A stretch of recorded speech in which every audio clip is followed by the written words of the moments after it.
Andy? It's okay, Chair. The webcast started, so you can take off now.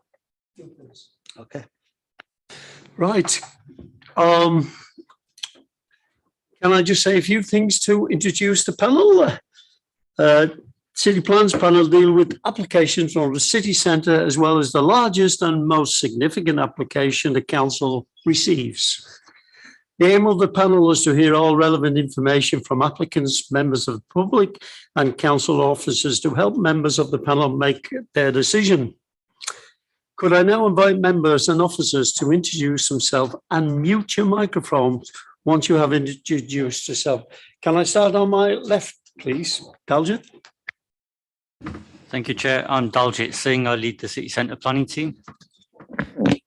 Hello, Adam Ward. I'm the team leader for South and West team. Mark Jackson, Principal Planning Officer.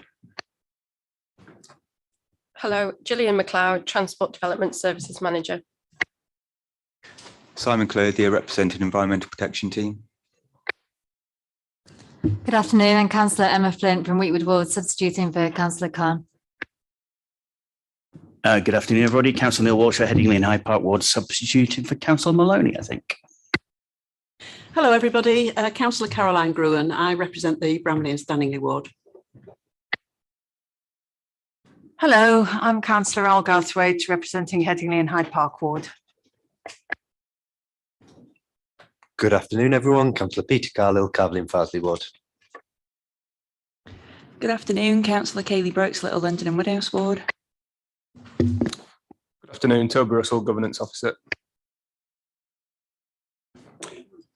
Good afternoon, everybody. Councillor Dan Kerwin in Woodley Ward. Good afternoon, Councillor Paul Wadsworth, guys in Rawdon Ward. Good afternoon, I'm Robert Finnegan. I am a councillor for the Morley North Ward. Good afternoon, everyone. Councillor Colin Campbell. Good afternoon, Councillor David Blackburn, finally in Wortley Ward. Good afternoon, Andy Bowles, clerk to the panel. Good afternoon, Stephen Varley, Design Officer. Good afternoon, Amy Davis, Principal Legal Officer. Good afternoon, everyone. Matthew Hills, Legal Advisor to this afternoon's meeting. Good afternoon, David Feeney, Chief Planning Officer. Good afternoon, Jonathan Carr, Head of Development Management. Thank you all and welcome, and thank you for the people who have substituted at short notice. Most welcome. Can I say that we have two young people here on work experience. We have Isaac. Where's he, sir? Hi, Isaac. And we've got Rosa. You're very welcome to sit around the table, both of you want, Rosa and Isaac. There are some seats. But if you're content where you are, that's fine. No pressure, no pressure. Okay, can I move on to item number one? Andy, please. Thank you, Chair. Under item number one, there are no appeals against the refusal of inspection of documents. Under item number two, there are no items requiring the exclusion of the press and public. Under item number three, there are no late items of business today.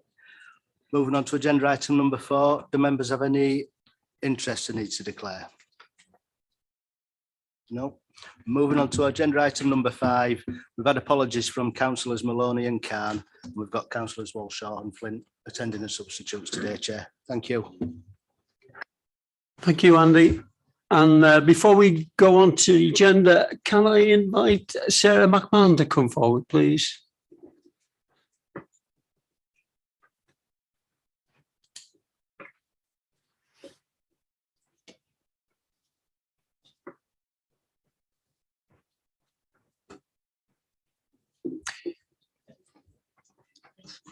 Thank you, Sarah.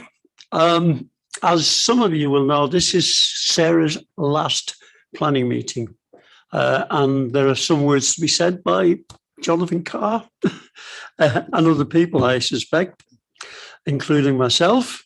And we also, on another sad occasion, because Matt Hill, our legal officer, will be leaving us too from this meeting. I mean, where do you get experience like that? It takes many, many years, doesn't it? But I won't start the ball rolling. Over to you, John, please. Yes, thanks, Chair. I'll be quite brief, actually, because I don't want to steal Daljeet's thunder on this one, having worked with Sarah for many more years than I have. But certainly in my time here, she's been a real asset to the city centre team and to the council as a whole for her sort of calm, clear delivery at plans panels and the hard work that goes behind all that in dealing with applicants, negotiation with them, always seeking to ensure that our policies are upheld and sometimes going beyond those policies where possible. But, very dedicated, very committed, always very well considered in her views on items coming to panel, and she'll be greatly missed. Over to Daljeet. Daljeet? Yeah, thank you, Chair and John. I'm not going to take too long, but I just thought about when actually Sarah started, and she's actually been with us since 2001. You know, it's over 20 years. And during that time, not only has she progressed applications in the way that John has outlined, but she's, you know, acquired planning qualifications. She's progressed through the planning system. I think you started off as a planner. You know, you took more and more responsibility. You showed you were more than capable. And looking back at the schemes that she's been involved in, you know, from my point of view, Sarah's been instrumental in successfully delivering real planning gain, as well as doing the job of delivering planning consents, but real value on developments. And she's been involved in some of the most significant schemes in the city centre. You know, she was a case officer for John Lewis and Victoria Gate. She dealt with the Leeds University, the estates programme that they've had, the Laidlaw Library, the School of Law, and, you know, the student housing on Mount Preston Street. And the public realm that we had up there. She's been involved in the LGI. She delivered the planning consent on the LGI hospital. I mean, there's more work to do on that, and we sadly miss you. But, you know, these are big projects for the city. And Sarah's been instrumental in not only guiding those through what is quite a complex system, but in a way where she really engages with different stakeholders and shows her skill and experience in getting real planning benefits out of the system. So, I mean, there are others that, you know, she was involved in Trinity Shopping Centre. She dealt with I think almost a village in Skelton Gate. This is over 1,000 units and nearly 2,000 square metres of commercial space, you know, a small centre in its own right, near the Junction 45, you know, of the M1. So she's not been afraid to reach out and go beyond a comfort zone, as it were. And I've always admired that about Sarah. I think it goes without saying, we'll miss Sarah's ability and skill in being able to do the work as well as she does. But I'm sure you will all join me in wishing her the best for the future and a happy retirement from all things planning. So thank you very much, Sarah.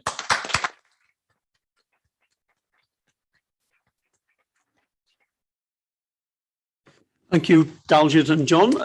Haven't left much for me to say as a member, and I'm sure all members around the table will agree that we have welcomed Sarah's advice all the way through, right from site visits to when we sit around here and do a pre-apps and what have you. It's experience that we're going to greatly miss. You can't just recruit that type of experience. Unfortunately, that's the world. But anyway, Sarah, we'll miss you, and perhaps an opportunity for you to say a few words. Thank you. I'm slightly overwhelmed by that. So thank you for all those really nice comments. It's really great to hear. And obviously I've tried to put my best into the job, and hopefully that has come through in the schemes that I've dealt with. And, you know, seeing stuff that comes up from the ground and, you know, you've influenced it in a positive way is one of the best things about the job, you know, having that impact on the city. And I hope that most of what I've been able to do is positive. And I was talking to our work experience guy and saying sometimes you deal with stuff that you don't actually personally like, but you still got to make it the best it can be. So I hope I've actually achieved that in all the schemes I've worked on. So and I can leave them in capable hands of Daljet and the team, who I'm sure will kind of carry on. Got a great team. I'm not the only one who's an excellent planner. All of our department, I think there's not a single person in there who isn't excellent at their job. So hopefully, the future will continue to be positive for the city. Thank you.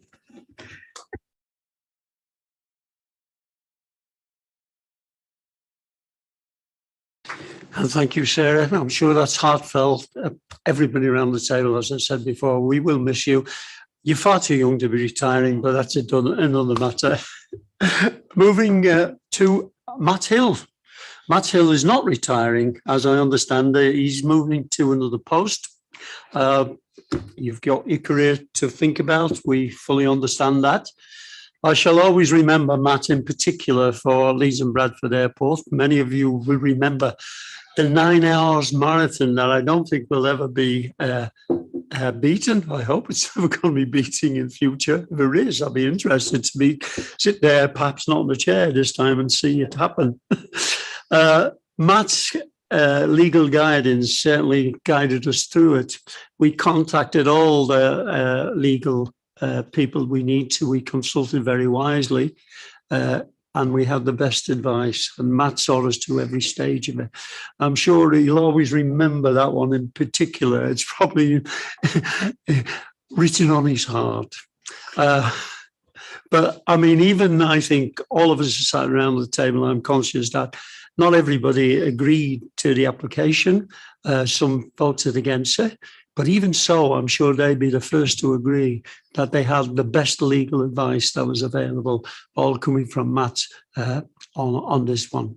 So, and I think I'm certainly confident, and I'm sure Matt was, that had the appeal gone ahead, we'd have come out looking really good, Leeds Planning Authority. I don't think we'd have been found many gaps or anything wanting in it.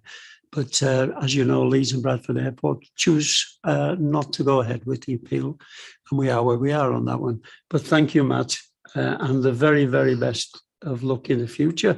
And maybe some future date you'll come back and work for us again. Who knows? Thank you.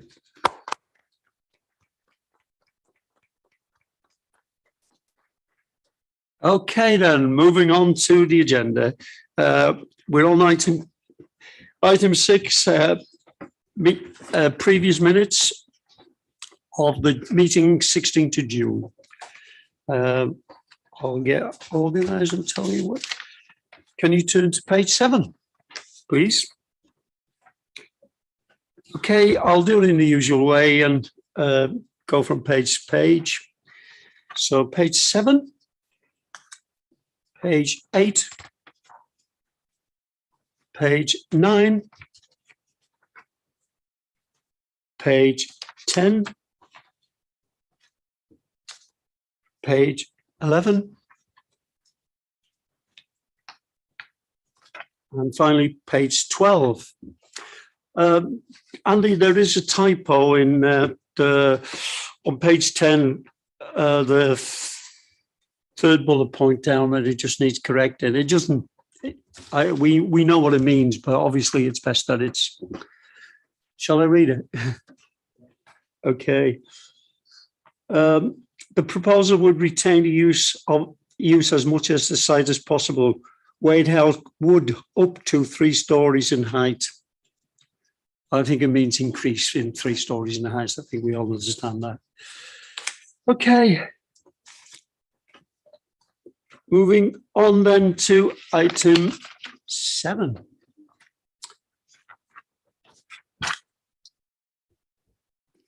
Land at Capital Park, Topcliffe Lane, Morley.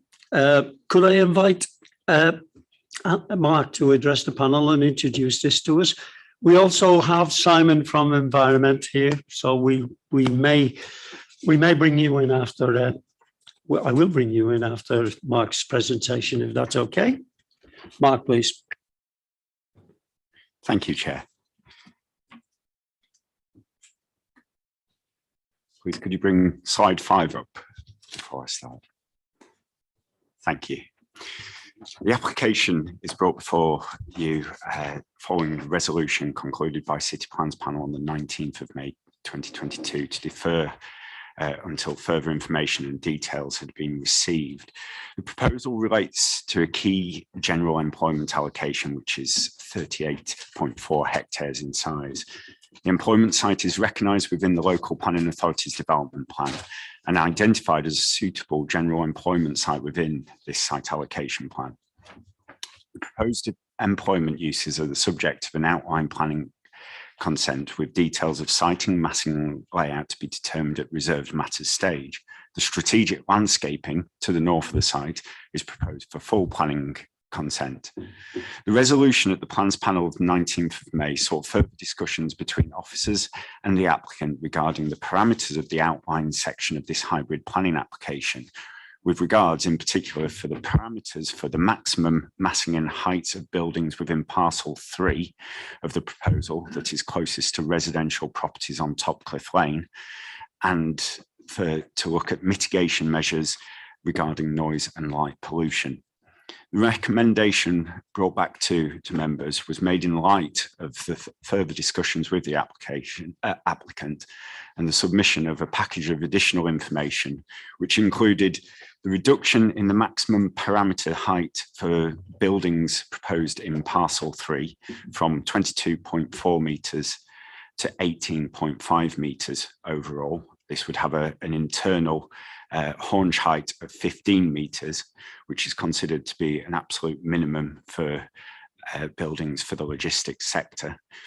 It set out institutional requirements for the height and why 15 metres or below is not feasible or viable.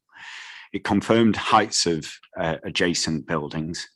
It gave an indicative option showing lighting and distances to demonstrate that conditions relating to amenity are feasible. It also showed shadowing diagrams to show that there's a minimal impact upon residential amenity, and provided a lighting scheme showing potential indicative lighting for buildings showing lighting spill, and shown again that there was a minimal impact on residential amenity. It also suggested further wording for conditions to mitigate and ensure that lighting and noise is not a significant impact. As an update, since the previous plans panel, 50 representations have been received. These representations do not raise any new material planning considerations, but reiterate that it's considered that significant concerns regarding scale, massing and impact on the building remains following the further information that has been provided. Further to this, additional objections to the information have been received from councillors Newton, Senior and Kidger. Their representations still have significant concerns, again, with the scale, height and massing and the impact on the amenities of local residents. The Environmental Health Service have been consulted following the submission of the additional information. They've provided comments on the proposal as it has been amended.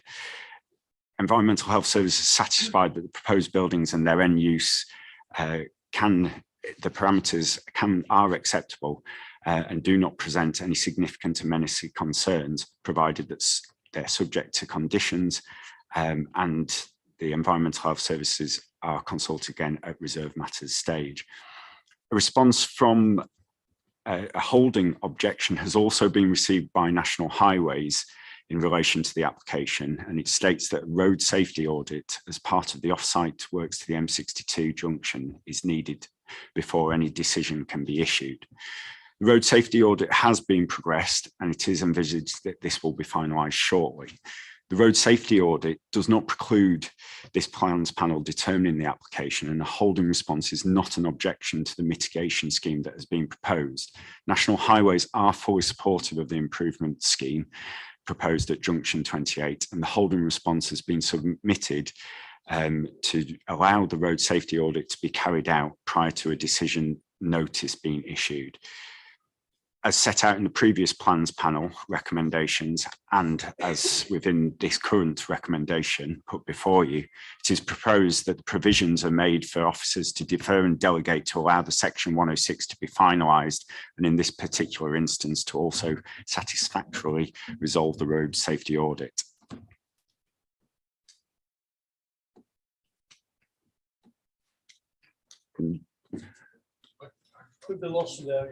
There we go.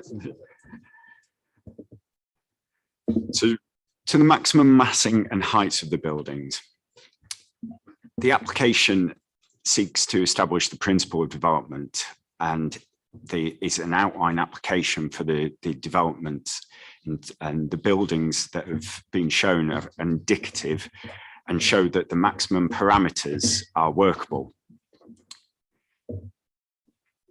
Following concerns previously raised by members, the applicant has reduced the proposed parameters for the heights of the buildings closest to the residential properties. This is illustrated on this slide, showing the closest properties are 85 metres away. The buildings now are proposed to be 3.9 metres lower than the original parameters that were put forward to members. The internal arrangement and overall ridge height of 18.5 metres provides a haunch height of 15 metres internally. This 15-metre minimum haunch height requirement is derived from the form and function requirements of occupiers and operators within the logistics sector, who largely use pallet storage in a racking system. The need to efficiently use space is consistently seen across the wider region, and it's been shown that throughout the county, this required height is the lowest viable height to efficiently use space for logistic purposes, and therefore to make the most efficient use of the land.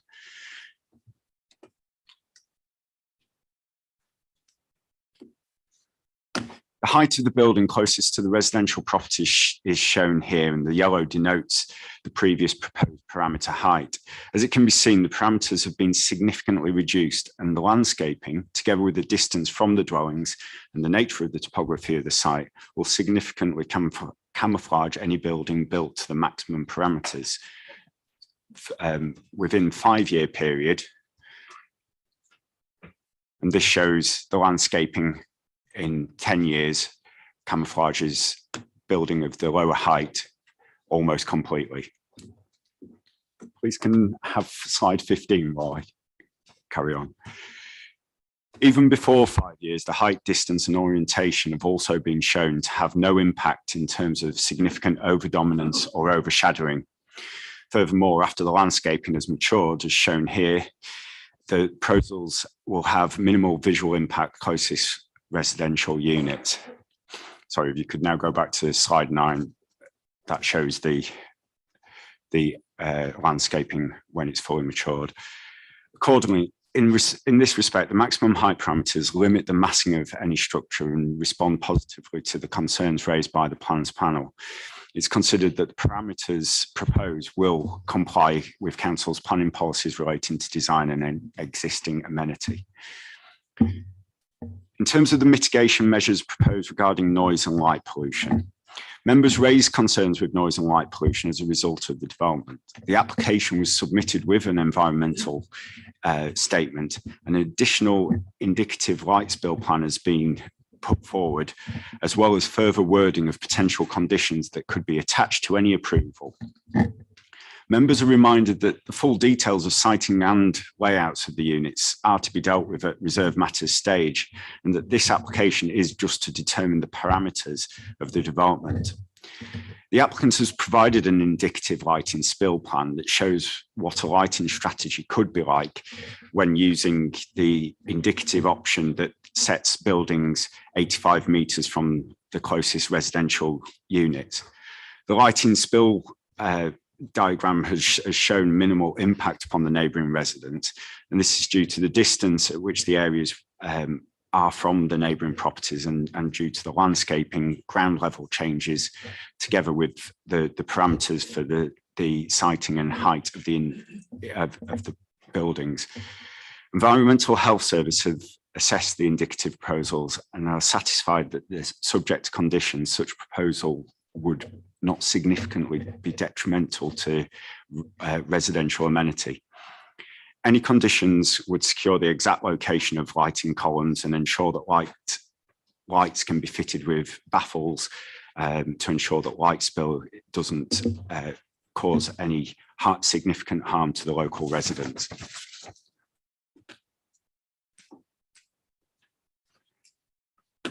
With regards to potential noise impacts, the applicant has carried out updated noise and vibration assessments in relation to the indicative layout, which conclude that the noise impacts of development in terms of construction phase and operational phases are low and pose no significant risk to the amenity of residents nearby.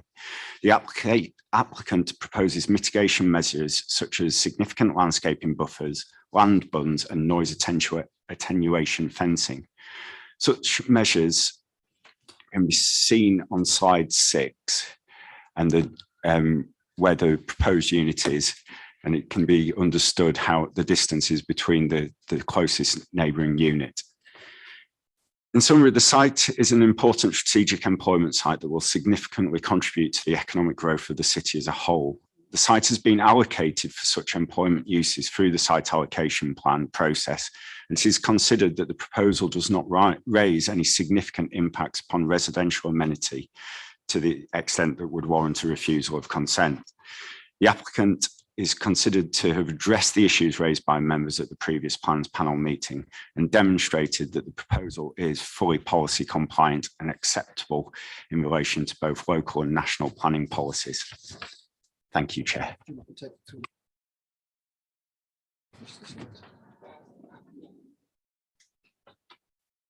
Sorry, Adam, if I could run you through some of the slides, might also give you, can we have the slide presentation back up, please, Toby?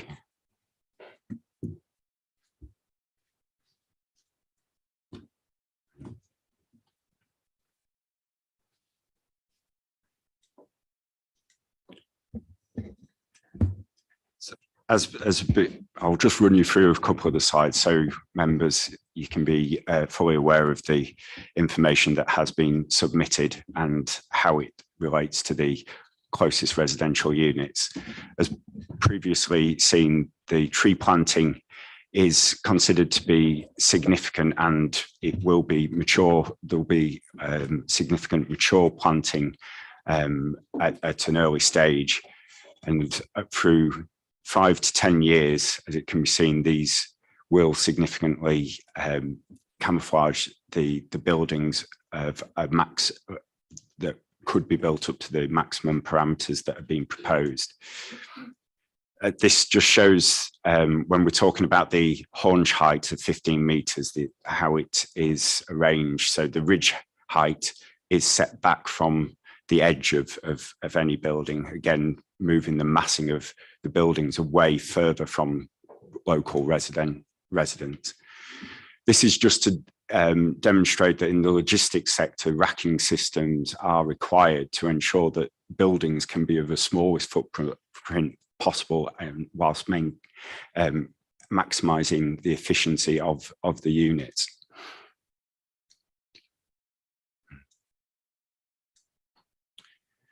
The lighting columns, as I said before, can be fitted with baffles, so lighting solutions can be adapted once the reserve matters are submitted and full details of future occupants are known.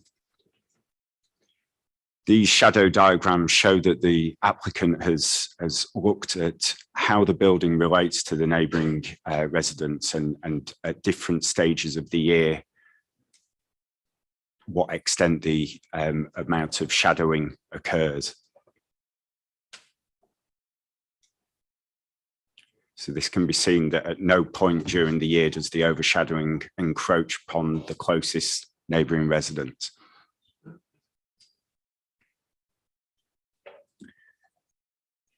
And I think that's concludes my presentation. Thank you, Chair. Thank you, Mark. I'm sure there'll be questions, but in the meantime, I'll bring in Simon, please. Thank you, Chair. So from an environmental health perspective, we looked at the lighting effects and noise impact assessments and concluded that they accord with our guideline levels. And at reserve matters stage, we would look at these to make sure that the constraints set out in the reports are adhered to. So from that point of view, we're happy with the assessments and happy to recommend conditions to secure those constraints are set out. So yeah, I can take some questions if any members want to clarify any points. Simon, I'm sure there will be questions from members to either Mark or Simon. Councillor Finnegan. First one to Mark, if I may, and then I've got a series of questions, and I'm sure the chair will indulge me when we explore some of the issues with the environmental health officer at this particular point, because it's very important that we get whatever decision we make absolutely spot on. This is the third time, Mark, that this has been to a plans panel, which is unprecedented of itself. I've sat on plans panel for many years. I've never known things to come back 3 times for a decision. And when I was here for the airport, and it wasn't a recommendation for approval. This has been a recommendation of approval 3 times, unprecedented at this particular moment. Primarily, because we have concerns about the size and height of these particular buildings and noise and light and its impact on residential amenity. We've discussed highways, we're not discussing highways today. Through those 3 returns to plans panel and through all of the negotiations that the planning department's undertaken with the developer, you've got a reduction of about 12.5 foot, haven't you, of the height of the building, and that's pretty much it. The location of the buildings, all the other issues that were raised at this particular point, the massing, its impact on residential amenity, all the rest of it. They reduced it by, 3.9 metres. For those of us born before decimalisation, that's about 12.5 foot. So I've got that correct, haven't I? It's 3.9 is the reduction in height, down from 22.4 to 18.5 metres. And that's the overall height. As I've also pointed out on the slide, that's the ridge height. So the eaves that would be the closest point to any residential properties is not that high. I think you're a post decimalisation, so it is about 12.5 foot if you try the conversion at this particular point that the height has been reduced. That's great. I understand that. I wonder if I might turn to our environmental health colleague who's got a same booklet that I've got that hopefully we can share with the rest of the panel at this point. And looks like he's got as many yellow highlights as I have on the actual booklet. But I wonder if he might perhaps help and assist me by looking initially at the lighting issue. So I understand the lighting issue. Shouldn't we have had an overspill lighting diagram? Or, as I understand it, a light spillage plan before we consider the lighting, taking it that we regard that as a significant impact on residential amenity at this particular point. I can't see one in there. Have I missed it? I don't have it to hand, but there was one on the portal that was submitted fairly recently. I don't know if you have it. There is one on the application file. What is important to stress in this application, the application is an outline consent. It's for looking at the parameters of development in these 3 parcels. So any indicative lighting spill plan is which the environmental health officer Simon has viewed, is just indicative, and the conditions are being proposed to ensure that that level of detail is drawn up at reserve matters stage when it's fully known what the future occupants are. At this stage, that indicative plan is read in connection with the distances and the parameters that are proposed, is considered to be a sufficient distance to ensure that conditions can be effective. So the overspill will be shown at the reserve matters. Is that what you're saying? That is the level of detail that we would ask for. We can ask for at reserve matters stage, but also we can put conditions on now so that for future details can also be provided. Okay, if we can move along then, if we may at this point. Page 29 of the booklet, same booklet that I've got at this particular point. Section 7, hours of use, 24-hour working. That's what it says in paragraph 7.1. So presumably any assessment that you've undertaken has been based on the fact that there is 24-hour working. Is that right? Yeah, the assessment's taken a worst case. Well, it's set out the 24-hour operation, the number of vehicles. So those are the constraints that the development would have to adhere to. So if anything changes at reserve matters, they would still have to, meet our criteria. What it's demonstrating is that in principle, this type of development of this scale would be acceptable. So it's 24-hour working day and night at this particular point. The booklet talks about ESR 1 and ESR 2, which are the residential areas that are closest to the actual site, aren't they? Topcliffe Lane and further down Ingleborough, if I remember rightly. That's correct as well, isn't it? That's right, Chair. So there's been assessment of the sound levels at this particular point, how it exists at this stage, taken in August 2000 and I think it's 2020. Can I take you to page 33 of the same booklet, which is talking about movements, vehicle movements across all of the units. So it's at 7.28. On there, it talks about the number of HGVs that will be moving at night across all of the units. And it also confirms, it says cars, but I assume it's cars and light vans and other such things that are operating during the nighttime period. Now, I'm suggesting night is probably 8 till 6, 10 hours, which I think is pretty fair and reasonable. According to these figures, you're going to have 350 HGVs moving each night, and you're going to have 680 other movements of other vehicles, which are cars, maybe vans, all the rest of it. And I do note at 7.28, it says the HGVs will reverse into loading bays. Each reversing movement will take place over a period of 1 minute and will include the use of reverse beepers. So, have I understood it correctly that 350 HGVs are going to be reversing for up to a minute with their beepers on throughout each and every night based upon this table? Is that correct? Yes, it is, Chair. Okay, and if I take you over to a following table, which is at page 36, 7.42, it says with all of this activity going on at the receptors ESR1, ESR2, the ones that are nearest residential properties, it'll be quieter than it is now. So with all of these vehicles, 350 HGVs moving, 600 plus other vehicles moving at this particular point, according to this table, none of the residents will hear this because at this particular point, it'll be quieter while they're operating than it is at this particular point. Have I understood that table correctly?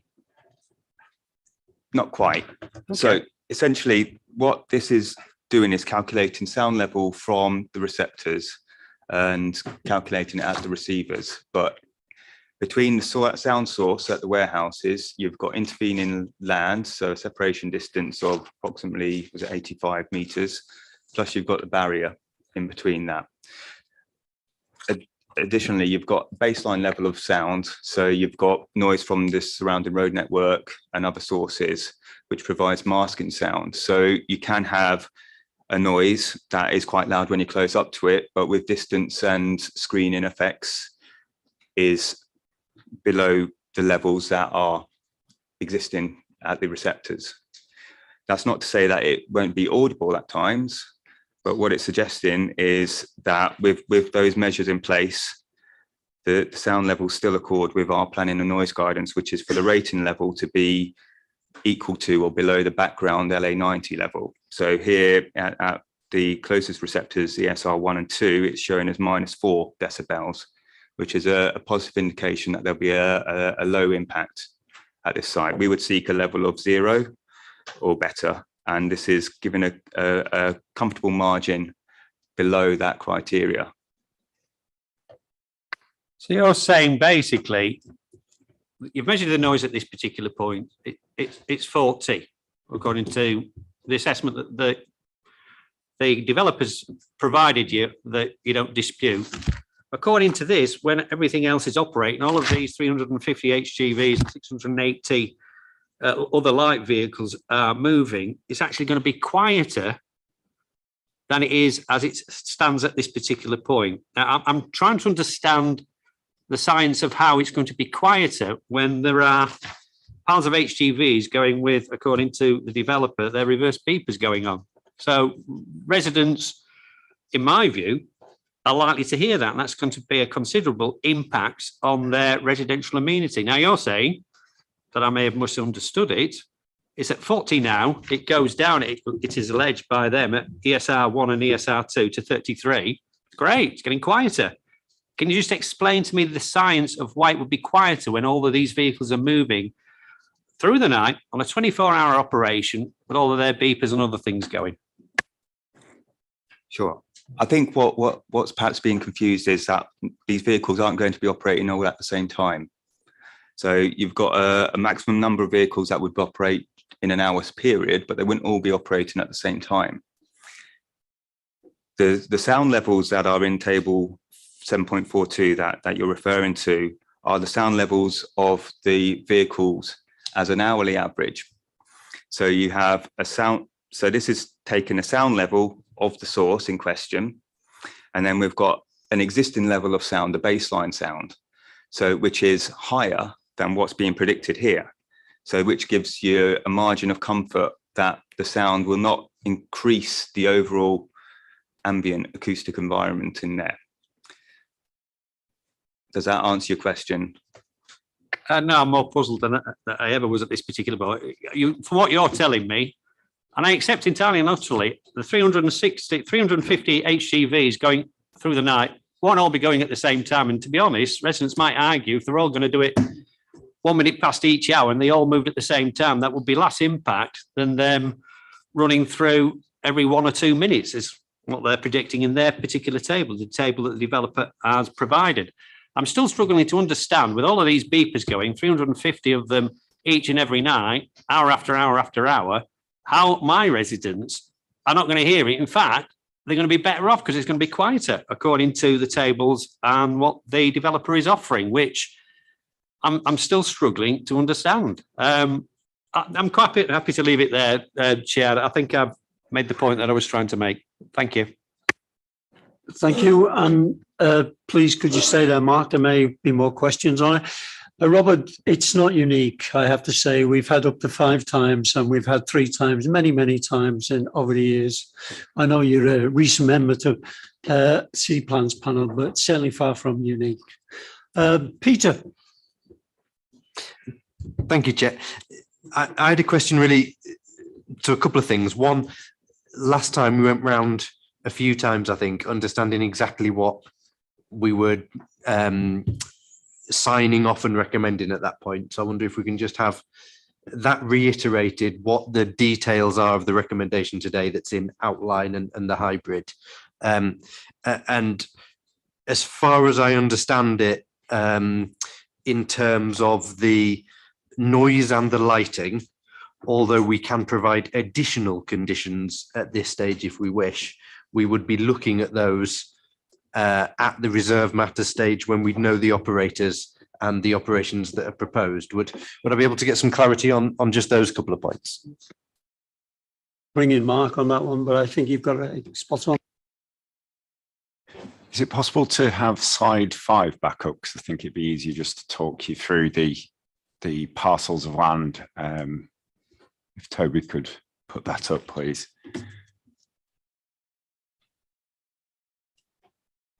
So the application is, if the pointer's working, no, sorry, it isn't. So the parcels of land, you can see parcel 1, 2, and 3. That is the subject of the outline planning consent, and these are development parcels. Which, sorry. You're right. You just need to turn it on. Turn it. And which is it? It's the red one. Sorry, thank Thank you. You can just see where I'm pointing to here. So the parcels 1, 2 and 3 are the development parcels that are subject to future reserved matters. This parameter plan gives you the areas which are able to be developed. It also outlines the different heights that can be developed in the different parcels. And it also shows the area to the north. This is to be significantly landscaped and this section here to provide buffers and the acoustic treatment. The landscaping is full application. So what you'd be approving today is the landscaping, the strategic landscaping, which is, and the engineering works to ground levels to form the mitigation, the noise mitigation works. And you'd be approving development within these parcels of land that are set within the parameters. So when we've just been talking about the reduction in height in this parcel of land, mean that any development here cannot be higher than the 18.5 meters. The configuration, the layout of it is all to be dealt with at reserve matters. Does that, Chair, does that answer question 1? Yeah, if you don't mind, I'll put it in my own words and come back to you. So if this passed, technically the developer could go in and do all of the bunds, the trees, the ponds, the form flat plateaus of land for development on, and all that work could be started. They then would have the confidence that they'd have had max heights set on those parcels that they can come back to us with at reserve matters. Does that sound to you like what is happening in that application? Yeah, that's correct, Chair. So the application would still this application, the hybrid application, would be subject to various conditions that would need to be discharged before those landscaping, the elements in full permission could be implemented. But what it means is any development of the buildings would be reserve matters application. And they would then have to look at the end users and their requirements. And this is where you would end up having to assess the noise and the acoustics of those individual units. But the full permission does include the 3 meter attenuation, noise attenuation barrier, which is to be along this perimeter. Is that clear? The second question as well? It does, yes. Just to clarify that last bit then, I guess, because I think really we focused on a lot in the first meetings over this, and Chair alluded to the discussion around the Leeds Bradford Airport earlier, and we spent some time discussing that all at once, but we've had quite some time discussing this in different areas. So I just want to be clear exactly which bits we're agreeing. And you're correct, I'll clarify. So previously when I said things could be implemented, we're allowing David to work on those things through the team with the developer until they could be put in place. So we're obviously delegating to the Chief Planning Officer. In terms of things like the vehicle movements we're looking at and the noise levels from those, will that be something that we're in fact dealing with at reserve matter stage, so that the indicative vehicle numbers that we were talking about there at reserve matter stage, when we know what they are building there, hopefully we'll have some further understanding of the final end user. Will we then be having further discussions around that? Because at the moment, that could be a small logistics company using vans, or it could be heavy goods vehicles for all we know, or it could be industrial plant machinery. We don't know at the minute what's on parcel 3. And therefore, I don't really want to have that discussion now if we may be able to have a very detailed discussion on it in however many months' time it is until it comes back in reserve matters. So in terms of the environmental statement that's been produced is effectively a worst case scenario. So when the reserve matters comes in, as we've just said, the layout will be looked at that stage. So you may end up with service yards further into the site, which would then have an impact on the noise. And again, we would then have further information to thoroughly assess at the reserve matters the noise of those individual users. So yes, we would get to assess in more detail at that. But at the moment, this is, like I say, the environmental statement has shown that it needs landscaping, it needs an acoustic attenuation fence, and those are the initial measures. But you're right, the further final details of each parcel of land will come in at the reserve matters and be assessed at that stage, and the individual highways requirements of those particular units. Thank you, Chair. Sorry, Chair, if I can come back on one last one, just other things occurring to me, because obviously we did have some concerns about this at the last time, and I just want to make sure I'm very clear on what we're doing. So we're given those maximum heights. We're not talking about any of the aesthetics of the building at the moment, are we? So what we saw there was how far the trees could mask that particular height. It may not necessarily be like that when it comes, and it could be a horrendously ugly building that we do not approve of the design, but we are still able to debate that and discuss that at that reserve matter stage, aren't we? Yeah, so design is a reserved matters. So you might end up with different cladding to camouflage it further with the skylines, etc., etc. Those details have not been submitted as part of this application. You would be looking at those in the reserve matters. Thank you for those questions, Peter. I think it's drawn out a lot of understanding from members, or reinforced their understanding of it. And you're quite right in what you said. And thank you, Mark, for your answers. They were very most helpful. Any more questions, or can we move on to comments? Question? Yes, Chair. I mean, I know we've talked about this a lot, and I think I can understand the people who live in the area's concern about what they might see and what they might hear. And so it seems to me that the debates really devolved down to parcel 3. And in fact, one aspect of parcel 3, the bit that faces the houses. It shows, you're showing us some mitigation work in the form of tree planting, etc., and presumably an acoustic fence when they get around to doing it.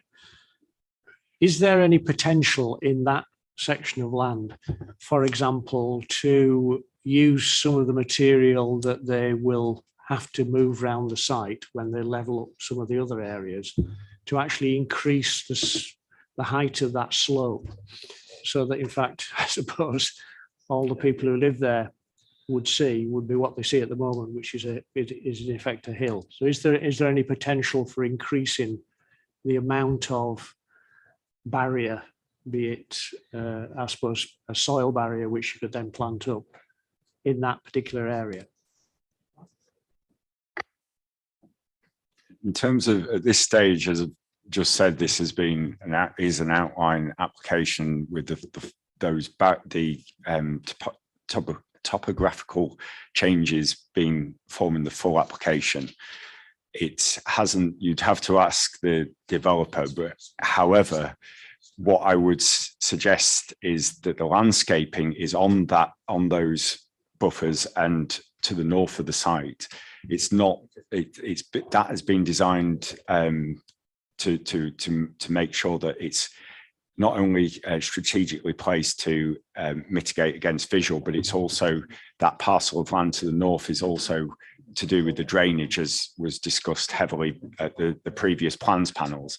So in terms of the land levels, you'd have to ask the developer, but it has been designed for various other reasons. I think I understand what you're saying to me, because there are 4 parcels of land, aren't there? There's 1, 2, 3, and then the bit which I think you're referring to the north, which is the landscaped area which they put in the drainage ponds in. I don't think we're really discussing that. I think if you, do you want to get the drawing up, that might that might help. Could we have the plan back up, please, Toby?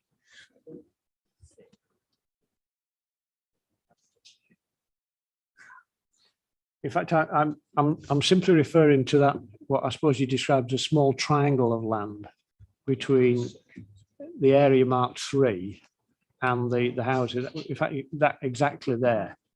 At the moment, you've shown us 2 pictures, one with initial planting and one after 5 years or whatever it is, which shows some tree growth. The simple question is, could you just make the slope a bit steeper? So in effect, rather than waiting for the trees to grow, you wouldn't see the top of a 12-metre high or an 18-metre high building. From Toby, could you? I'm using the road as the. If you were standing in the road, well, if you remember, when we went on site. Could you put slide 6 up, Toby, and that might. So that's that one. So if the bump in the middle was a bit higher. That's in technical terms. In effect, if we made it slopes up and then dips down slightly, well, if it sloped up a bit more, could it do that?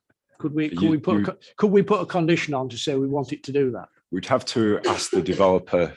Well, no. Could we put a condition on to say could we do that? I think that providing it's feasible technically and it's not going to create any issues in structurally, whatever, then it's definitely something we can explore with the applicant. And then if that's agreed, we can control it through the planning consent.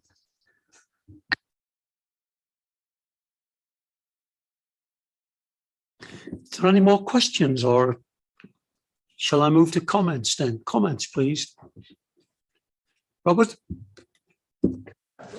Thank you, Chair. This has been here several times at this particular point. It may or may not be unprecedented, depending on where you actually sit on this issue. But it is a myth to think that if you only agree the outline at this particular point, you're going to hold back the whole flood of the impact of this particular development. We're in a situation where, after all our pushing and shoving and all our efforts, we've got buildings that are 12 feet lower than they were when we first started at this particular point. We've had an interesting discussion about the impact of lighting, but we're told, don't worry about the lighting at this particular point. We'll figure that out at reserved matters. And the fact that residents have those concerns at this particular point is something that they don't need to worry their little heads about at this particular stage. We've explored even further the impact of sound, and the fact that anybody thinks that 350 HGVs reversing through a night with their beepers on and nobody's going to hear it because of all of the noise suppression items that are being offered at this particular point is clearly, in my view, unrealistic and is not an accurate assessment of the impact it's likely to have on the local community. Now, the local community will tell you, agreeing this particular application makes the people who are resident on Topcliffe Farm homeless. This is an issue that needs to be reflected. That may well be a material planning issue. They will tell you that this is at this particular point absorbing CO2, and at this particular stage, should this application go ahead, will be pumping out CO2 like there's no tomorrow, in breach of, clearly, our climate emergency declaration. They will say that you're in a situation where this noise will be intolerable, and clearly looking at the information that's been provided to us at this particular point, you're going to have 24-hour operation. You're agreeing 24-hour operation on this outline. You're agreeing logistics work on this outline, and your view that somehow we can undo that damage, we can suppress that noise, suppress that light sometime later on in the game is, in my view, fanciful. We are in a situation where I think the residents accept that the right type of employment use is appropriate at this particular point. This is not the right type of employment use. This will be big sheds operating 24 hours a day, impacting in terms of the lighting, impacting in terms of the noise at this particular point. Now, we could go into even further discussions about its impact on the 653, Junction 28 and all the rest of it. And even Highways England or whatever they're called at this particular point has still got a holding objection on this particular point. Taking all those factors into account, it breaches all sorts of planning rules and planning policies. I will not be supporting this. Indeed, I will be attempting to have it reversed, and I will be proposing that we refuse it for those very reasons. Thank you, Robert. Can I invite Neil now, please, to speak? Chair, can I just check with the legal officer? If Councillor Finnegan's just proposed a refusal, do we have to look for a second to see if that even stands as a motion on? Or can I just launch into my comment? Councillor Finnegan, was that, were you officially putting a motion on the table, or were you saying that you will be doing so at some I will point? formally put that motion on the table. In which case, due to the way that Leeds constitution works, if it's a motion for refusal, that actually goes against our planning code of good practice in the constitution. It needs to be a motion that the panel is minded to refuse. And if that is seconded and voted upon and goes through, then it is in effect a deferral. Officers would then go away and draw up proposed reasons for refusal, and then that would come back at a later date for those reasons for refusal to be ratified by the panel. Just one other thing to say, if that is the course of action that the panel is proposing to take, then officers will need some clear guidance from members as to what those reasons for refusal will be.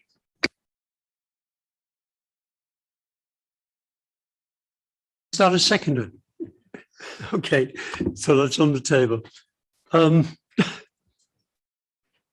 Okay, I don't want to curtail the debate because we have quite a few speakers and they should get the opportunity to speak. So I will go back to that resolution at the curtailment, and I believe, Matt, we have to take that one first, don't we? The amendment. Okay. In the meantime, can I invite Neil to continue, please? Thank you, Chair. Just wanted to make that where the situation was clear. And I think Mr. Hill's hand on his forehead when he was speaking then indicates why he's leaving us for another post in the council. He's undone as usual. Very true. So, Chair, this application has been with us a number of times now, and as always, City Plans panel has gone through it with patience and diligence. Not for nothing is this known as a details panel, and I think members on all sides would agree that this has gone through considerable evolution, and I think, to my mind, considerable improvement. It is an outline application, although it's sashayed somewhat into being a hybrid, and members should take note that a reserved application will come before us in due course, as highlighted by Councillor Carhill. I would draw members' attention to the fact that of the matters that we brought to light as a panel, those have all been, in effect, answered by the applicant and officers. I appreciate that nothing this applicant would ever do would satisfy Councillor Finnegan as to its utility or efficacy for the people in the County of Morley. But that notwithstanding, there isn't much, to my mind, that isn't policy compliant or policy acceptable, shall we say, Chair, that can't be addressed at the Reserve Matters application. I do think that Councillor Campbell's sensible idea to keep an open mind as to height of buns and hills, should we call it, I think is an extremely sensible one, Chair. And I'd like to see that conditioned in, and I can see the Chief Planner also furiously taking notes. I think the more, well, take a step back from that. All planning consents require something from the communities that they occur in. And I think it's beholden on us as a panel to make sure of the people of Morley, this comes with the absolute most benefits and the absolute least costs. And I think the light and noise of the operations are duly noted and are sensible ones to raise, as Councillor Finnegan has done. And members on both sides of this panel have offered, as have officers and the applicant indeed, many sensible ameliorations to those costs and impacts. And I think we should look very, very hard as a panel in our conditioning about minimising the noise. I think that's our first duty there. And then minimising the aesthetics. And I do note the reduction in height. And I do note the reduction in height doesn't affect any potential uses, whether they be logistics, manufacturing, or perhaps new industries for the 21st century, Chair, which I think people of Morley would greatly appreciate. I think, therefore, given that what can be done at the reserve matters, and I think that the situation set before us is, as the officer said, this is actually a worst case scenario, what we presented with, yet we're ameliorating that worst case scenario. So Chair, to conclude, I'm happy with the application I set out, and at due point after due debate, I'll be happy to move the recommendations, Chair. Thank you, Neil, and we will have to have that. Is that a seconder for resolution, Kaylee? Yes. Okay. And you want to speak? I'll have you down for speaking as well. Can we bring in Councillor Blackburn, please? Thanks, Chair. We shouldn't be going in circles with this. As far as I'm concerned, we haven't really moved forward since last time. I'm very concerned that what we end up with, as I say, it's not about the development. I mean, quite clearly this land is development land now, and it's for employment. But really, it's how it's set out on that piece of land. And that plot near the houses, I'm still not satisfied that we've safeguarded those houses there. I mean, Councillor Campbell made a good point about the size of the bung, and I think if we could do that and increase the size of it, that might be helpful. But the issue is, I can't support what we've got here on the basis of what might happen further down the road. And I know from past experience that we have passed stuff here and it's come to a detailed planning application and we get told, oh, you've already agreed that. Well, I'm afraid I can't support it. Thank you, David. And of course, you have second to the Councillor Finnegan's resolution. Paul, please. Thank you, Chair. I think what Councillor Cahill asked in the questioning is the key thing. You have to be comfortable that you are tying yourself into this because it's a hybrid application already. The indicative layout I have seen numerous times is the same one. I would like to bet a lot of money that that will be the layout that comes to reserve matters. So that is what you're going to get. And David is right in the sense of once we approve it today, we approve logistics development, more noise, more light pollution and more movements 24 hours a day. And we might say, well, it's too much when it comes back to reserve matters. The light might be too bright, but we will still have to have light on that site. We might get bits of changes, but we're not going to get very much. And with regard to the bund, we need to do the bund now, Councillor Campbell, because we're going to plant trees on it. There's no point in doing the bund and planting trees on it and then saying we're going to use the earth for the development to make the bund bigger. If we're having a bigger bund, let's have it now and have the trees planted on it now, rather than, because that's what we are approving, the landscaping plan. We're approving that in full. That's set in stone. If we come back and say we want a bigger bund in 12 months' time or 6 months' time, they will say, no, you approved that last time. They'll absolutely say that, and they'll be in their rights to say that. So members have to be comfortable with landscaping because that's a full application. And I think personally, members have to be happy with the layout and they have to be happy with more noise and more light or not vote for it. Thank you, Chair. Thank you, Paul. Peter, please. Thanks, Chair. Neil said a bit of what I was going to, because I think there were many discussions we could have had here today that we had last time. And I seem to remember it was myself that proposed that we bring it back for the detail, and that was around noise, lighting, and the concerns around the height of that that one plot 3, is it called? We've had the height of plot 3 reduced, which I think makes a significant difference actually, because it was previously coming up above the trees. Now there's a small sliver of it, so I think we've come some way. The light and the noise, I've been satisfied that at the worst that we can see will still be planning acceptable. So, I mean, we had discussions about other things in the meeting that I may not have been 100% happy with on this site. There was a discussion around the use of the green belt with the ponds as some of the attenuation, but it was proven to me quite rightly that that wasn't something that we could have refused this on, because that is seen as acceptable development within the green belt. And so I think when we're looking at the noise and the lighting, all of this meets policy at the case that we've been shown. And I don't see what reasons I would therefore have to refuse this, whether or not I'm perfectly happy with it going as it is or not. There's a lot of work we can do at the detail stage. There was conversation about the carbon impact of it, but we had that conversation previously where it's a net zero development, and I think we were quite complimentary about that at the time, and they went into detail around how that was going to be covered. So in terms of where I am, I'm happy that we take this through to the next stage. That conversation about the bund is one that seems a sensible one to have, but I'd be happy to leave it with the Chief Planning Officer to do what he can around there and to delegate that to officers. And I think they'd have heard of that. But as far as I see, this is a scheme that meets planning policy. Thank you, Peter. Kaylee, please. Yeah, I mean, I disagree with Councillor Finnegan's particular points.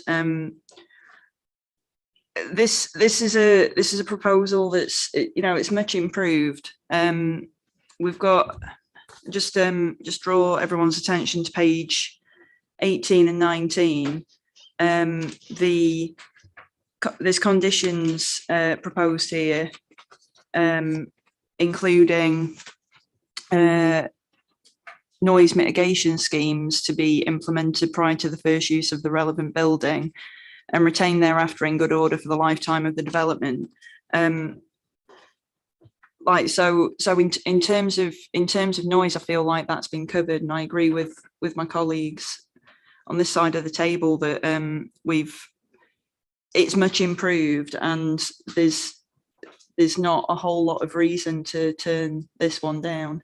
I think we should really welcome the reduction in height. It shows that the developer is listening. Thank you, Chair. Thank you, Kaylee. Dan, please. Thank you, Chair. So let's turn initially to the height, because that was something I had a particular concern with last time. I think we've got to accept that the height is improved. I mean, 12 foot is 12 foot is 12 foot. And the fact that that's come down to what to me seems to be a far more sensible height is positive, and is positive movement.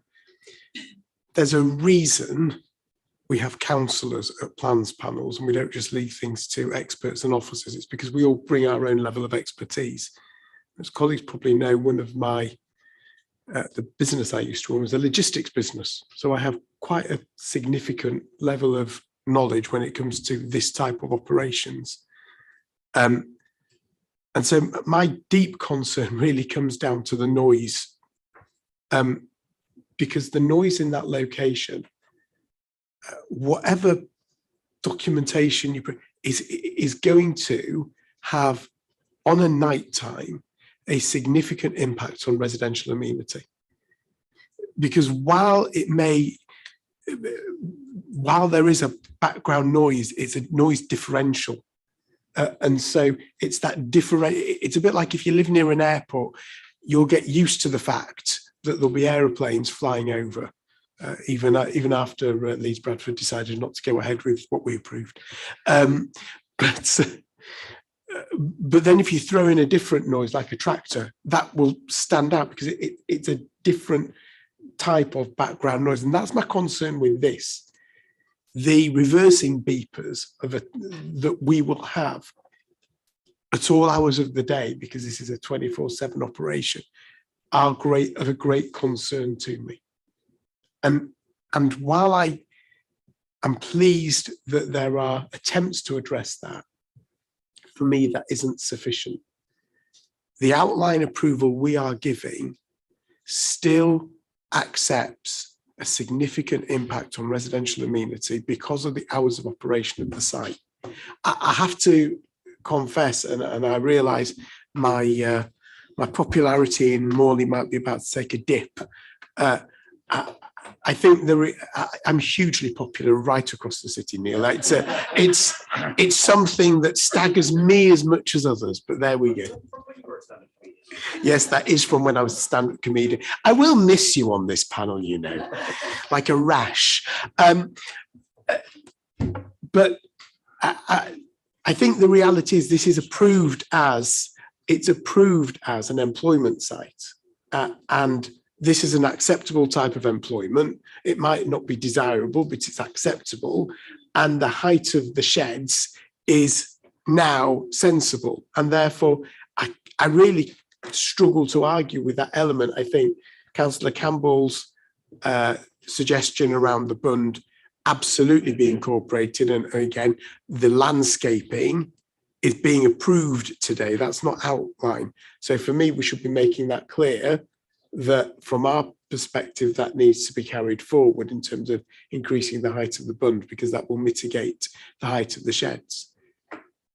But for me, this report does not suitably get over the noise impact that I know from my personal knowledge and experience, which is what I'm here to bring, will be generated by this development. And because of that, and because of the proposed hours of operation, I can't support this. Just on that one issue. If there was a way of addressing that, I'm afraid so I would be supportive, but as it is, I can't. Thank you, Chair. Thank you, Dan. Colin, please.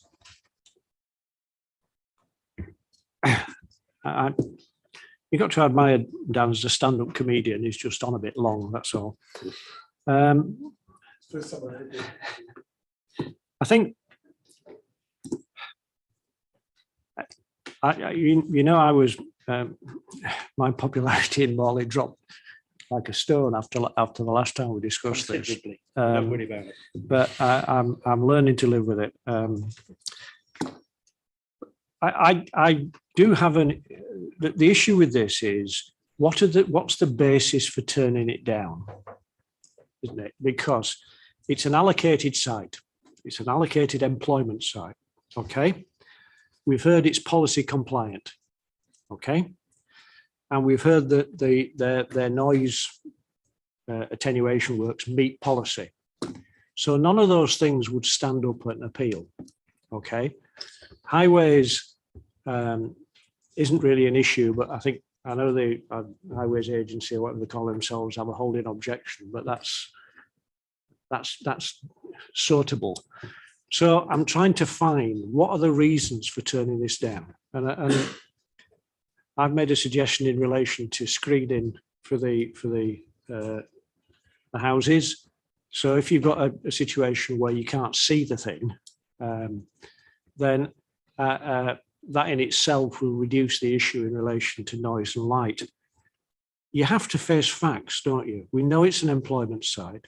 Therefore, there will be noise and there will be lights, because that's the way employment sites are. They light it up so they can see what they're doing.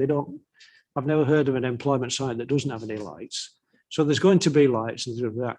Now, I think we've made it very, very, very clear, haven't we, that we would expect a scheme to come forward that addresses that. And we would need to be we would need to be convinced that the light pollution, and there will be some, because you'll see a glow in the sky, let's face it.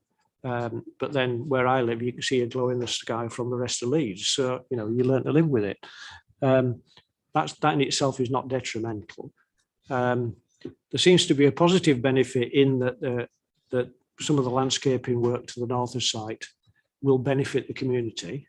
And the noise implication, there will be some noise, but I wish you'd been as enthusiastic when I was complaining about them night flying at the airport, but there we are. There will be some noise, but there are measures that can be taken to reduce the impact of that to the barest minimum. And that's what we're saying. We want it reduced to the barest minimum. Now, I appreciate that reversing lorries beep, but I was thinking when you were talking about it, my new car beeps when I reverse. And I'm just wondering when the neighbours are going to start complaining when I'm backing out the drive. That's being flippant. But the bottom line is there will be that noise, and we've recognised that, and we will do something about it. So I cannot see a reason for turning this down, which means with some reluctance, I'd support it.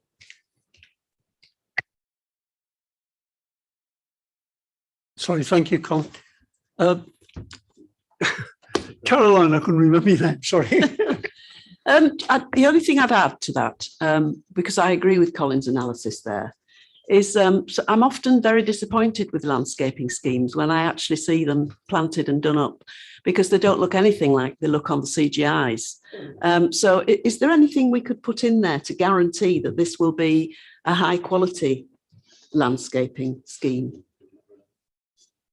Because not just a few sparse trees scattered meaninglessly around, something very substantial in this case. We would have control of the full details of landscaping, the species, the type of planting, etc., through the conditions. Now, in the past, certain members have taken a particular interest in tree planting. Yes, and I don't mind. There's a suggestion I think my colleagues could accept, where once we have the full details of that landscaping, they can agree that with the chair.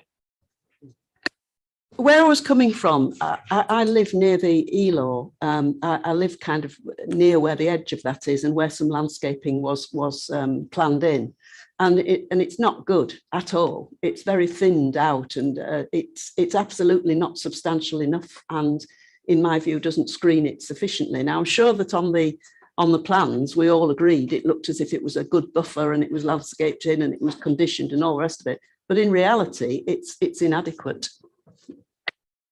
Thanks, Caroline. It's Chair, could we just condition that they did the landscaping before they did anything else?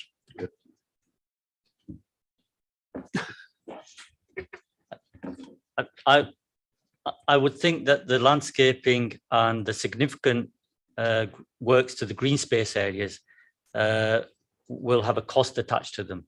That cost probably has to be paid by the benefits of the development. So I don't think we can insist that that's done before the development is actually begun in terms of the buildings. Happy for colleagues to come in on that.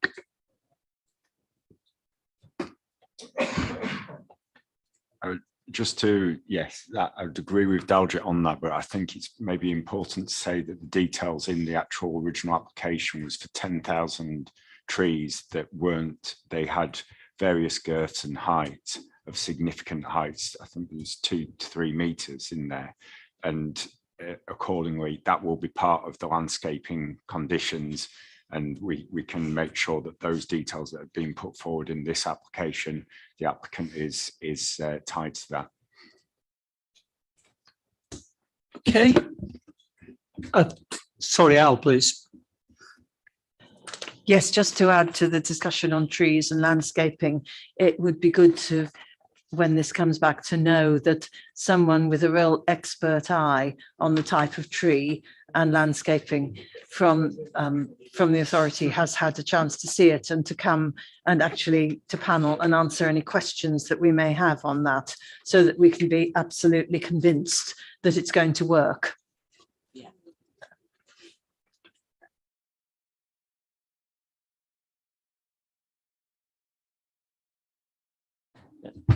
Yes, we're very fortunate in Leeds. We have a specialist team of landscape officers, and we use them, as a matter of course, to advise on the details. So we do have the relevant expertise, and that's what we'll be doing.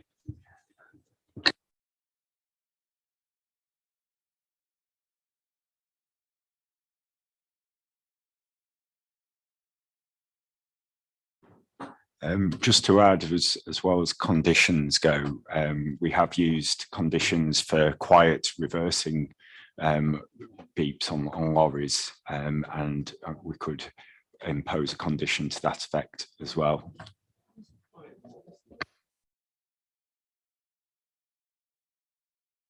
Yeah, I think that's most helpful, Mark. Yep. Okay. We have 2 resolutions before us. We have Councillor Walshaw and Councillor Brooks, who have move the officer's recommendation, and Councillor Finnegan and Councillor Blackburn has moved an alternative resolution. Can I be absolutely clear what the wording is after the comments from Mark, please, before we move on to vote on that first? That we refuse this particular application on the grounds of its impact on residential amenity, certainly to do with light and noise, its impact on residential amenity because of the height and the size of the buildings, and that it is contrary to this City Council's declaration of a climate emergency. Or we can stick in the fact that it's not sustainable development and in breach of the NPPF if you'd like. I think you need to say, ask officers to bring back reasons. Yeah, based on that. Is that correct? Duplicate. I'm very sorry to be pedantic. Councillor Finnegan, are you content for that motion to be a motion that the panel is minded to refuse rather than outright refusal? You telling me legally that I have to say minded instead of just refuse the thing, then at that particular point, I will take that legal advice. My own personal view is, you know, slit its throat and let's kill it off. But if you're saying that we have to be minded to actually do that, and that's the legal advice that I have, then I will happily say we are minded to refuse it and send the officers away to reflect on it. Yes, I know it sounds pedantic, but it's the wording of the Constitution. Thank you, Matt. We're certainly going to miss your advice, but thank you anyway. Andy, are you clear on that resolution, how it's now been worded? Okay. So if we move on to Councillor Finnegan's resolution, all those in favour, please show. I made that 2. Those against? I think that is definitely lost. Did we get a count? Do you need a count? Sorry, yes. Could you put your hands up again against?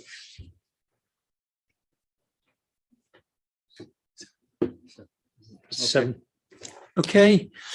So moving on to Councillor Walshaw's support for the officer's recommendation, seconded by Councillor Brooks. All those in favour, please show.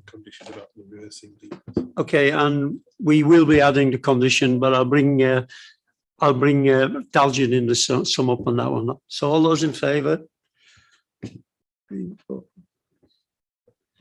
7. Yep, that is clearly carried. Dalgin, can I bring you in? Well, we might as well do against. Oh, sorry. I thought. Okay. And 2 against. It come up the same vote. Okay, Dalgin, can I ask you to sum up, please? So after considerable debate, where it was clear that some members recognised the improvements that had been made since this item first came to panel, whilst others clearly thought not enough had been done despite panel's deliberations, it's clear that the motion to agree the officer's recommendation has been carried after a vote. In addition to the recommendation in the report, we will have an extra condition to control the details of the reverse lights. And we will also have discussions with the applicant on the possibility and potential for increasing the bund height to the nearest residential properties. Actually, I don't think we said potential. I think we said we wanted it by higher. Well, I think subject to that not creating any other issues, then I think that's something we'll pursue with the applicants. Hopefully that's an accurate summary. Thank you, Chair. Thank you for that, and thank you for all around the table for such a lively debate. That's what we do, isn't it? Okay, can I suggest we have 10 minutes to allow people to leave the room, and then we can reorganize ourselves?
Could you turn to page 117, agenda item 8? And can I introduce, can I ask Sarah to introduce this item, please?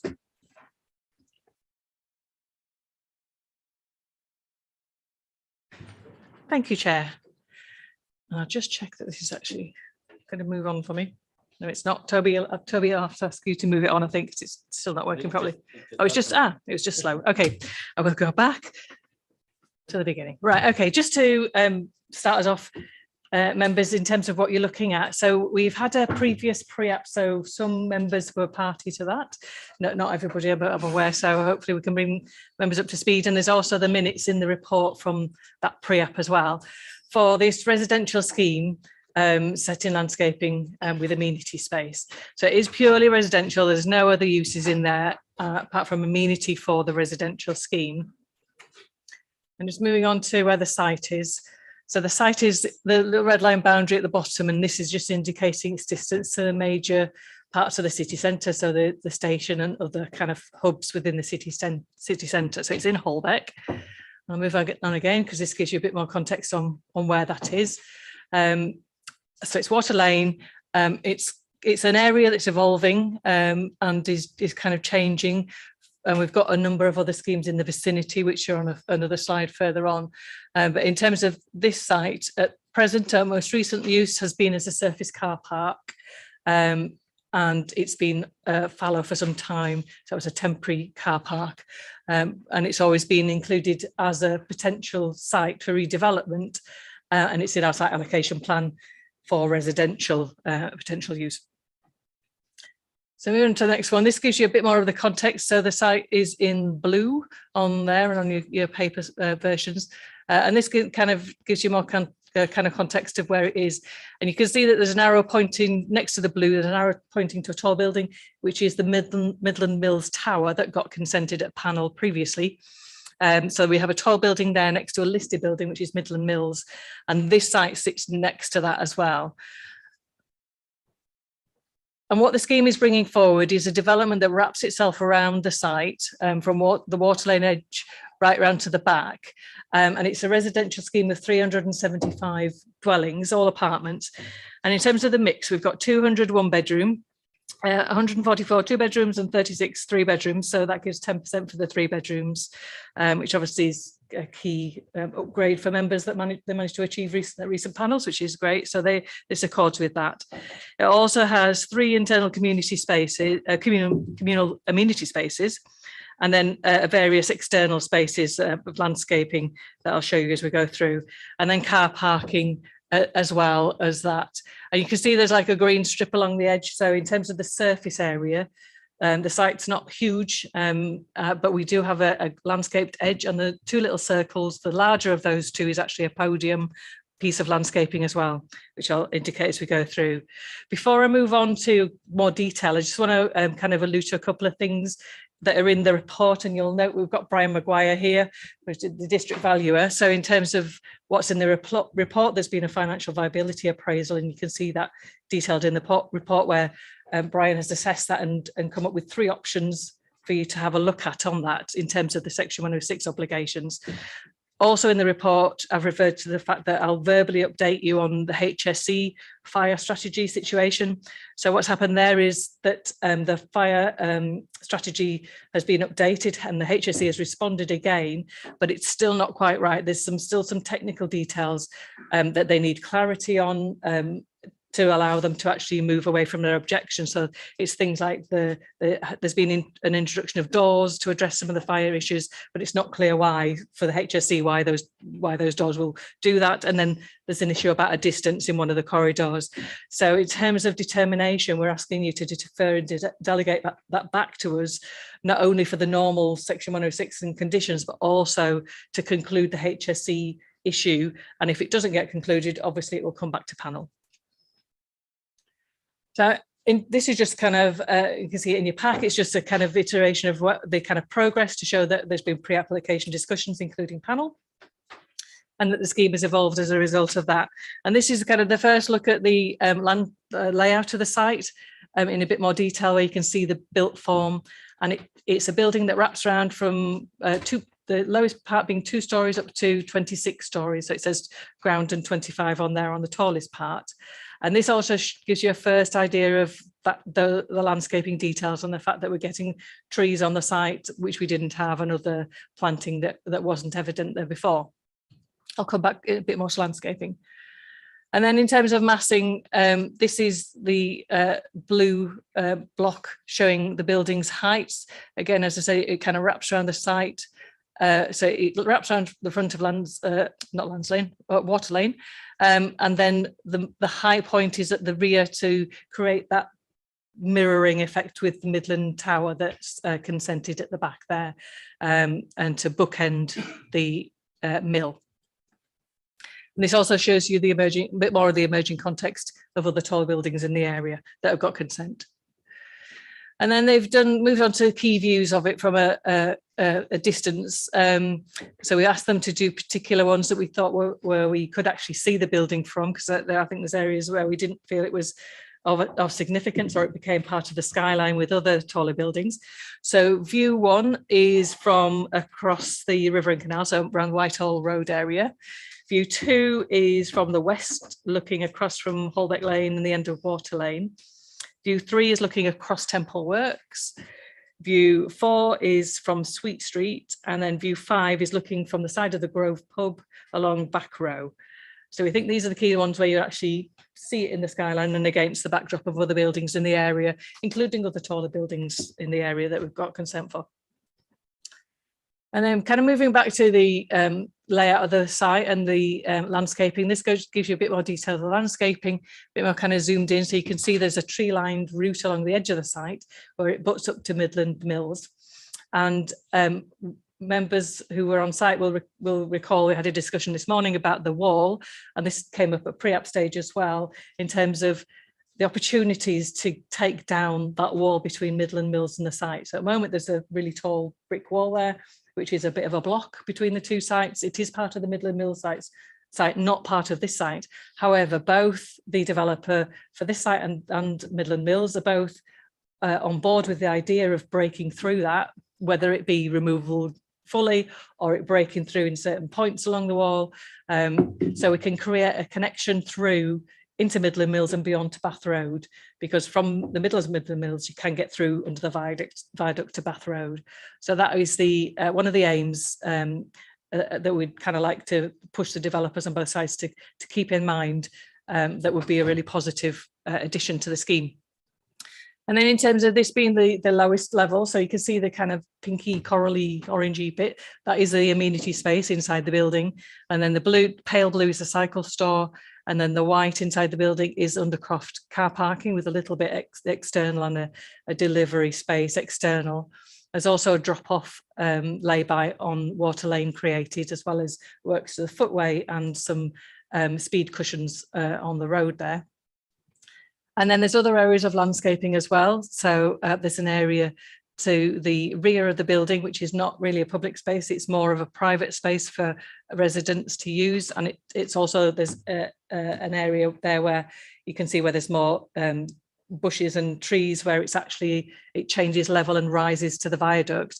And then when we were on site, we talked about distances around those three areas. So at the entrance point to the site where vehicles enter and pedestrians enter, it's approximately 27 metres in width, depending on whereabouts you are.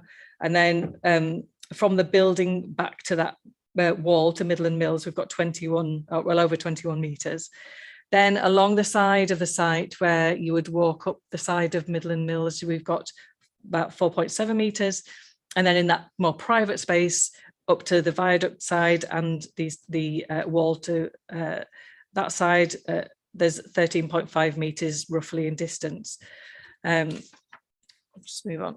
And then the next layer up gives you an idea of the kind of layout of apartments. I haven't included lots of floor plans because basically the layout continues up, but steps back as the building steps and reduces its mass. I do have paper copies if members want to see those. But again, we've got an amenity space at this upper level. And here we've also got that upper podium level on top of the car park. And there's some kind of ideas at the side there in those bubbles that what that space could be. And we've got CGI as well of that space. In terms of the car parking, you'll see that there's 46 car parking spaces in there. So it's a low number, but we're thinking, in terms of sustainable transport mode, wanting to push that.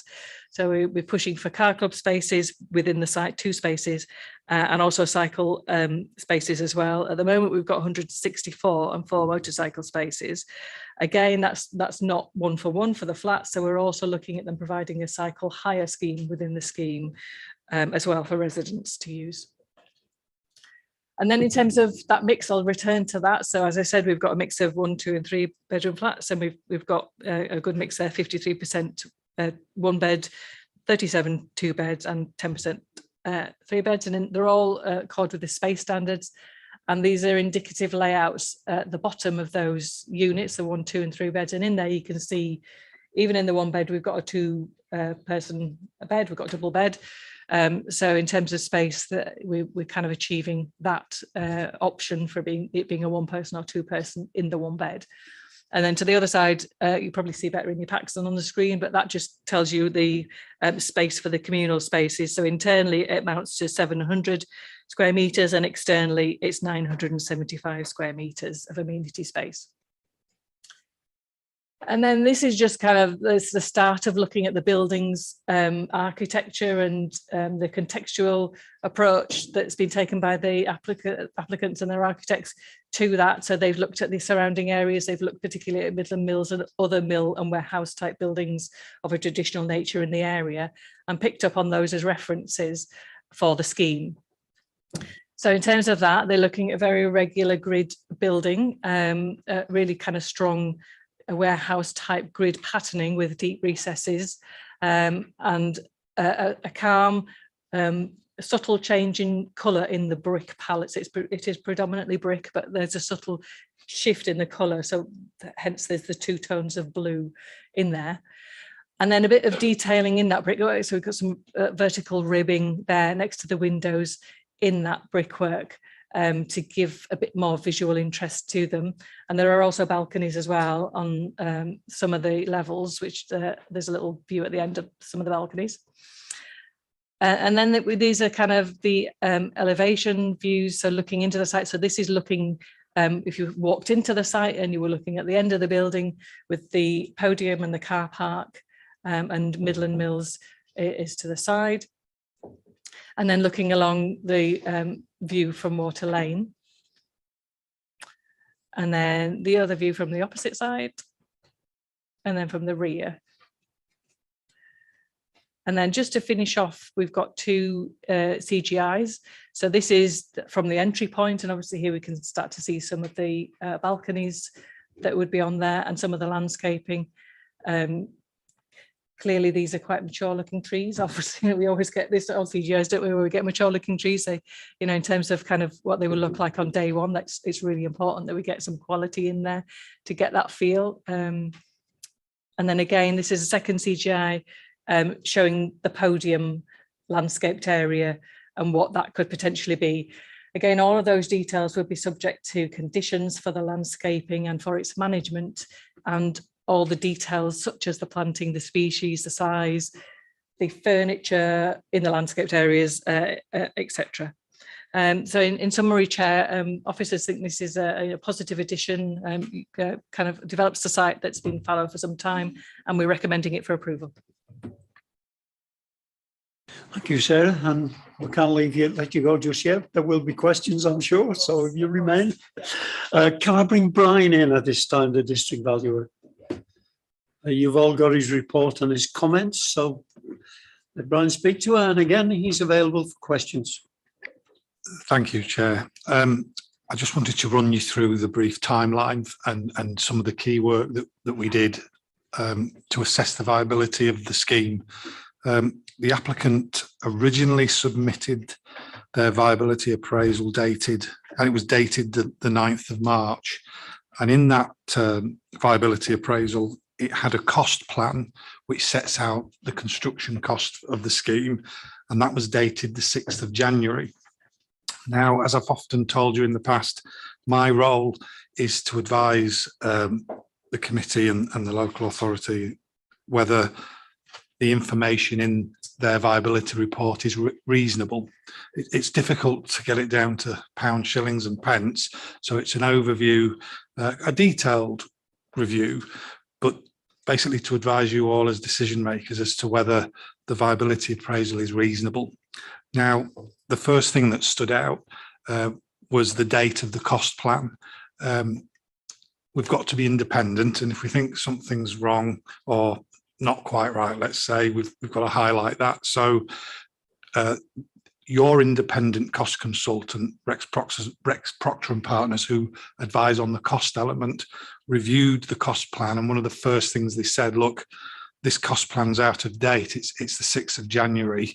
We're now in March, and as you all know, we're here in July.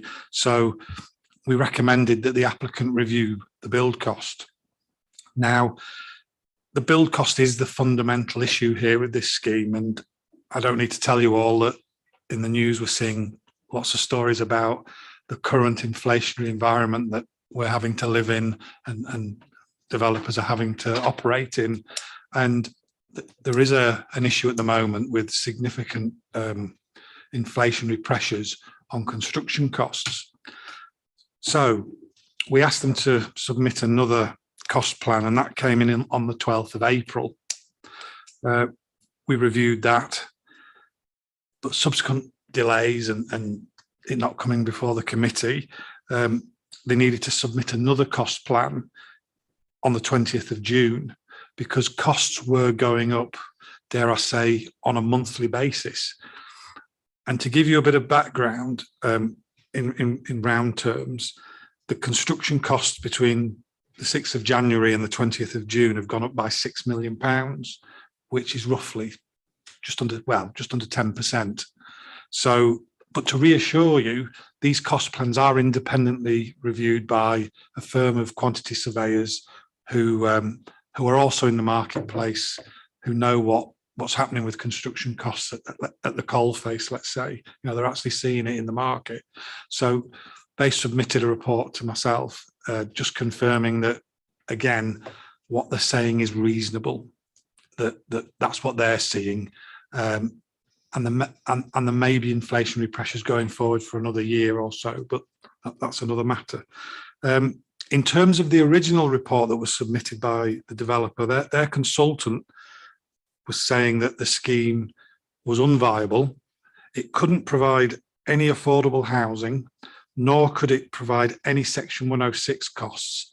And in fact, the scheme was losing £8.9 million. So it was completely unviable. Now, at this stage, we come in and start looking at the inputs into the scheme. I've already touched on costs. I concentrate on the revenues. And at that point, we start looking at what are their projected rents, what are the running costs in the scheme, what professional fees are they proposing, and what profit level what's their target profit level. So I can answer specific questions, but I won't run you through the last 4 months of working on it. But we've put a case forward to say that maybe some of your rents are a little bit low when the building subsequently lets. We've also looked at the operating costs, because the model here is the landlord rents the apartments out, but the landlord also has to pay for all the heating, cleaning, insurance, etc., in terms of operating the building. So you have a gross rent for the total rental value of the entire building, but off that you have to take some operating costs. Fortunately, we were able to get, we turned around this deficit of 8.9 million and were able to demonstrate that it could in fact support some affordable housing, some Section 106 costs and SIL. And in the report that you've got in front of you, on page 1, you'll see that at the bottom I've given 3 options. So in consultation with your planning officer and what have you, we said, well, look, there is a pot of money available to put towards affordable Section 106 and SIL.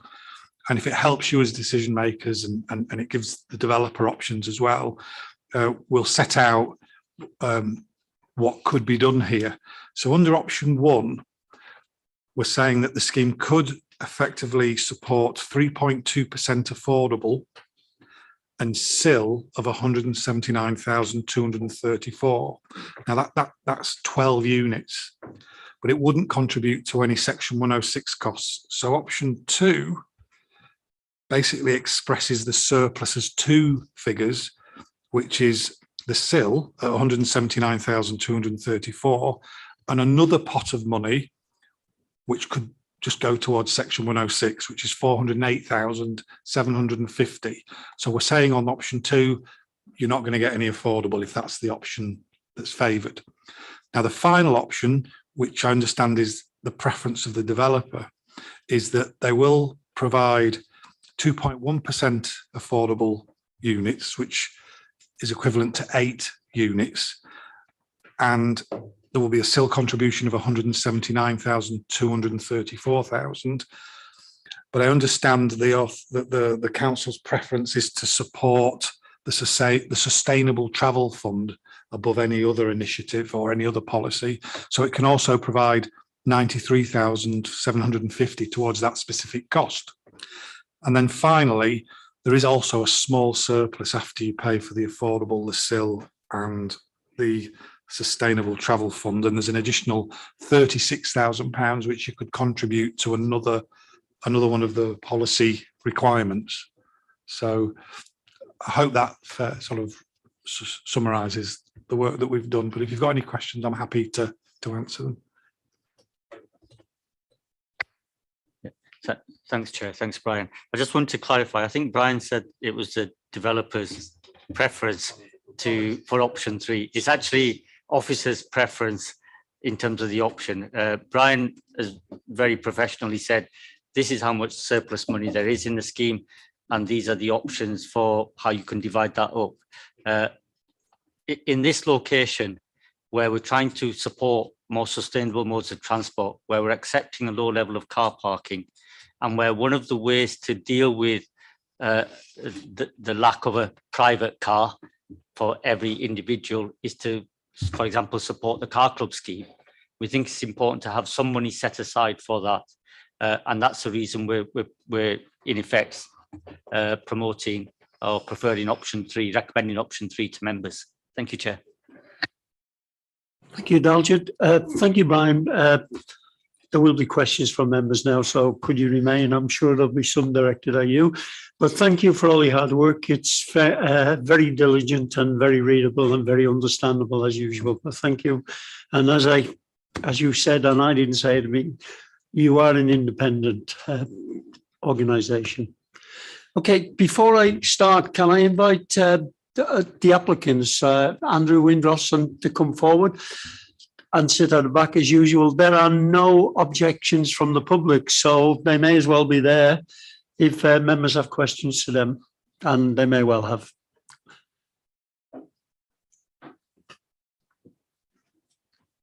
Okay, I have a couple of speakers. I'll start with Kaylee. Thanks, Chair. So I think, first of all, thank you, Brian, for all your work on clawing back some of that money and finding where it had gone. I don't know, finding that surplus, I suppose. Is there any way, if the economic situation changes, is there any way of clawing back any more contributions, or have we got to take it as written in the report, even if there's a big change in the next few months between this being passed and like possibly being passed, I suppose, and being built out, and also what will the sustainable travel fund, what kind of thing are we talking about with that? Because if the majority of the people living there are just walking or using public transport, what exactly is that going to achieve? Because from what I can gather, where it is, most people just be walking to work or just hopping on a bus. I think I'll leave it at that. Thanks. There's probably a number of people who could come in and answer that. Maybe I'll bring Jill in first on sustainable travel, and then maybe the applicants and Brian or Sarah might want to chip in. Thank you, Chair. So just in general, the travel plans SPD as it currently is we would take a review fee to enable council officers to actually work with the residential travel plan coordinator.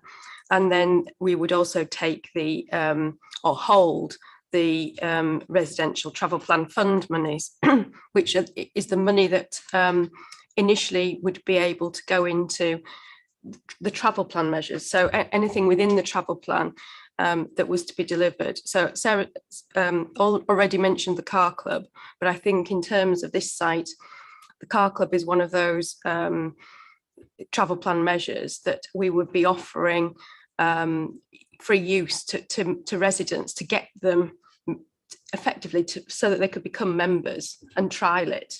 So they get that free trial use out of the cost that comes out of the residential travel plan fund. So that would be one of the significant measures here. I mean, other measures are clearly available, and it is between the residents and the travel plan coordinator to decide on the spend, but then that is reported back, and it's also the money that the council takes to actually have that time to to review and monitor. So it's so the other measures we would normally look at, things like potential for travel tickets. We don't do generally the residential metro cards anymore for an annual pass, but we do other travel tickets like monthlies, just to give people a flavour and to promote public transport. We do other initiatives in terms of being able to support cycle vouchers, walking accessories, those sorts of things. Just perhaps that wouldn't be appropriate here, but certainly the cycle vouchers could be, and also then to support the cycle hub facility as well that's proposed on the site. So I think there are multiple measures we could do, but without that fund, we don't have that ability to really work with work with the site, and I think that's the benefit that it would give us. Come back on the review question. In terms of reviewing the viability position down the line, I think there are options. We could consider that, but a principle of planning is that you make a decision, you consider all the information at the point of decision, and also if you review it, there's a risk also that the viability position could be even worse. So the other option is that we have a shorter consent period than the normal 3 years. We're looking at the viability could change, but we have to be reasonable about that as well. There'll be a certain amount of time needed for setup, etc., and to implement. And that shorter consent would also have to be agreed with the applicant. So I think I completely understand the question, and really I'm happy to be led by panel on this, but I think there are risks attached to saying we'll review this down the line. I think my preference would be that you have a shorter period for the consent in effect, if that's a real concern. Thank you, Chair. Thank you, Dalju. That's very helpful. Kaylee, we can bring the applicants in and ask for a comment from them. They're here. If you want to wait and come back, you can come in now if you like. They're very relevant questions. Okay, Andrew. Thank you, Chair. I'll just briefly introduce, we've got Tim Tolcher to my immediate left. He's the architect, if there's any architectural questions coming forward, and also Oliver Westrow from McLaren, the applicants, again, which Oliver might come in on this point.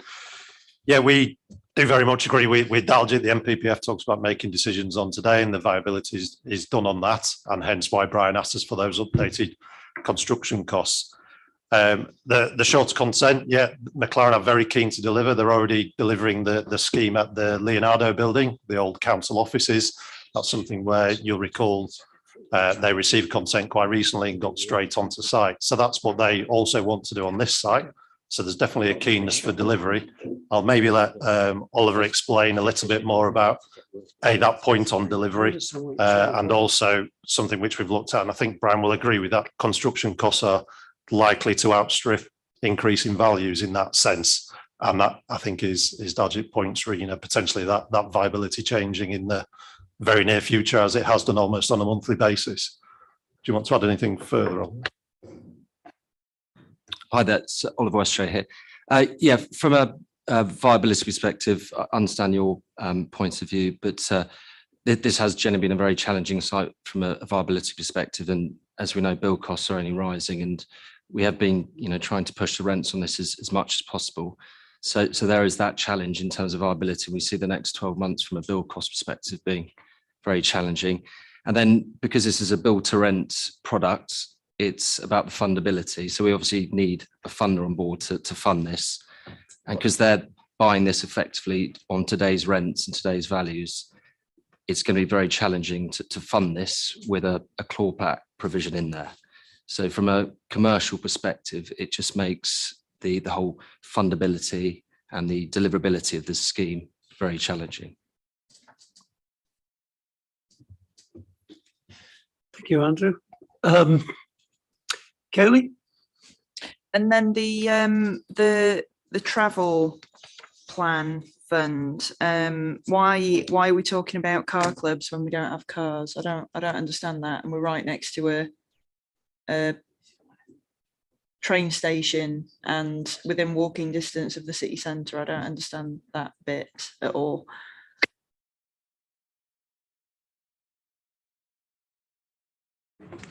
Yeah, just in relation to the car club, so it is one of the ways in which we see it supporting residents not needing to own a car, and therefore supporting the lower parking levels that we've got on the site. I mean, I think car clubs in general are very successful in you know, encouraging people to try to you know, to get rid of the car or to get rid of the second car. You know, because it just means that for those occasions when you do need a day out or whatever, that you can, there is one available for you to use, or for emergencies or for whatever reason. So I think, you know, as part of our transport strategy, that kind of shared mobility is what we're trying to promote, so that instead of personal car ownership.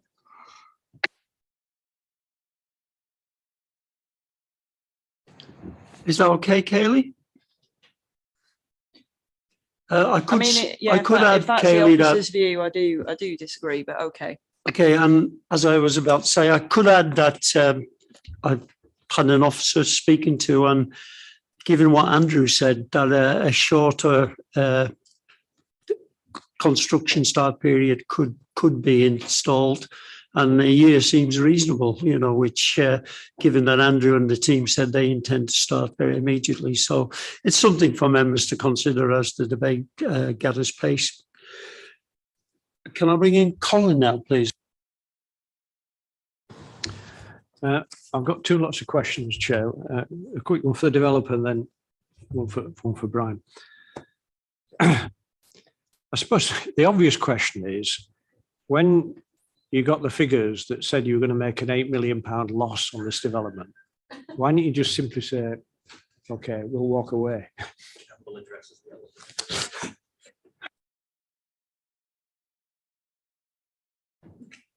Yeah. Again, a good question. It just comes down to viability. We at that stage when we were looking at the figures, it was, you know, where build costs were proving very challenging from viability perspective. So since then, we've looked at optimizing as best as possible. We have looked at rents. If we can grow the rents, we've had to work with our funder to try and eke out more value out of them. And, you know, similar to what the district value has done, you know, we've managed to get it back to a stage where even at 0% affordable housing, it was struggling. But we have managed to find some different areas of cost saving and value engineering to make it more viable. So we've really worked on the viability on both from a value perspective and a cost perspective to get it more viable and to deliver this. But it's been a challenge on this scheme. You know, it's a 26-story tower in an area which is an up and coming area, but it's not still a high value area of Leeds. But as I said, you know, we've worked with our professional team to manage the cost and to try and create as much value as possible within the challenges we've got. So if effectively, are you saying to us, I'm trying to work out why the costs are so high on what we saw, the site we saw today, which is a cleared site. Now, the build costs are the same for everybody across the city. So I just wonder why the costs on this site are particularly high. Is the cost in effect because the model of the development you're trying to pursue is in this case going to produce a very low return on a profit margin? And if you had a different model, for example, I don't know, student flats, they seem to be very popular. Would that make it more viable? And I'm trying to understand why it's not viable.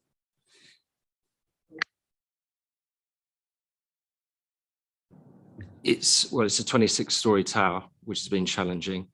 There's a podium there as well, because obviously we want to create landscaping. That podium, there's a huge amount of cost to that as well. In terms of, you know, we as you know, with the Leonardo building, we do student, but this is an allocated site for residential.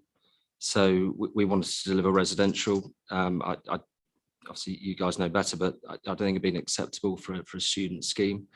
And it has been challenging in terms of build costs, but we have, you know, generally been trying to control those costs. So I understand that, but you know, if you're saying to it's expensive because you're building a 26-story tower, then I suppose the layman might say, well, why don't you just build a 13-story? Wouldn't it be half the price? That's not how it works, though. I know that. Yeah. So it's a 26-story tower because that's what you think. Those are the units you think you need to make it work.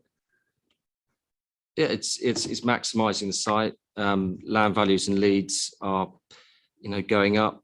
You know, Leeds is now obviously a popular location for developers, so the land values are going up. So we do have to, you know, maximise the density on sites to you know, try and get a profit for a scheme. So it is part and parcel of that, having to push the height, that we wouldn't be able to get to a value on the land that would have been acceptable to the landowner. So we always look to optimise and maximise density as much as possible. I'll bring Brian in on this. He might be able to help with that. Can I ask? I'm going to ask you another question, so I'm actually get it all in at once. Okay, well, ask him and he can answer both. Right. I think looking at the alternatives, a couple of them include a SIL payment. Now, I must admit, I was under the assumption that SIL was given. We weren't allowed to say, no, you don't need to pay SIL. That's just a normal cost. So I'm a bit, can you explain why you're quoting that? And then I've got a question for Julian. Okay. Yeah, forgive me. What I try and do, one of the key bits of guidance when it comes to viability as a chartered surveyor, they talk about transparency and being non-technical and being as clear and concise as you can. And you're absolutely correct. SIL is a given, but I only quote it in these options so that you as decision makers can see that these are payments of money which are policy requirements. So there's no other reason, just trying to make you all aware of what payments are being made as part of the policy, really, if that's okay. Can I just ask Julian the question then? Probably everybody else. You know, there's talking here about a contribution to 106 costs or no contribution to 106 costs. If there wasn't an issue about viability, what would we be asking for in relation to 106 contributions? Because I noticed when we were on site, you mentioned works on Water Lane, isn't it? So I'm assuming that under normal circumstances, we will be asking for some 106 contributions towards highways and all sorts of other things, plus affordable housing. Brian actually had the answer for me, so that's rather helpful of him. Thank you. So the Sustainable Travel Fund is at £250 per unit. So that is the 93,750. The traffic regulation order, which is part of the works, £10,000. Travel plan monitoring fee is 5,000. And then pedestrian and cycle connectivity improvements for the surrounding area was 250,000. Clearly that is not being achieved. And then there is also on Brian's list, which isn't a transport contribution, it's a public open space contribution of 452,676, which is that's not being paid either.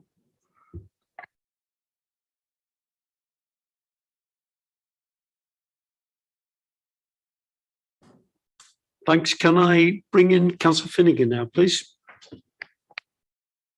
Thanks, Chair. This is one for Sarah, and have a great retirement.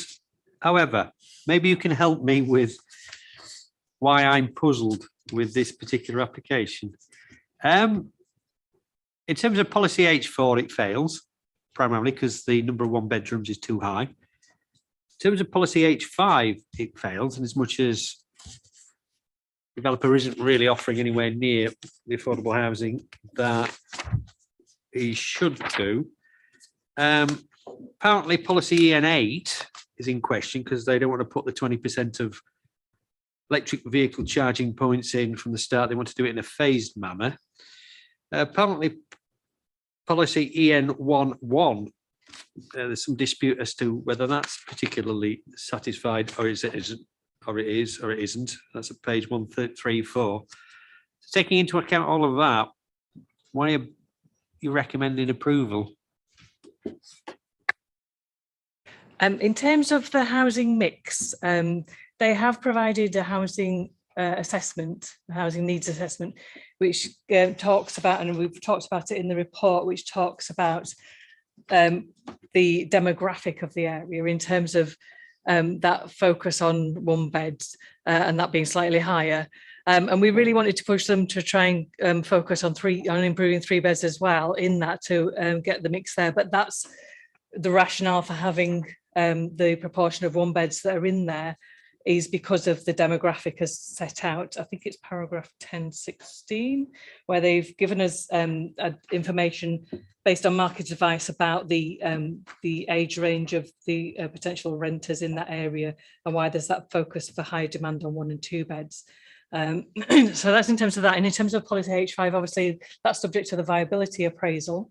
And our policy does allow that to occur, that viability appraisal to occur on affordable housing and other obligations. And that's obviously for members to take a view on in terms of that, whether they accept the findings of the district value and those options put forward. In terms of EN8, I mean, we can push them to provide them all up front. I have no issues with that. They've asked to do it in a phased manner, but I have absolutely no issues with us wanting to have full EV charging from day one. So we can certainly push them to do that. And then in terms of EN1 and that analysis of the sustainability, we do now, thankfully, have a sustainability officer with us in the council who's looked at this with us, because what they've basically said is they've looked at Part L, which is what EN1 is based on. And in some ways, Part L is somewhat out of date because obviously the policy's been sitting there a while. The building regulation in question is 2013 as well. So they've actually looked at the standard assessment procedure, which is a government accredited procedure for looking at carbon factors, and they're actually showing that there's a betterment if they apply that rather than going back to the more outdated kind of procedure that we still have, unfortunately, and we need to update on that.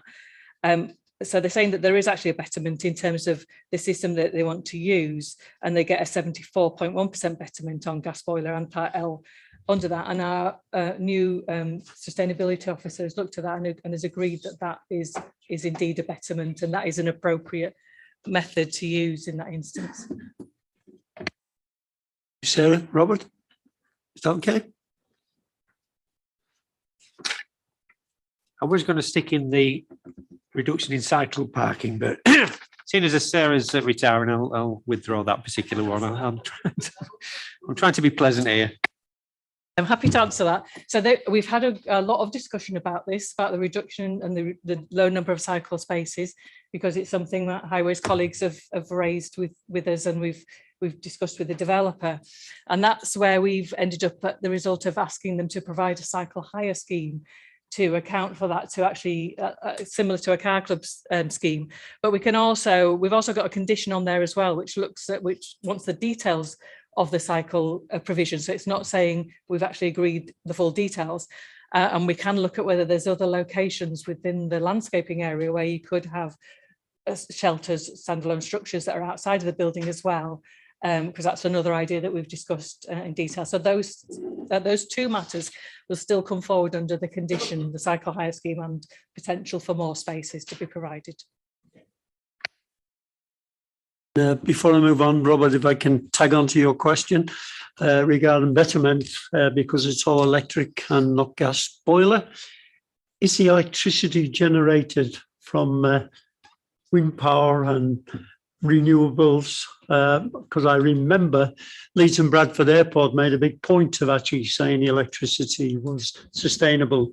So that's a question that's unanswered, and it's probably an important one. Do come. I think at this stage we don't have that information unless the developer can answer that in terms of who their supplier will be ultimately will be. But obviously that's something for them to be mindful of, that we'll be looking for that to be a consideration in the final result of the scheme. We do have, we could kind of try and capture that in terms of condition on sustainability to actually get that detail through to us. Obviously we can't say, it's not our role to say who they choose as a supplier, because that's outside our remit in terms of planning, but obviously they can consider that now that you've made that point. Yes, I think that's very important. If it's generated in an unsustainable way in another part, it still affects the planet. So it's not been as beneficial as it says on paper. I've got you. Okay, I'm going to bring in Peter now, and he might expand on that. He's more of an expert on these things than I am. Not sure I can, but it's an interesting one, because we probably have never asked for developments to, obviously, if we could require it, then all new developments that were managed centrally would have to take out a green energy supplier, which is something we haven't necessarily thought of before. So that's an interesting point you raised here. Hopefully soon, all of our electricity will come from renewable sources anyway, but it is an interesting point. I was going to touch just on these the section 106 costs. Colin got the first point of my question, was what's the separate values of each one, so that's useful, because from what I see on here, we'd be getting the bit for the travel plan and the car club, but we're missing out on a very considerable amount of green space contribution, contribution towards pedestrian and cycle improvements, and it suggests on here we're missing out on the traffic regulation orders as well, subject to viability on there.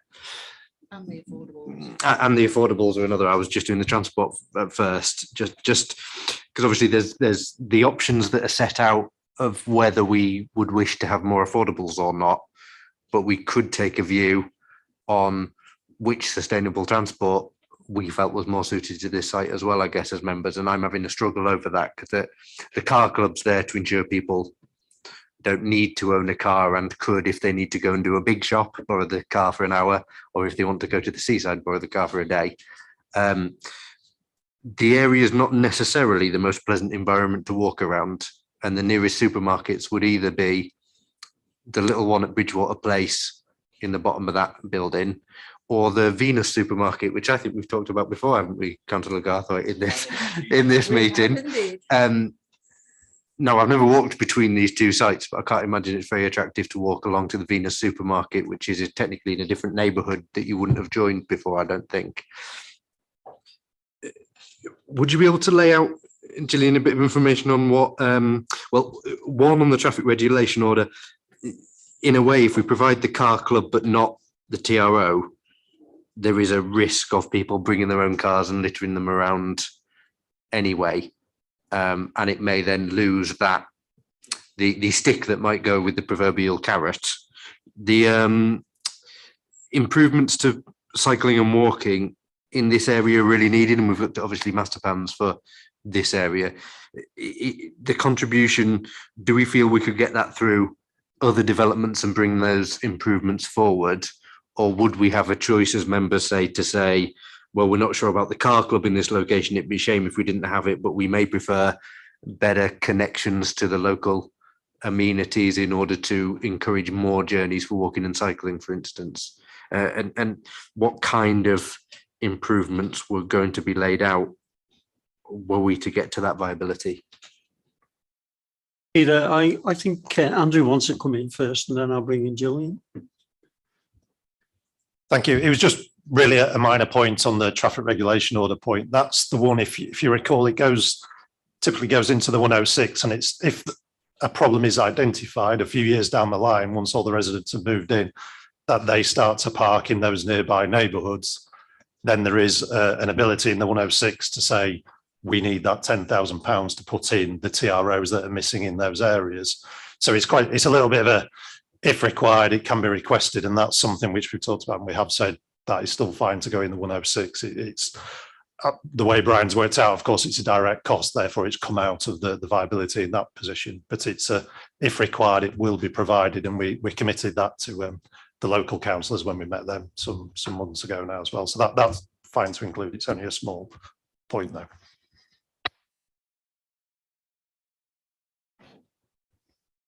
Thank you, Chair, and thank you, Andrew, because I think I was conflating two issues, because there will be a traffic regulation order as part of the off-site highway works as well, which is, you know, in terms of the loading bay outside the sites will require a traffic regulation order, and also a speed limit order for the 20-mile-an-hour speed limit reduction, which is part of this. It's also part of other developments in the area, so it kind of will very much depend on who develops first in terms of who funds that speed limit order, but it is still a requirement of the off-site highway works. And then there is the traffic calming as well.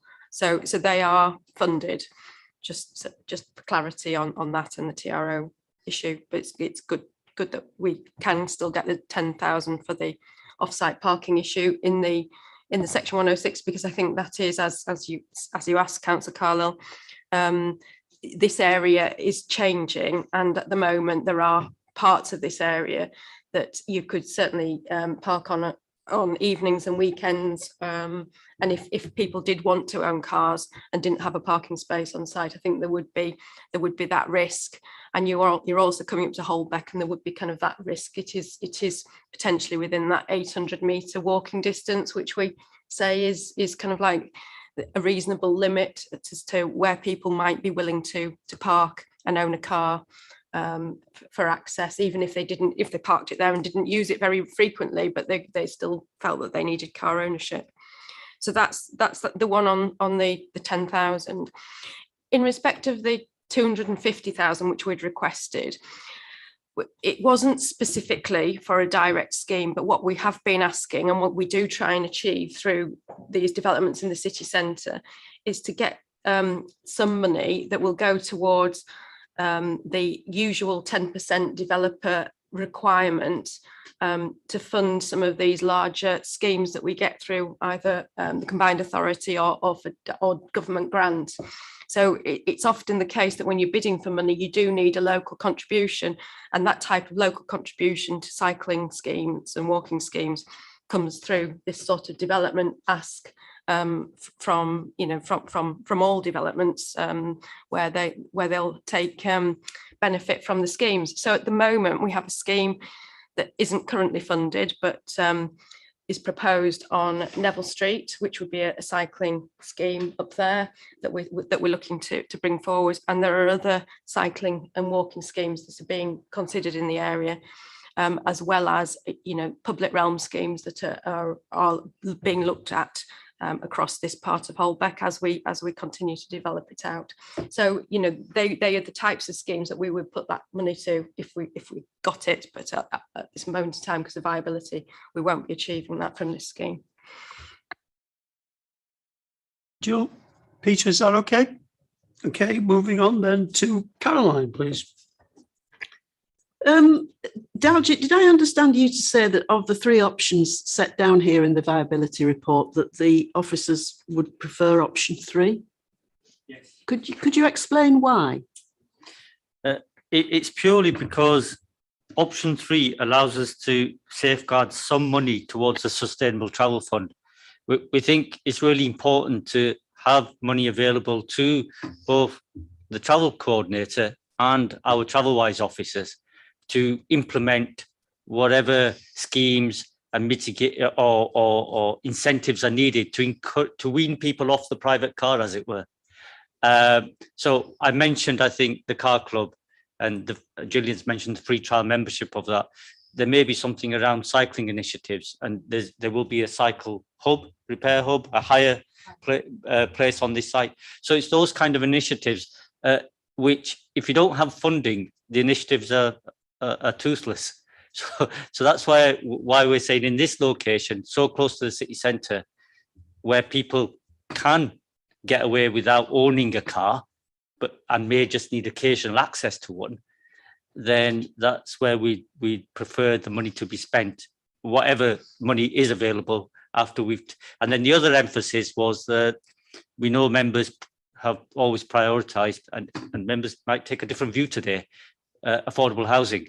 So there is option 3 still gives us some ability to provide some of the units, although not a policy compliant position, at discounted rents. So that was a reason why. Okay, thank you. Al, please.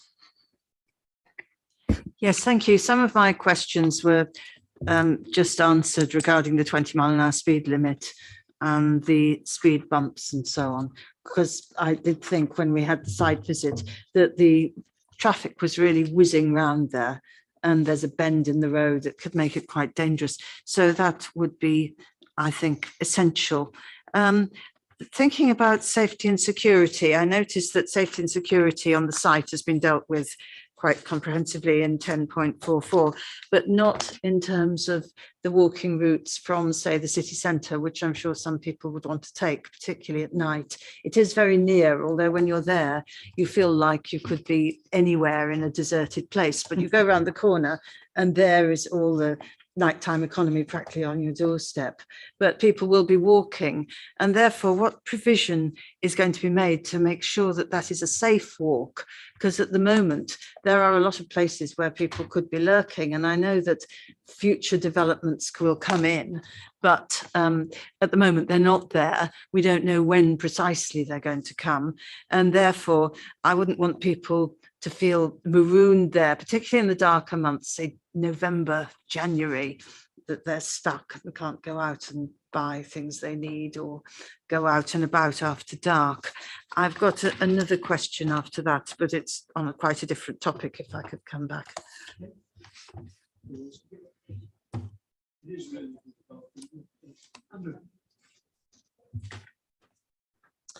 Yes, I suppose there's, the measures on site there that we include, and the developer has the ability to make their site safe through the CCTV, the concierge, and obviously all those things. The activity will certainly increase, and I think in terms of giving perhaps a little bit of an update, as far as I can, the Midland Mills scheme has started next door, so that's widens that active frontage in that sense, brings it closer, then linking it very close to the new CG scheme, which has just finished or just topped out in this last few weeks. So again, there'll be all that activity in Mustard Wharf now occupied. So that will certainly enliven that frontage more so than it is. And it will be quite, so just this site and the Midland Mill scheme, quite a wide active landscape frontage from that point of view. I suppose the the speed control measures will slow cars down and make it safer, as we say, from that point of view, and that still comes forward. It's then a little bit limited, I suppose, in terms of what a developer on a specific site, not having any control over any other sites, can do from there. But the activity will certainly increase in that sense from day one, these doors opening. With build to rent schemes, the intention is, again, from day one, that there are a lot of people moving in from that day. It's a little bit different to selling property, which may take months and years to actually sell and occupy and increase the number. So again, I think there'll be that sort of critical mass, to use that term, from largely day one when this becomes operational. Hopefully, I say, with the other developments coming on board, I think it will significantly change, and quite quickly in that sense. Do officers have any comment on this, please? I think I take the point that as the area changes, there'll be more natural surveillance and more activity. But I think one of the things that we are required to look at in terms of adopted highways is street lighting and so on. So that will be, you know, I take your point. Because of the bend in the road and the high level railway bridge, there's a blind spot, so you can't really see where you're going. But I think if I don't know where the street lighting columns are here, but if there's a street, I think it's really important to have street lighting in this section between the viaducts. I don't know if we can visit that somehow as part of the works that are going to be done on the highway, because I think that would improve things a lot at night time. Yeah. I'll just add as well, I think the fact that it's a scheme that's got communal amenity space means that the developer's aiming for people to actually get together and get to know each other and create a bit of a community in the building. So if that happens, there's a potential then for them to form a residents group if they so wish, and the developer could push for that and kind of encourage that to happen. And then there could be that support network in terms of making sure that people are safe when, you know, they've got like a buddy system or something, that when they're actually walking back from town, that they know that there's somebody they can rely on and call if they're in a situation where they feel unsafe. Yes, I think it does need looking at, and possibly in the future when we know what developments are happening when. And certainly I know if Councillor Maloney had been able to be here, she lives in Saxon Gardens, and she would have talked about the difficulties in certain areas between going home from the city centre to there, and how a lot of residents there have been experiencing problems, which we are, with city centre management and police and so on, attempting to remedy. But where we have a new development where we can start from scratch, I think it's important to build that in from the earliest possible stage and to look at all possibilities. Another rather different issue is that of the outdoor space. The CGIs are very nice.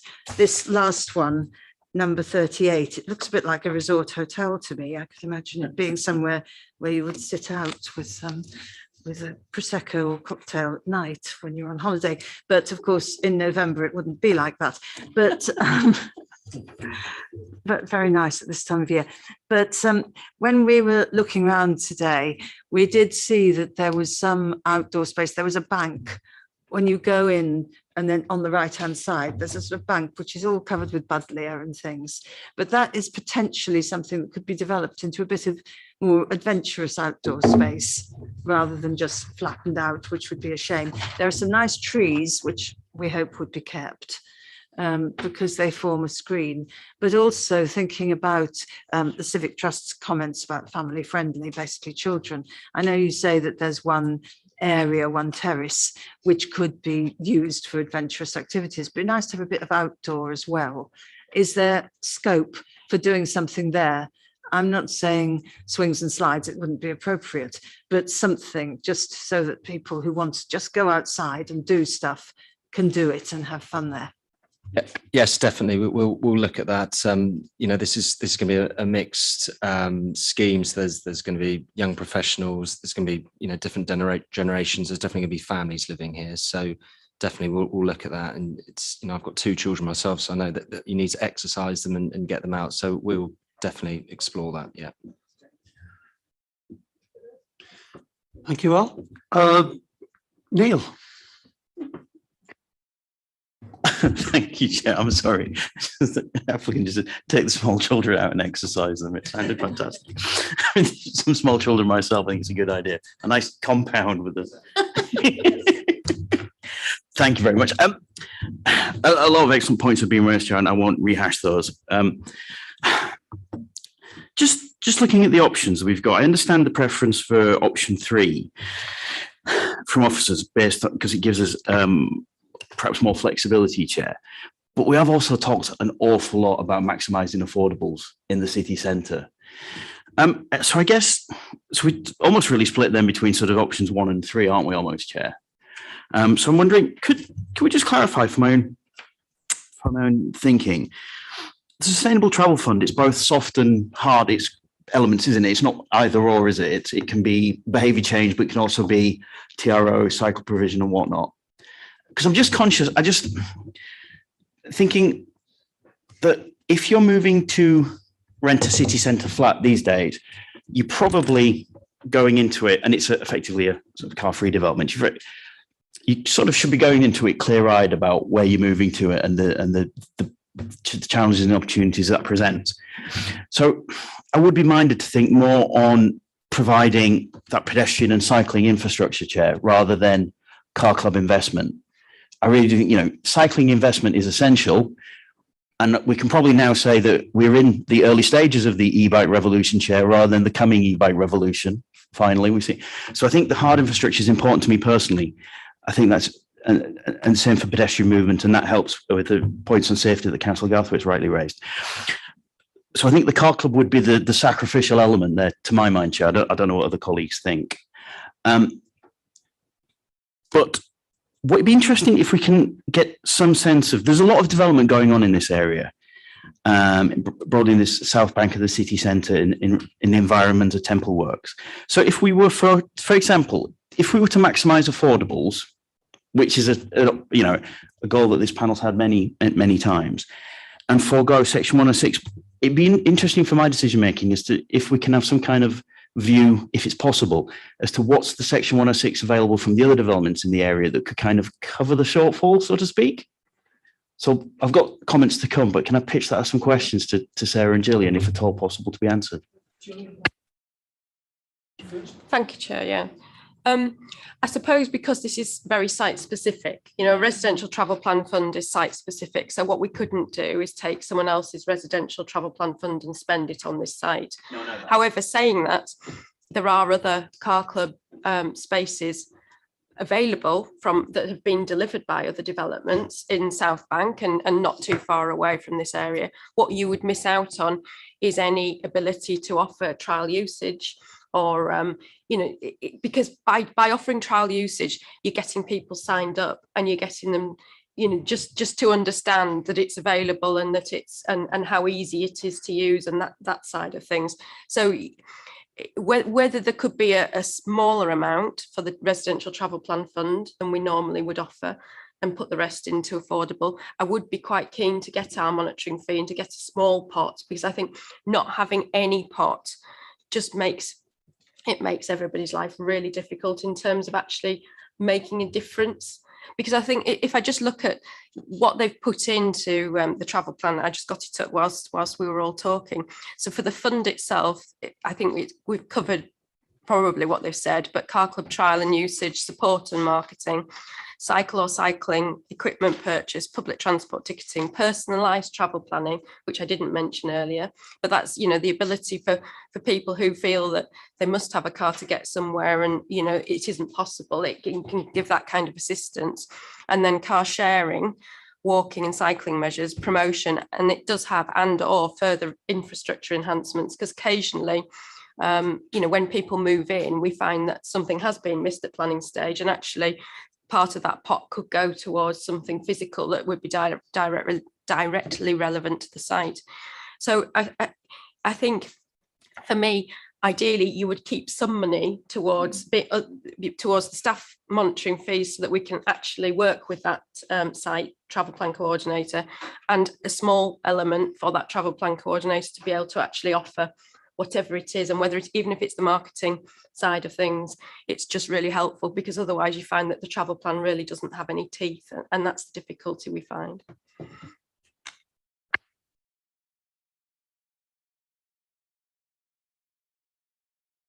In Councillor Walsh, so in terms of that, would you be thinking of, because I think there's two parts to it. There's the fund and then there's the car club spaces. So the fund contributes to the membership, but then there's a car club spaces. Would you still be wanting to see the car club spaces? And if they're not there, what are we putting there? We're putting landscaping there, because what I wouldn't want it to be just then turned into normal car parking spaces. Yeah, Terry, you read my mind, which demonstrates what a loss you'll be to the council. Yeah, it's the behaviour change stuff that I think is sacrificial, not the spaces. I think these days, if this was like 1999 and car clubs were just like a new fresh thing, then yeah, I think behaviour change is a really good idea. But in a less than ideal scenario which we're in, that the behavioural change push seems to be the thing to go, to my mind, because the car club could do a leaflet drop that the developer could facilitate putting through letterboxes as the management company, because it's a build to rent scheme. It's not a free for all, is it? So, but it's the spaces, the physical stuff I want to keep, but the behavioural stuff I think is the thing to go, Chair. That would be my thinking, because like I said, it's 2022, and if you move into the city centre, you should be mindful of the challenges and opportunities that affords. And its physical infrastructure is expensive. And we wouldn't want to lose those car club spaces. I think car clubs are a great thing, by the way, but I just think the behaviour change stuff is the most sacrificial bit. So thanks for that.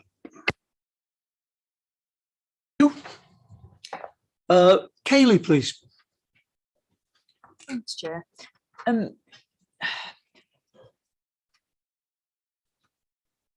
I've been listening to this really carefully, the debate, the questions. I've got a few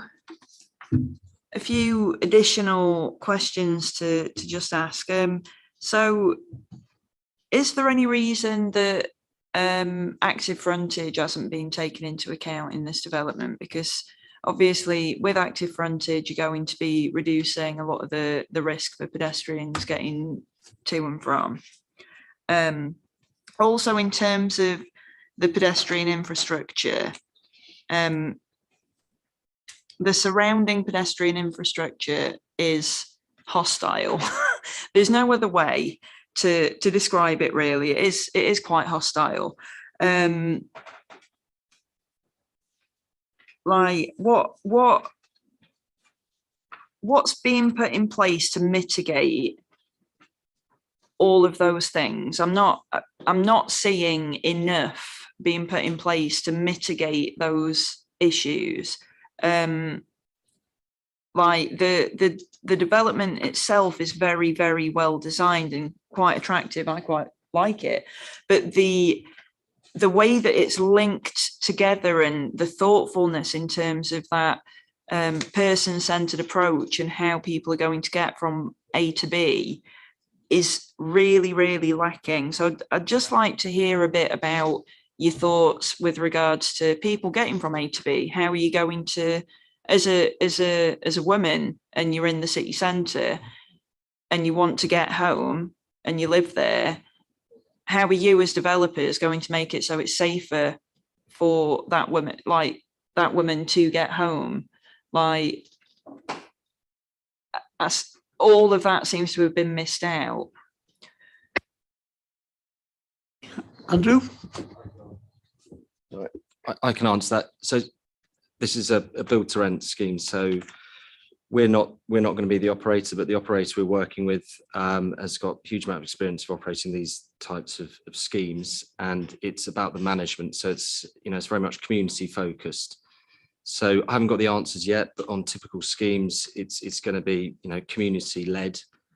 So it's the security and safety of the residents is going to be paramount. So there will be certain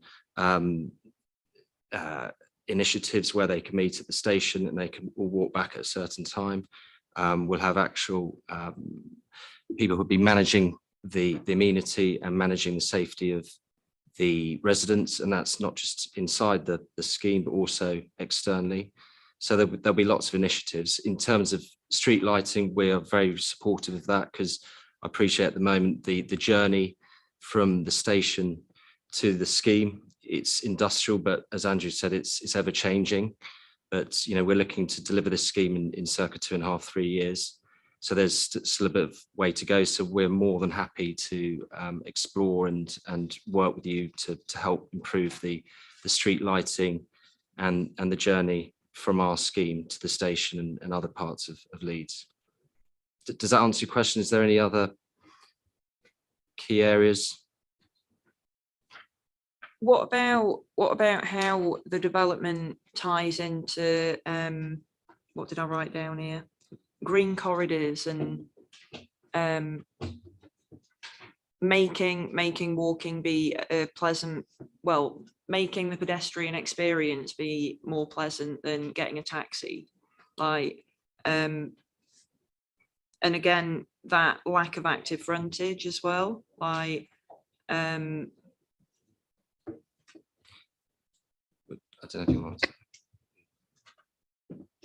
So we could maybe, if you want, have a look at the landscape plan or the wider area plan and look at some of the connections. Just a couple of bits on that. Sarah touched on the connectivity certainly through and with the Midland Mills development, and that's something, as we said, both developers, both landowners are keen to achieve that, and that will enhance that in that immediate setting very much. So this scheme looks to connect through in the future to Bath Road also. So again, the immediate setting will improve on those points. We have talked about viability. The SIL payments are still in there, and those payments can be used within that wider council pot for contributions towards pedestrian improvements. That's one of the key things that can go towards as well. So that will allow for those more harder, as we've talked about, sort of initiatives to go forward as well. Just in terms of the frontage there will obviously be the landscape condition, which includes lighting. Again, we've touched on that in the immediate part of the site, with Midland Mills coming on at the same time next door. So that gets you past that next viaduct. Silver Street itself gets improved as part of the Midland Mills scheme. And then you are outside the front door of the new CG developments, where some of the pavement and pedestrian improvements have already taken place there. So that still contribution, which, so we talked about viability, will still go towards some of that as well.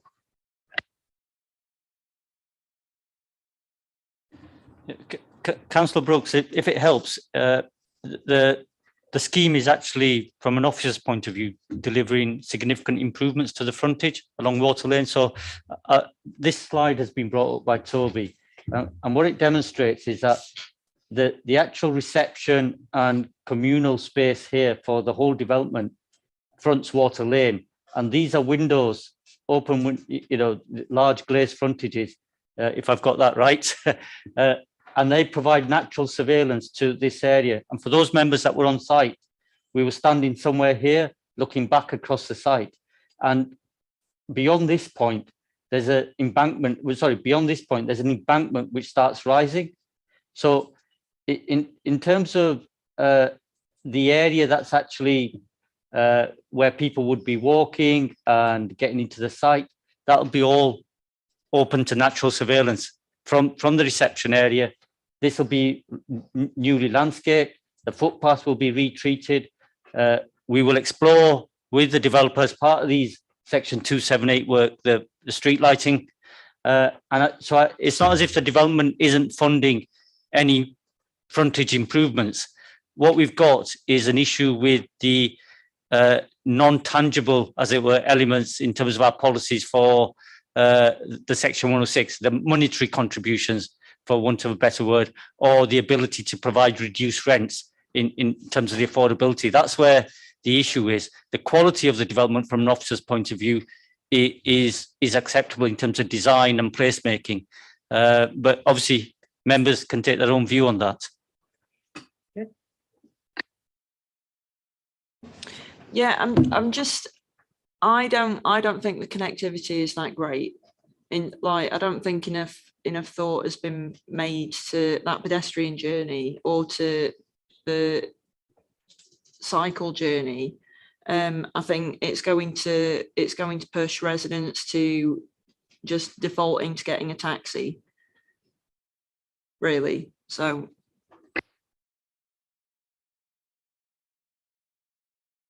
just brief. I mean, that's fine. That I'm not here to change your mind. I'm just presenting a position in terms of the officer's view. I would say that the site is actually, although going back towards the station and towards the city centre, because of the camber in the road, the line of sight is truncated by the High Line railway viaduct. It's actually very close. Once you get beyond those 50 yards or whatever it is, you're into the activity of the round foundry and the CG sites and tower works, and that's coming out of the ground now, and that'll be on site before this development is on site. So the nature of the area will be different. The other point, it's in the report, and we can't completely control it, but we are conscious of improving, giving residents here choices and making more present connections. And we have asked the developer to work with the adjacent landowner who owned this wall to actually take down this section of wall. As part of the planning permission on this site, we've secured public access through Midland Mills, through the viaduct, which has an opening here, directly onto Bath Road. And that will give residents here, if that's achieved, that will give residents here an alternative route, rather than using this waterway, an alternative route to get out in that direction. Perhaps the developers can update us on that. Yeah, could I just add to that, Councillor Brooks? So we're working very closely with City Life, who develop us on Midland Mills. So as I said, we've created some space for that green walkway, because we understand about the permeability through the whole of the South Bank, linking up our scheme with the rest of the South Bank regeneration area. And we are, obviously the developer's not here, so I don't want to put words in his mouth, but we're working closely with him to make sure that there's active frontage for our residents where the Midland Mills is. So we're looking at taking that wall down. We're looking at getting more commercial uses in there, such as cafes. So just to open it up and just create a bit more of activity, throughout the day. So it's nice just for our residents and also other pedestrians walking through along the walkway. So that's very key for us to create that activity on the site and try and influence City Mills. Thank you. I am anxious to move on. We've had a long time on this one and move on to comments. But Colin's jumped in, so can we move to comments after Colin has asked his question, please? Well, I was going to drag us away from the viability element and talk about the design, because we haven't touched on that. And I'm given the pictures we're being sent and we looked at, I'm finding it difficult to get a holistic view of the entirety of the blocks. So on page 37, we've got a detailed shot of the entrance, and that element appears to be quite reasonable.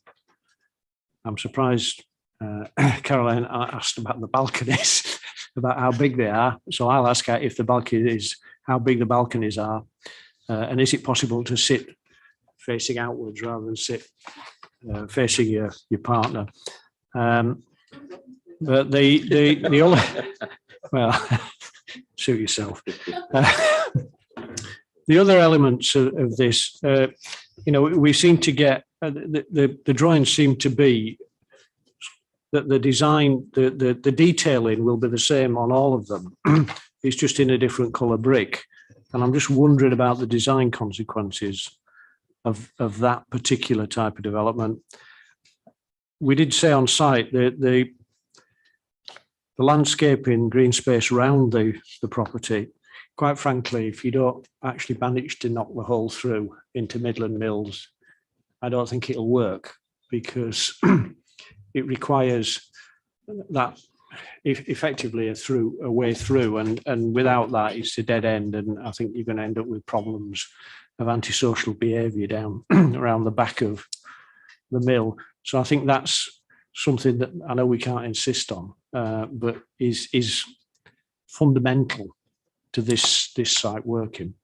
But I just would ask, as we've got him here, and you've sat patiently all afternoon. Can you just walk us through what you think about the design, and in particular, as I say, the detailing on some of the larger stuff, and does it work in a way that I think we'd be happy with?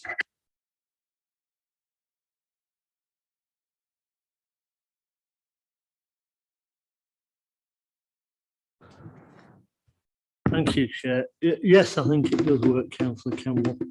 I think there's a lot to be said. I'm sorry, it sounds like typical platitudes, but it's what you learn at college. In three-dimensional terms, an object should look like what it is. In other words, you don't have to work it out. You know, a camera looks like a camera. A Ford Escort looks like a Ford Escort. Your human mind from experience as a child learns to anticipate things. And these are what they are. The large scale flats, rented flats. I think they have an advantage nowadays where a lot of people go for variety. They are structured, they're ordered, and the detail, the consistency of detail around the buildings is what gives the visual clue and the gravitas that they all work together. The change comes in, as Sarah's raised, the slight variation of brick colours. And I think it looks like what it is, a lot of apartments. I think it would be a mistake to try and change that. You know, because one, you're into architectural untruth. You know, you're never going to make it look like a block of offices, etc. I think it's for what it is. It's a very reasoned, suitable resolution. Are you okay? Does that help? Well, I think what you're saying to me is, for what it is, it's okay. It's not special. It's nothing that's going to get an award, but it does what it's set on the packet. Well,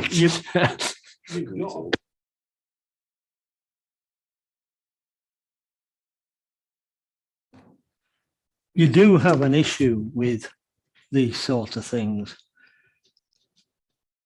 What do you do with large scale apartment blocks? This argument's been going on since we started them in the sort of late 50s, post-war. You either expend a huge sum of money and do an eclectic, individualistic designs as they used to do in Europe, or you let them be what they are. And personally, I think this is, I say reasonable, it's a decent solution. It is a decent solution, and I'm loath to start and recommend messing with it, because quite often you can make a bigger mess of it than it is now. Are you with me? In the sense of, no, the architects have done a good job. How you handle large blocks in a simple manner without expending hundreds of millions of clients' money to create weird architecture. This is a decent job, Councillor, yes. I was involved with Sarah with the development of the scheme, and I can assure you, as I've always said, if I'd have thought there was anything wrong, you would never see it, because I'd be screaming blue murder at the architects before it ever gets to see your view. I do my best for you. I mean, anxious to move on. It's not exactly a Gaudi, but it's more than adequate. Okay.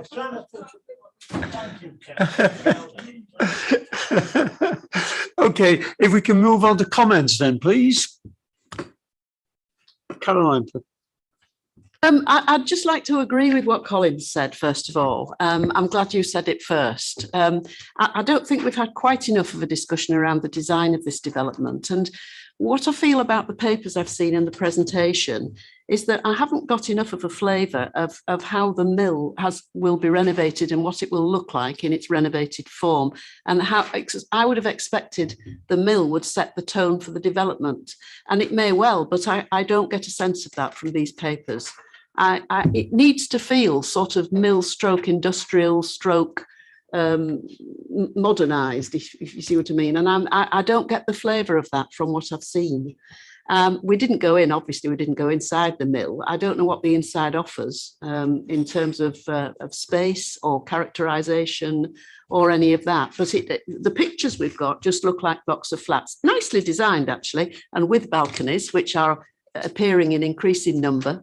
If they're wide enough for Colin to look out. And again, looking this morning at the brickwork on the mill, I mean, it is very characterful. I don't know how much renovation that will need to make it sound. And I can see from the papers that you're definitely attempting to sort of mirror that or reflect its characteristics in the development, but I just haven't got a size of the whole development in that respect. And I want the mill to lead the way in terms of design, because design is becoming a much more important feature in our decision making, isn't it, through the legislation that's coming down the line.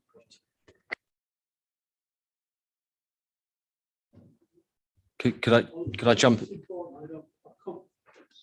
Comments we just hear from members, but if you have anything drastically and short, please do say it. Sorry, it's just a clarification. Apologies if it wasn't clear on the drawings, but the Midland Mills doesn't fall within our ownership. So that falls within the Midland Tower ownership, City Life. So they've already got consent on that. But what I'd just like to add is, as I said before, we're working very closely with City Life because we realise that, you know, the key thing is to bring forward that mill so it, you know, really celebrates its heritage. But we can't influence that at the moment. All we can do is work very closely with them as a joining stakeholder to make sure that, you know, we can do as much as we can to celebrate that, such as potentially taking down the wall and making sure we work close with them. I'll hand you over to Tim if you want to talk, if you want to ask some questions around the design. But that's just clarifying that on the Midland Mills. Yeah, that is a shame, and it's a shame you can't develop it as a joint project at the same time. What are the timescales on it? So they're looking to start around the same time as us. So we'll pretty much start on site at the same time. We did look to buy the site off them being completely open, but they weren't willing to sell it. They're very keen to bring it forward themselves. So we did look at that, councillor, but it just didn't work for them commercially. Thank you. Neil. Thanks, Chair. Yeah. So we still have to decide on our three options, don't we, Chair? We do. I am loath to give up on any affordables in the city centre. I think affordable housing in the city centre is an essential part of our objectives as a council. That said, take on board officers' suggestions about having money into the Sustainable Travel Fund and but with a focus on the physical measures, Chair, rather than the behaviour change measures. I think I'll probably go for option 3 if it's the focus on the physical measures. I think that would be my choice. I don't know what the colleagues think. So put that down as a marker there. But I think in terms of the design, I think it's a good design. I think it's in fitting with the area. Not everything can be a Gaudi, Chair. And I think Gaudi went quite insane. So didn't it with his and let's be, we like developers who finish what they start. So, you know, so I think I'm quite comfortable with the proposals as they are, Chair, but with option C when it comes to our deliberations regarding that. Thanks, Chair. A general comment. I think you persuaded some of us on that. David, please. Thank you, Chair. I think in general, all right. It's not inspiring, as you say, it's not a Gaudi, but if you go down and think how down Water Lane has been all these years, and then see that being, if you saw that being built, at least is a vast improvement. And as I said, it does get us some decent housing. I'd be on the options. I mean, I'd be myself in favour of going for affordable housing, because we lose too much in city centre. And you know, at some point, what we've got to do is say enough's enough and stick with it. So that's what I'd do. But as I say, it's not something I would say that is wonderful and brilliant and inspiring, but it's a good bit of housing, I think. Thank you, David. Colin, please. I appreciate what was said about the design of the particular building. I'm flagging up because I'm not 100% happy with this. In fact, I'm not very happy with it, actually. I appreciate the design as a standalone design works, but I think from what we saw on site this morning and the drawings we've seen, it will swamp Midland Mills, in my opinion. It will, the buildings are much higher. They don't frame the mill. And I know it's a different site, but at the front in particular, and at the sides, it will, there'll be a considerable amount of development. And I know we've got this view across on number 37, which is this open aspect that shows us a substantial chunk of mill. But once I think Midland Tower gets built next door, and we noticed they cleared the site today, so it looks like there's some activity there. I think the modern development will I was going to say, as I said, swamp what is a really interesting listed building for those of us who went round on the original set of site visits on the mill. It really is it's like stepping back in time. It's really fascinating stuff. And I like I said, I don't think, and I know it's outside their control, the developer's control, but without taking down the wall, the landscaping doesn't work. So I'm not supportive of that as it stands at the moment. I think there is another alternative, which is to say, actually, why should we set aside policy in relation to affordables? And we've said, and you said it on numerous occasions about the absence of affordable units within the city centre, and what always goes when we have a development that is said to be unaffordable or is difficult to afford. The affordable housing goes. And so we're actually driving that people who are relatively low income out of the city centre, which I think is wrong, personally. I was also somewhat concerned when we found out that the contribution towards affordable green space in the wider area would disappear. Now, if there's anywhere in the city that needs some green space, it's this part of the city centre. There isn't any. Well, there is if you count the top of the railway viaduct next door, which is inaccessible. So it seems to me that we're being asked by the developer, in effect, to allow a development which requires the council to provide a subsidy. And the subsidy is all those things that we regard as a basic essential in a development, to set those aside. And it seems from what we've said that the council may be involved in further expense over and above that in relation to improving the road outside the development to make it usable for pedestrians. You're right about it being, I wouldn't want to walk down there at night. In fact, it was a bit iffy down there on the bus with all the rest of us. It's not a pleasant place at all. And so it seems to me that the council will be pressurised by the local councillors into doing something. And so in some ways, as I've said on more than one occasion, if we set aside these basic policies, in effect, we're providing subsidy to the developer because we don't have to fund it. quite frankly, it's, you know, we talk about developments in the city centre, and occasionally we say, can we tweak one of our policies? And tweaking one policy I can agree with, but we're setting aside so many of our policies on this one, so many of them, that it seems to me that at the moment, going back to what I said at the very beginning, this isn't a viable development.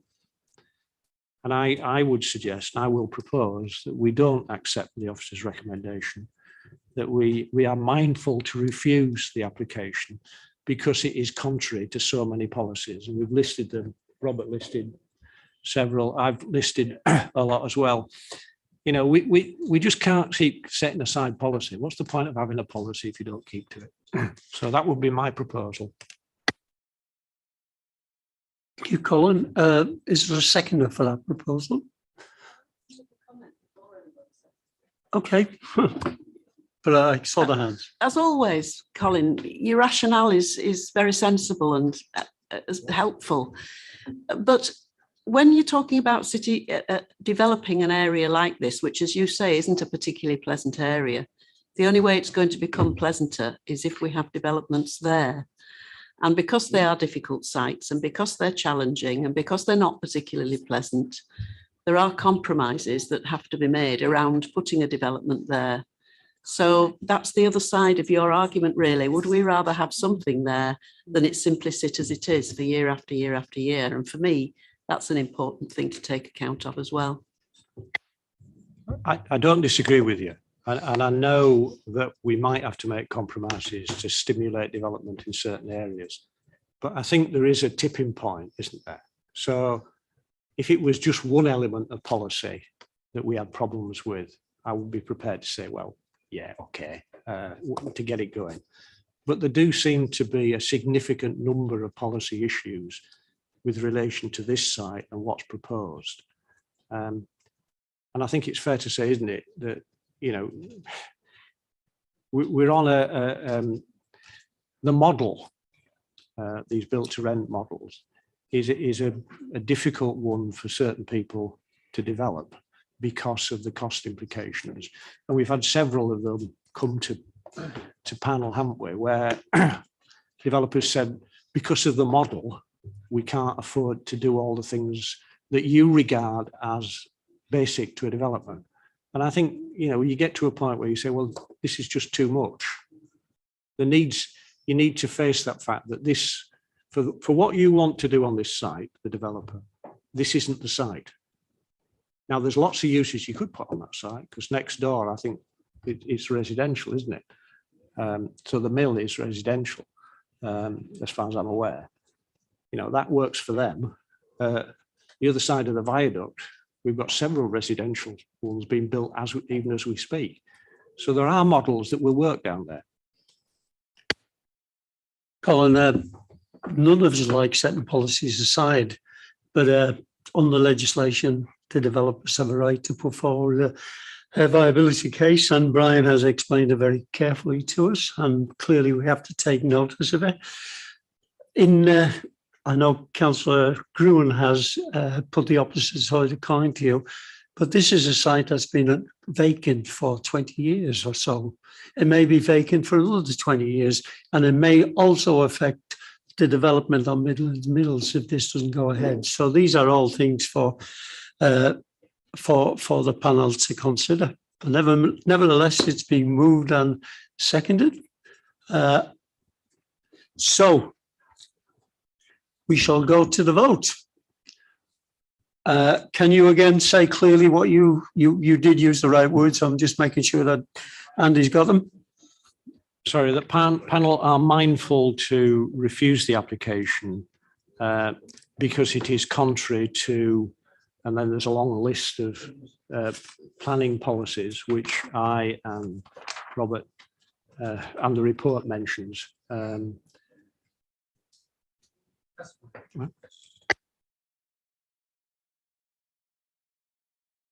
Can I also add to it that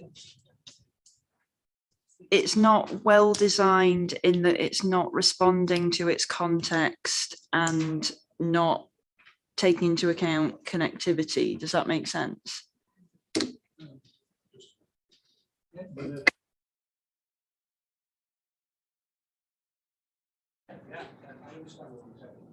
Okay. Chair, just for everyone's clarity, could Councillor Campbell just list exactly what policy requirements are deficient in? Kaylee's mentioned design, mentioned affordables. What are the other ones, Colin? Sorry if I just for clarity, I missed.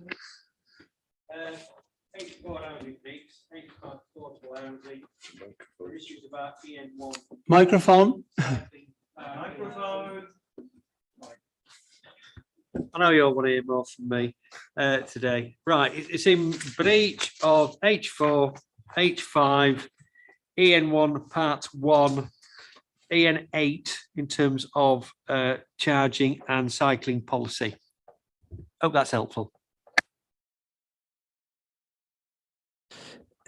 I mean, I've got significant concerns around this. I think the main one actually we haven't listed yet is the lack of the green space contribution, and then probably the section 106 contribution in terms of what else we would have added to cycling and walking in the area. It is this very difficult one of this model, and I am stuck in a balance of whether it's better to put something here and hope I don't know, the worlds collided.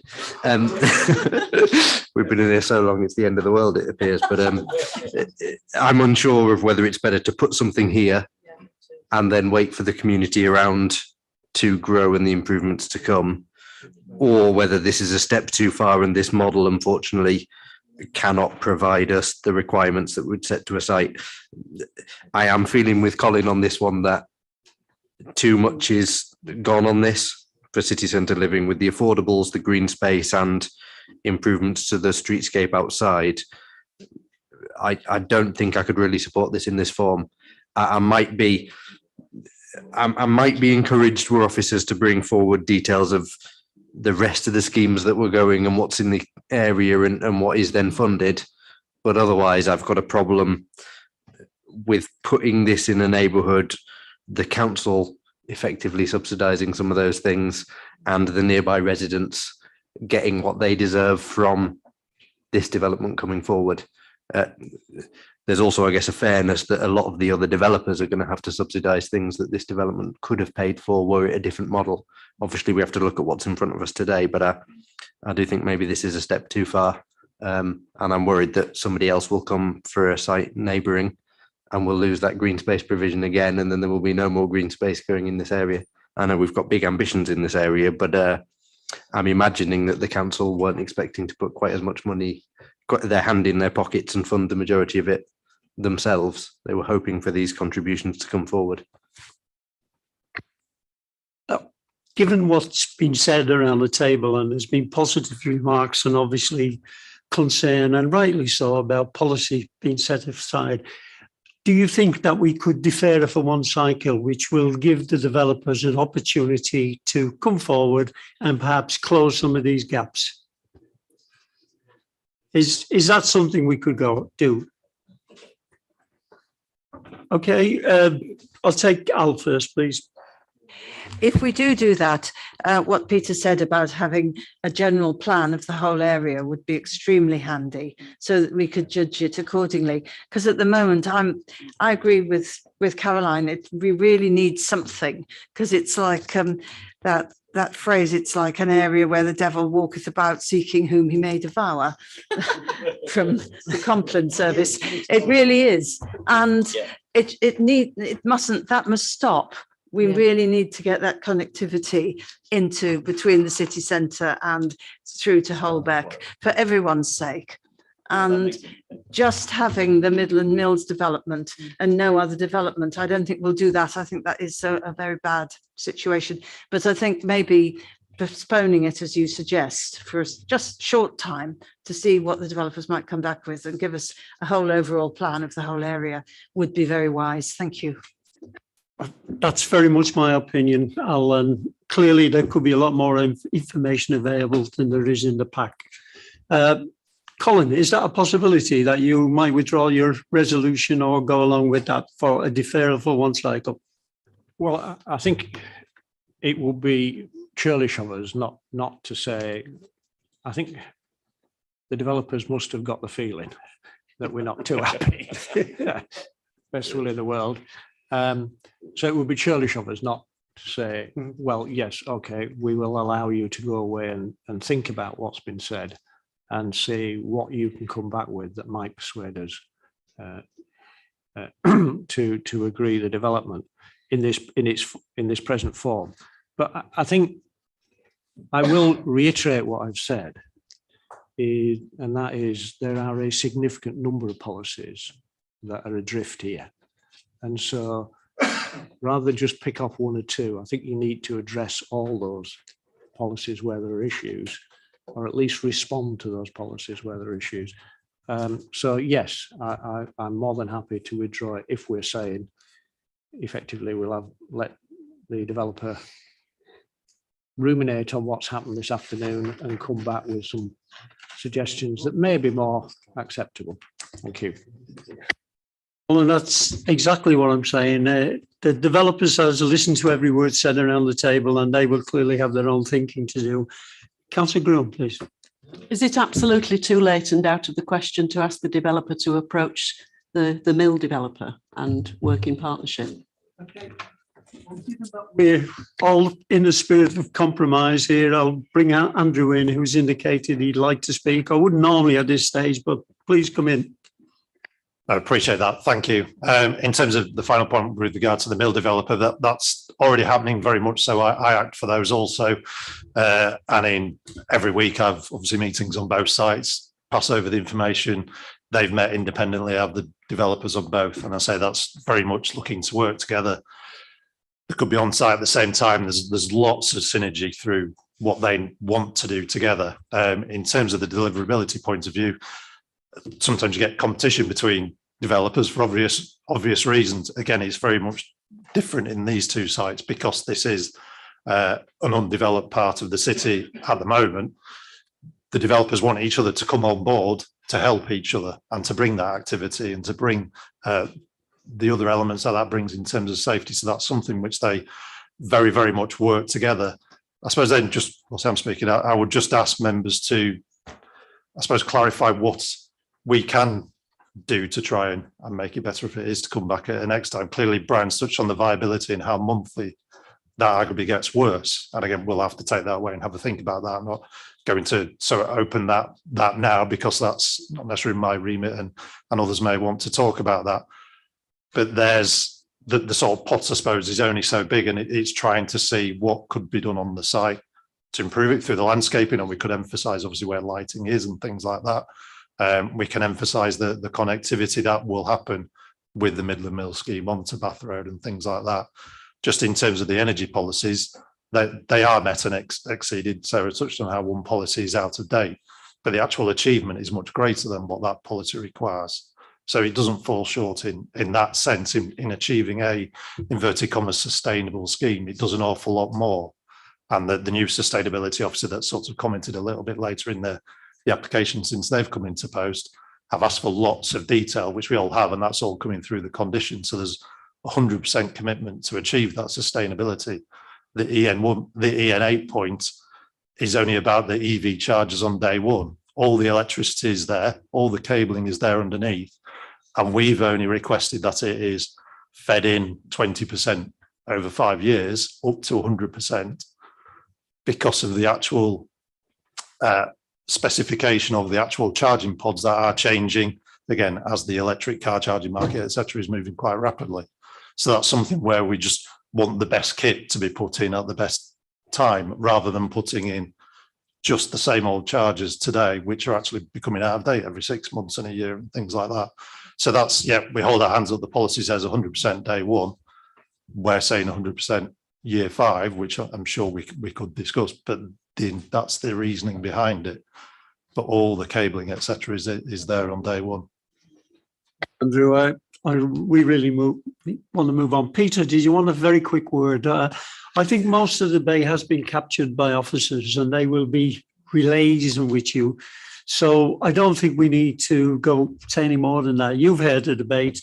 Sarah and Dalgett has recorded it, so they will know the issues that concern members.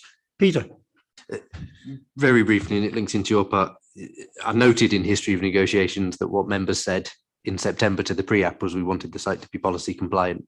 We will accept a very good answer for why it isn't, but there are many areas here where it just isn't policy compliant, and it may be impossible for you to do that with this particular model, and that's disappointing for yourselves, and I'm sure it's disappointing for us who want to see something on this site. But I think we're reasonably clear that without the affordable housing provision, without the section 106 for all the transport requirements that are needed in the area, and without the green space contribution, there's a significant detriment to the surrounding communities and the work going on in this area. And that's probably what members are most focused on. And then obviously there were the points around design that were made. And also the stuff that Councillor Finnegan listed off. Yeah, I mean, the electric charge points, an excellent answer has been given, but as you say, Chair, I'm sure officers will know that we need to make that balance of a decision, and they will come back with the best thing that they think will affect that balance. It may not be possible with this model on this site, but that is the unfortunate position that we're into, I'm afraid. And members will be in the same position if there hasn't been the movement that we require. Can we agree on the deferral? Can you show your hands, please? No motion on the table. Actually, Peter, you do it. It was me who raised it. I'll move it in terms of the points I noted a few minutes ago. A seconder? Colin? Annie? Okay, can we, he always keeps us legal, thank you, legal. Can we show again, please, just for absolute clarity and for the minutes?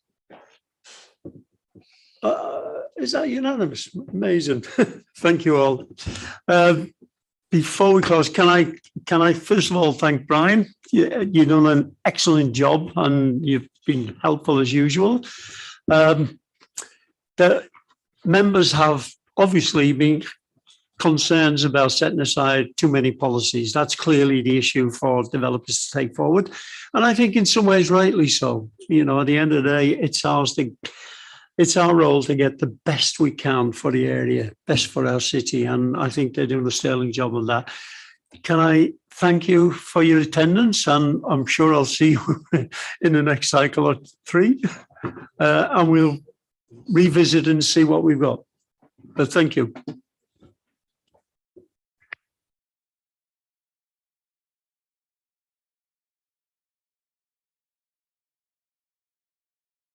I say Sarah is now presented her last. Excellent, something for her to remember. So well done. Well done. Thank you very much. And I know it won't be popular, but could we have 5-10 minute break?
Can we resume, please? Are you presenting this? I'll do a little introduction.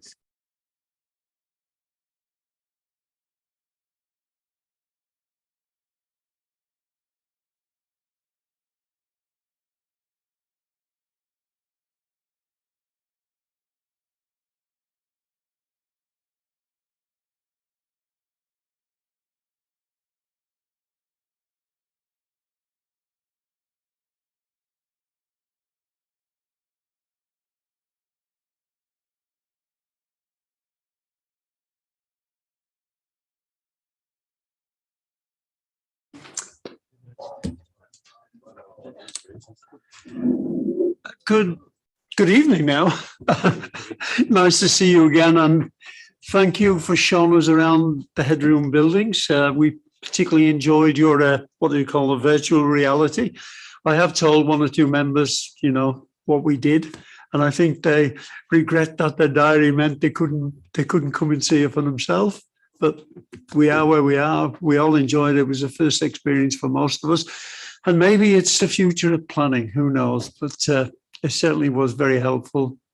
I'm going to ask Dalja to say a few words, just a few words, but it's your presentation and it's up to you to get it across. And members might be delighted to know that I've just said we're having a fly through at the end of the meeting, at the end of the presentation. So they're always worth having as well, isn't it? Certainly using technology well, you guys. Well done. Over to you, Dalja. Thank you, Chair. Yeah, I'll keep it brief. As you said, it's the applicant's or developer's presentation, but this is the pre-app presentation. It's the informal part of the meeting. It's the first time we're bringing a co-living proposal to panel to consider, and we don't have a specific policy in our core strategy for co-living accommodation. We do have policies about general residential amenity and residential infrastructure, and this is a form of long-term residential accommodation.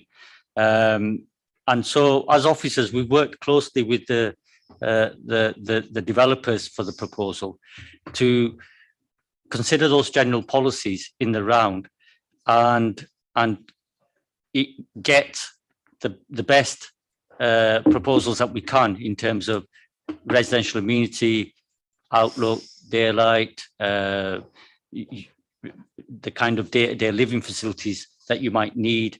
But the central proposition from an officer's point of view and in the report is that what we're asking members to consider is it acceptable to have smaller sized private residential elements in return for larger communal residential space, which mitigates in part the smaller sized private elements by providing communal kitchens, communal workspaces, communal social spaces. And that's what I think the developers will be presenting to you in terms of what that means as a co-living model. It's not the only form of co-living model. I've become aware during these discussions that there's a wide range. Although it's new to Leeds, it is something that's come forward in other cities. But I think in terms of what we've negotiated with the developers side, this is, I would say, at the top end of what we've seen. So without further ado, I'll pass it back to the developers, Chair. Thank you. Okay, you know what to expect. You've sat here probably too long, really, and I apologise for that, but it is what it is. When we sit around this table, we are very thorough. So obviously it's good that you've actually seen that. Manu, introduce us and let's get cracking. Thank you. So Manu Dinamani, one of the investment directors at Rockin Jones. Thank you for the opportunity for letting us sort of go through our proposals with you. We are a developer of over 150 years in age. We've developed homes up and down the country. 43,000 in fact, and we have a current pipeline which is over 12,000 strong. We're an end-to-end developer, unlike some others, so we acquire, design, build, but then also manage the units at the end. So we've got a long-term vested interest in these projects. We have a sister company that manage on our behalf, and they currently manage over 20,000 units, so very experienced, and we use that insight into the products that we put together. So I'm joined by my colleague Alex, who will run through the proposals, but also Stephen Bell from Turley's, our planning consultants, and Jeremy Pickard, our architect from SWAP. Yeah, thanks, Manu. So this is an attractive and prominent building on the Head Row. In recent years, office space has migrated to the west and the south of the city centre, and the building is now empty. We believe the future of the building lies in a housing offer. The building layout lends itself well to the proposed studio design, more so than a typical residential one, and we believe the building works well for co-living. We want to improve the building's interior and exterior and create a high quality living environment. This will encourage working people into the city centre, aiding spending and the economy. The proposal is sustainable in use and design. We are greening the building through new roof terraces, but also a range of carbon reduction technology. The reuse of the building reduces embodied carbon. Watkin Jones have a track record of delivery in the UK and Leeds historically. We want to create a long-lasting, valuable addition to the city, and we welcome your feedback at this stage. Thank you, Alex. So at its heart, the proposal will provide an appealing living environment suited to modern lifestyles. And just like build to rent before it, co-living is intended to bring something new to the housing market. This is a response to known demand, is growing in popularity, and is destined to play an important part in meeting future housing needs. And consistent with the council's core strategy, this product will contribute to city centre living and provide further long-term housing choice to residents. But it does offer something distinctly different. There are three key elements that we feel distinguishes it from other city centre living. Firstly, community. Now, co-living deliberately seeks to encourage social interaction and this sense of community in order to enhance the well-being of the residents living within it. It's principally focused on single persons, those more likely to mix.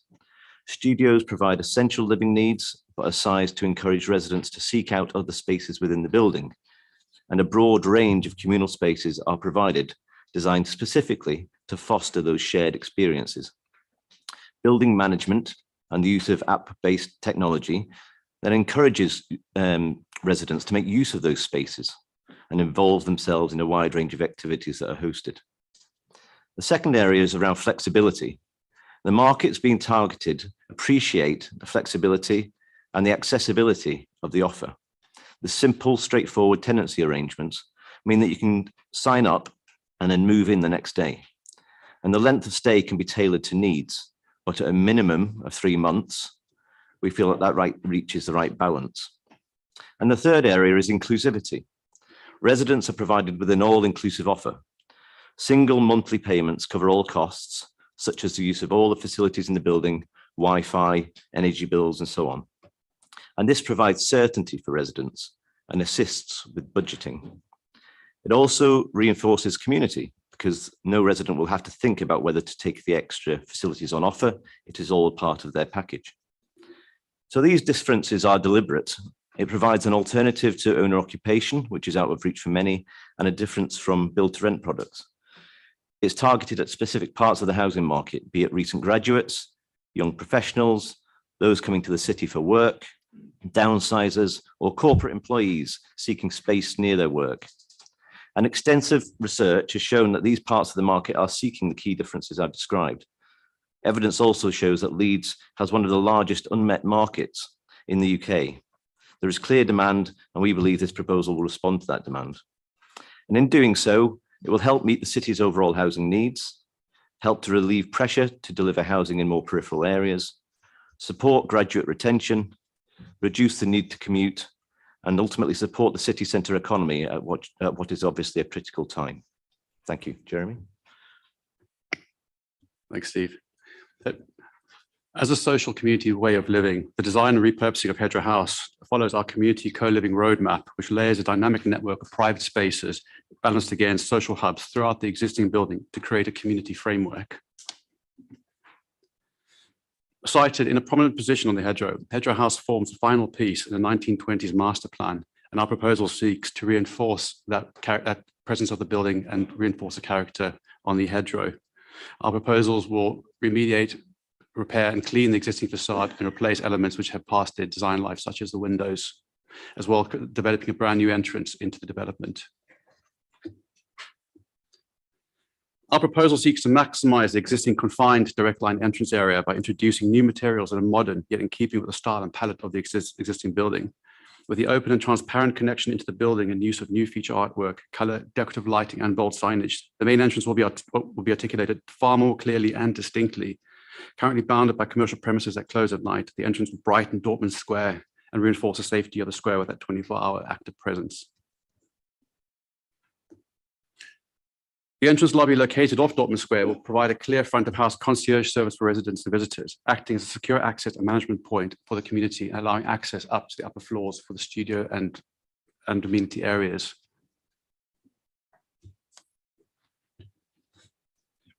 The studios form the home within the community, and these form the core private spaces. The studios are designed to accommodate the general living functions expected within a studio, with a clearly defined kitchen, bathroom, living and sleeping areas. Although these functions are provided, the living functions found in the shared amenity areas of the building work to enhance this offering with a more extensive array of equipment, fixtures and areas such as laundry rooms, shared kitchens, lounges and co-working spaces. These are in turn enhanced with wider amenity provisions such as activity areas and external gardens and terraces. Shared kitchens and dining areas are provided throughout the building in support of the studios, and we're providing currently 2 per floor within clusters. These kitchens provide additional equipment and tools for residents to either cook more advanced meals or just cook socially, and are sized to accommodate an entire cluster during evening times. These kitchen spaces will be cleaned by management team throughout the course of the day and refuse taken out regularly.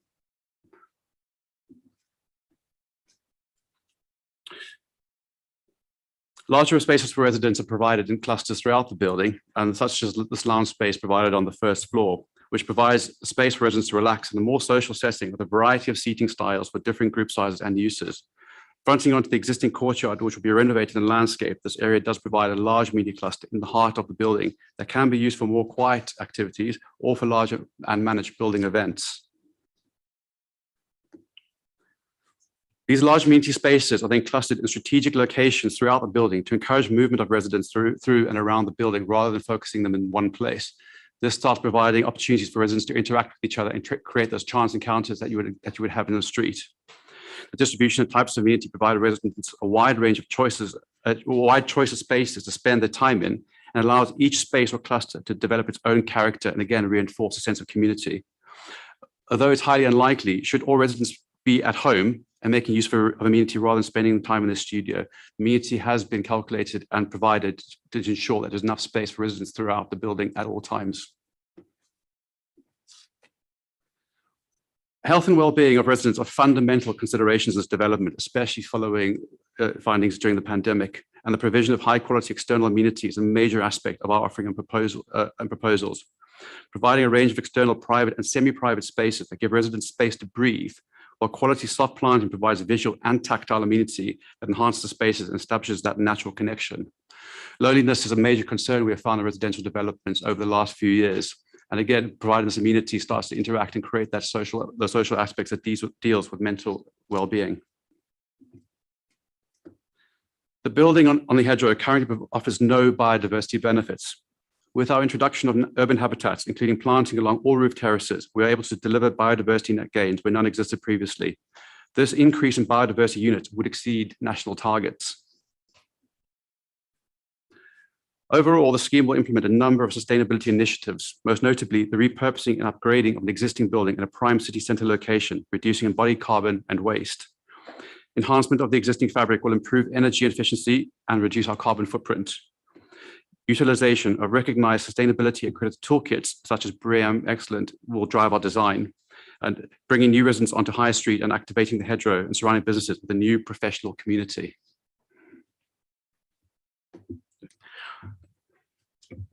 So just briefly touching on the key benefits of the scheme, I think Jeremy's touched on a lot of those social and environmental, but just moving on to the economic, which we briefly touched on. So the graduate retention of the scheme is key. It brings a new product to Leeds in that sense. Affordable housing.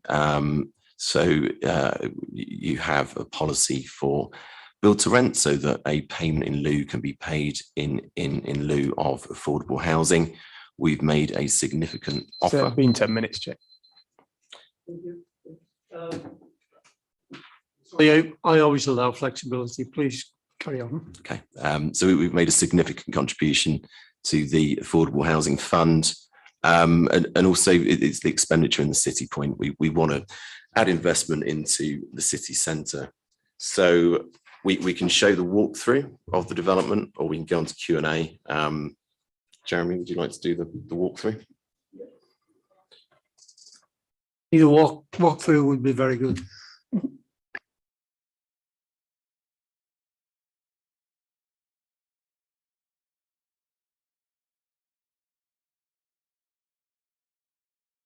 So if we could just pull that up on the presentation, please.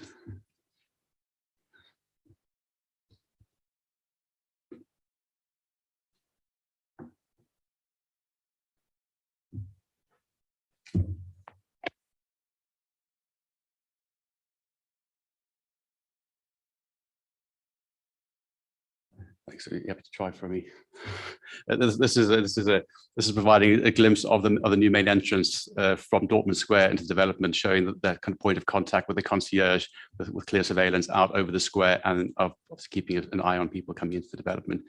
Trying to reinforce existing materials with Ball's use of colour, which again activates Dortmund Square. If you could please click on the arrow there. Yes, thank you.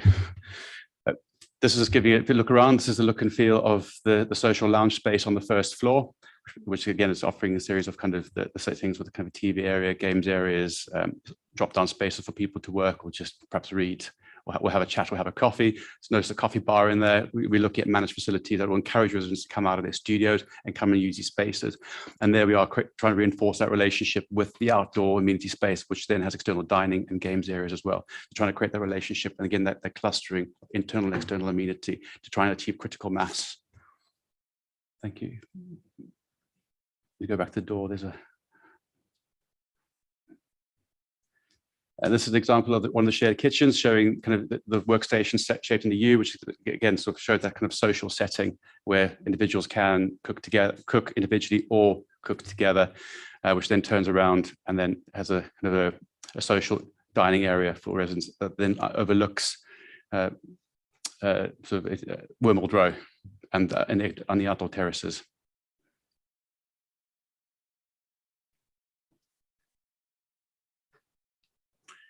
And here we have a glimpse just into one of the studios. So this shows kind of as you come into the studio, you can see your kitchen there with your fully equipped kitchen on the left, and your large bathroom on the right there with kind of and that creates your threshold into the unit. So you don't walk straight into the unit. There's a clear threshold in terms of layering privacy from the corridors. And there you can see through maximizing daylight through the use of the existing windows and putting the bed and sleeping area at the end there. So again, it's about layering of private and public space, even within the studio units. Thank you. And this is obviously a different view looking back, which gives you a little bit more detail, kind of how the living space may be articulated, showing kind of, again, a sofa, drop down seats there, so residents may relax or entertain friends. And showing there's a large provision of storage within units as well, full height wardrobes, storage under the beds, really trying to use smart design to maximize the livability and usability of the studios. Thank you.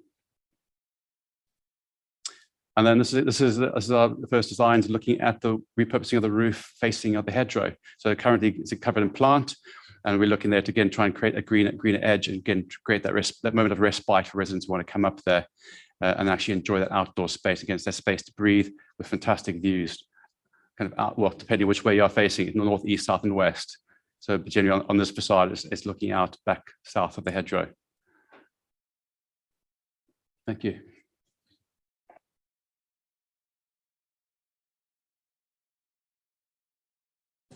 Thank you for that. It was, as I say, it was good to meet you on site. It's open now for members' questions. Al, please, first. Yes, I'm really sorry. I have to go to a school governors meeting that's quite important. But just before I do, I'd like to say that at the site visit today, I was very impressed with the plans and I continue to be impressed. I like the principle of it for the target market. And I think that no one's looking at this for their lifetime home, really. But given what it is, it certainly would have suited me at certain stages in my life. And I think it's a good idea. I also asked about the antisocial behaviour policy with them and was reassured someone else might like to ask that because I have to go now. But I did think it was all right. I do wonder about how light some of the studios will be, but that's something that could perhaps be explored. But in general, I thought it was a good thing. And I'm very sorry I have to go now. Thank you, Al. It's been a long day for you. We fully understand, but thank you for persevering.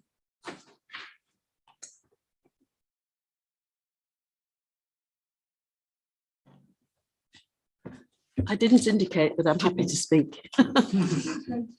Yes, well, I'd like to agree with everything that Councillor Garthwaite has just said. And having looked again at your walkthrough, I do actually feel that the two windows probably won't let enough daylight into the back of the units. That's a personal view. I'm addicted to daylight, so that's important for me. I think it's a good concept, and I think what you've presented is a high quality example of it. I think as a city, we might need to think about how much of this we can absorb. I'm sure there is a market for it, but I don't see it. I mean, I think that we've gone over the top on student housing. We don't want to make the same mistake with this. That's just a strategic general point. But I did feel that the units were certainly big enough with a double bed space and seating area, etc. And as has already been said, I think it's ideal for a particular age group at a particular stage of their jobs or careers.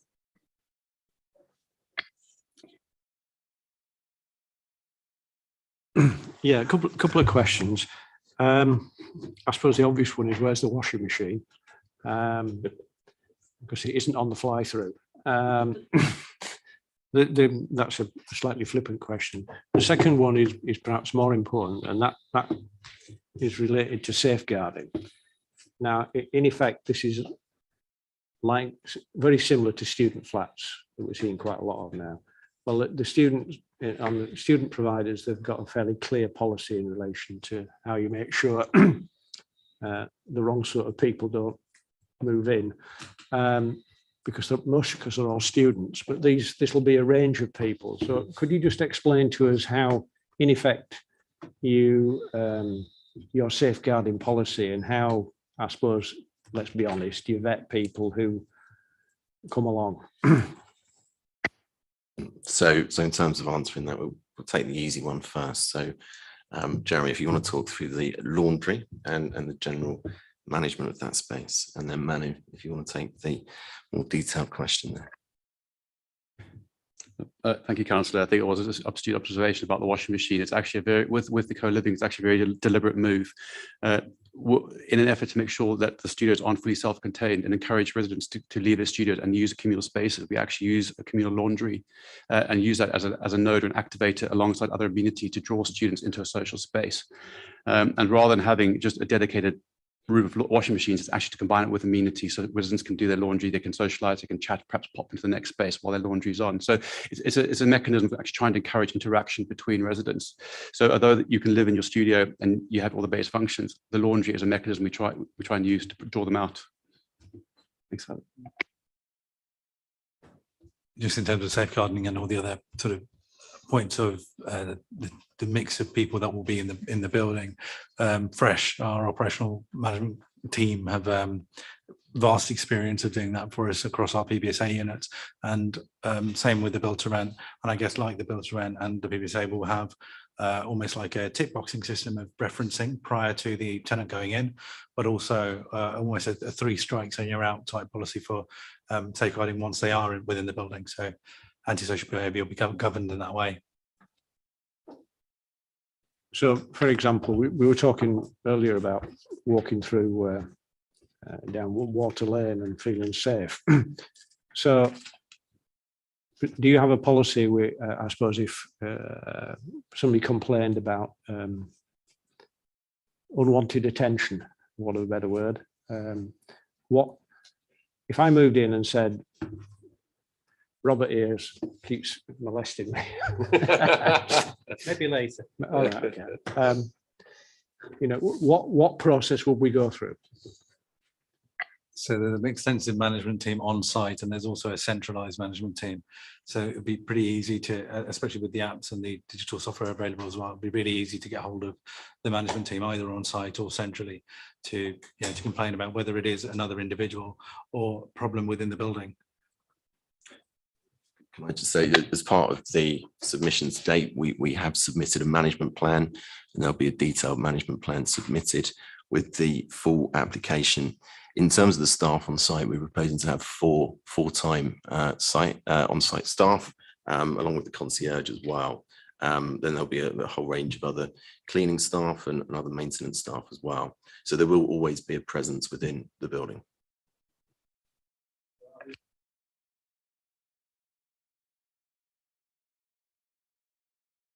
I think current plans are to operate an on-site security provision throughout the day and into the early parts of the evening, but it won't be 24 hours. There will be a centralized, effectively management line that they could call and operate. So there will be someone or something accessible, but it won't necessarily be an on-site provision, an on-site manned provision.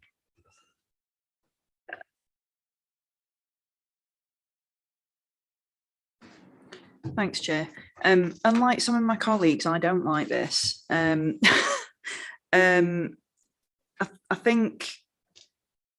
I think first of all, I'd like to know the difference in minimum space standards between this co-living or so-called co-living space and a C3 studio flat, and compared also with a 1-bed flat, first of all, and then I'll come back. Steve, do you want to take the space standard one, and then Jeremy, perhaps you could talk about the benefits of that.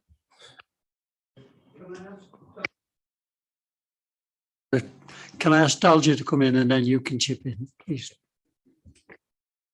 So in terms of space standards, if we were to compare the private studio element here, and my understanding is that they're a minimum of 27 square meters. For a 1-bed, 1-person flat, the minimum space standards is 37 square meters. And for a 1-bed, 2-person flat, the minimum space standard is 50 square meters. So the private studio elements are significantly less than our adopted minimum space standards and national space standards. But the proposition here is that lack of private space is mitigated by the generous communal space, and that's what I would ask members to give their views on. Thank you. Yes, Dalja, I understand that, but so if you were to squash together all of the floor space, including the shared space, does that mean then that it's going to be equal or greater than this floor space for the minimum space standard C3? I haven't done that exercise. I think what you're saying is if you were put all the space together in terms of communal space and the private space, if that was then divided by the minimum space standards, would we have an equation? I haven't done that exercise. I think what we've concentrated on is the quality and location of those communal facilities so that they're readily available to all residents. So each floor has 2 kitchens. 2 kitchens are shared between 26 flats. There's a laundry room, not on every floor, I think, but there's laundry rooms throughout the building, and then there's social space and outdoor space, communal spaces, which But in terms of that exercise, if the developers have done that, fine. Otherwise, you know, I haven't done that exercise. Yeah, sorry. Can we answer in two parts? Because I think there's some of this has been driven by primary data that we've got. So as we said, Fresh manage, you know, over 20,000 units, and we gather insight from that on a regular basis. We've then fed that into our model. So when we've been selecting which markets to go into, for example, we've fed that kind of feedback from existing residents in. We then engaged with a company called Savanta to do a lot of primary research for us. So we went and surveyed a group of 18 to 35-year-olds up and down the country amongst a variety of sort of groups. And we've tried to establish what their living habits are. So we've looked at, you know, how often do they dine in versus eat out versus, you know, utilize gym space or alternative space. What are the preferences and priorities for this space?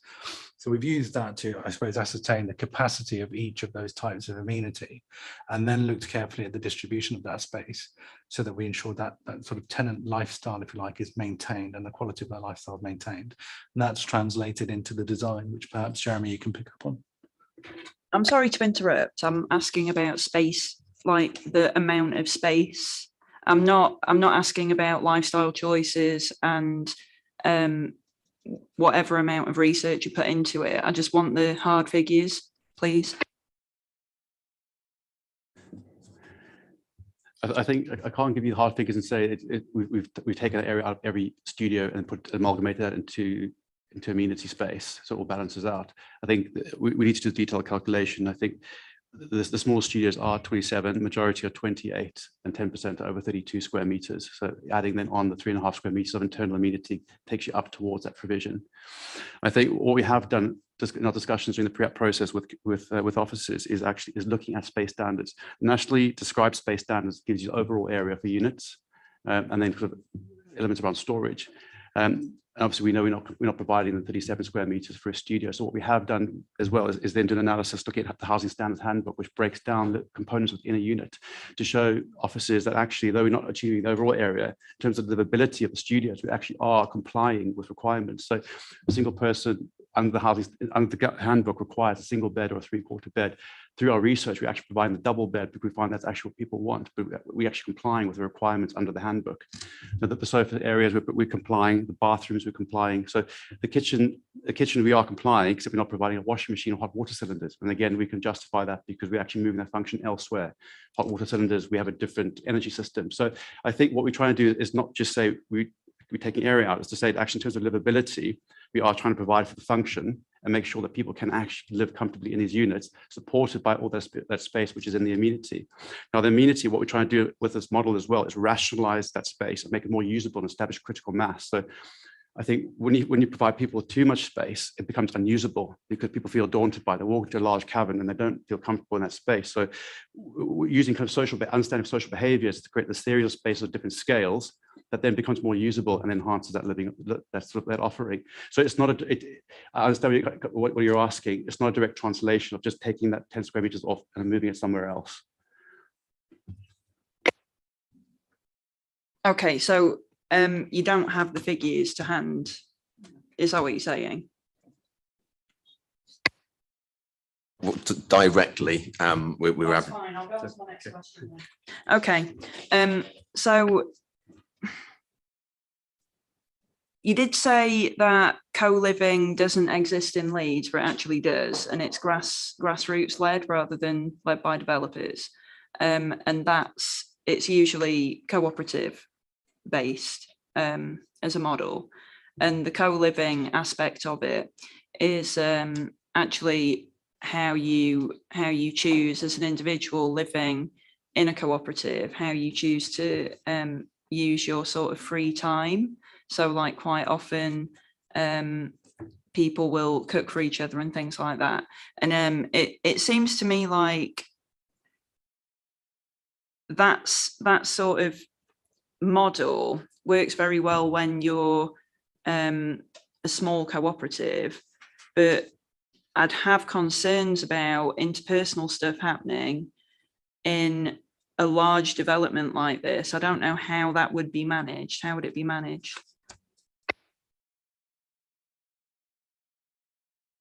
Would it be possible to pull up a slide from the appendix in the presentation? Is that possible? I don't need it. If not, it's fine. I think it is a very important question. I think what we talk about is again, looking at social settings and behaviors of individuals, is understanding how people interact in different group sizes. If you can go to, sorry, so this is just a diagram, which we used to explain. This one here. So you might not be able to read it. So you perhaps can't read it. But what this does is it sets up, I think, trying to create a community clusters is looking at how different groups of people interact with each other. So there's the individual. Talk about this. That's your studio. That's your private space, and then it comes around like kind of creating your clique. And then Jeff Bezos from Amazon has this idea of the two pizza rules about kind of the number of people, 10 to 15, who can comfortably get to know each other and have a chat and kind of create stronger relationships. And it's those kind of groupings which have informed our clusterings within the building. So the communal kitchens and the dining areas, generally there's one workstation per 10 to 12 studios.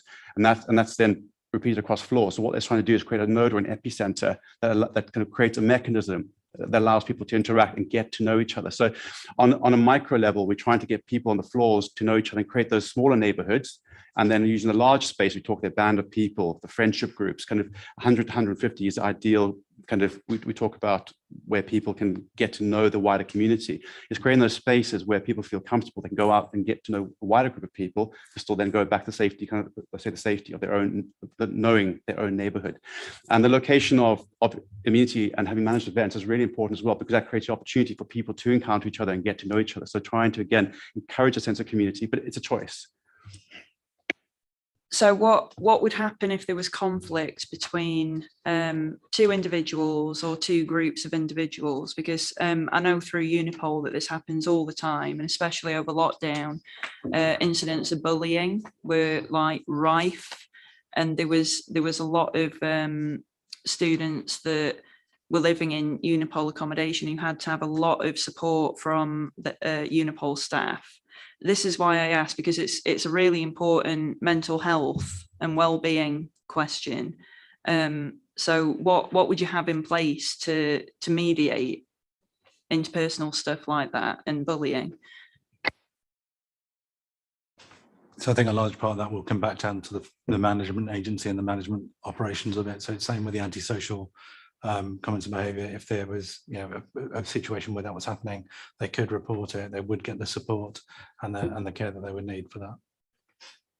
Okay, and then the economic argument that you've put forward. How have you come up with the figures in the report for the amount of money, the amount of spend, and how does that compare with the C3 development? The amount of spend for affordable housing or for economic Apologies, spend? yeah, the economic argument that you've put forward in the report and on your presentation. Can we go back to the slides, please? Yeah.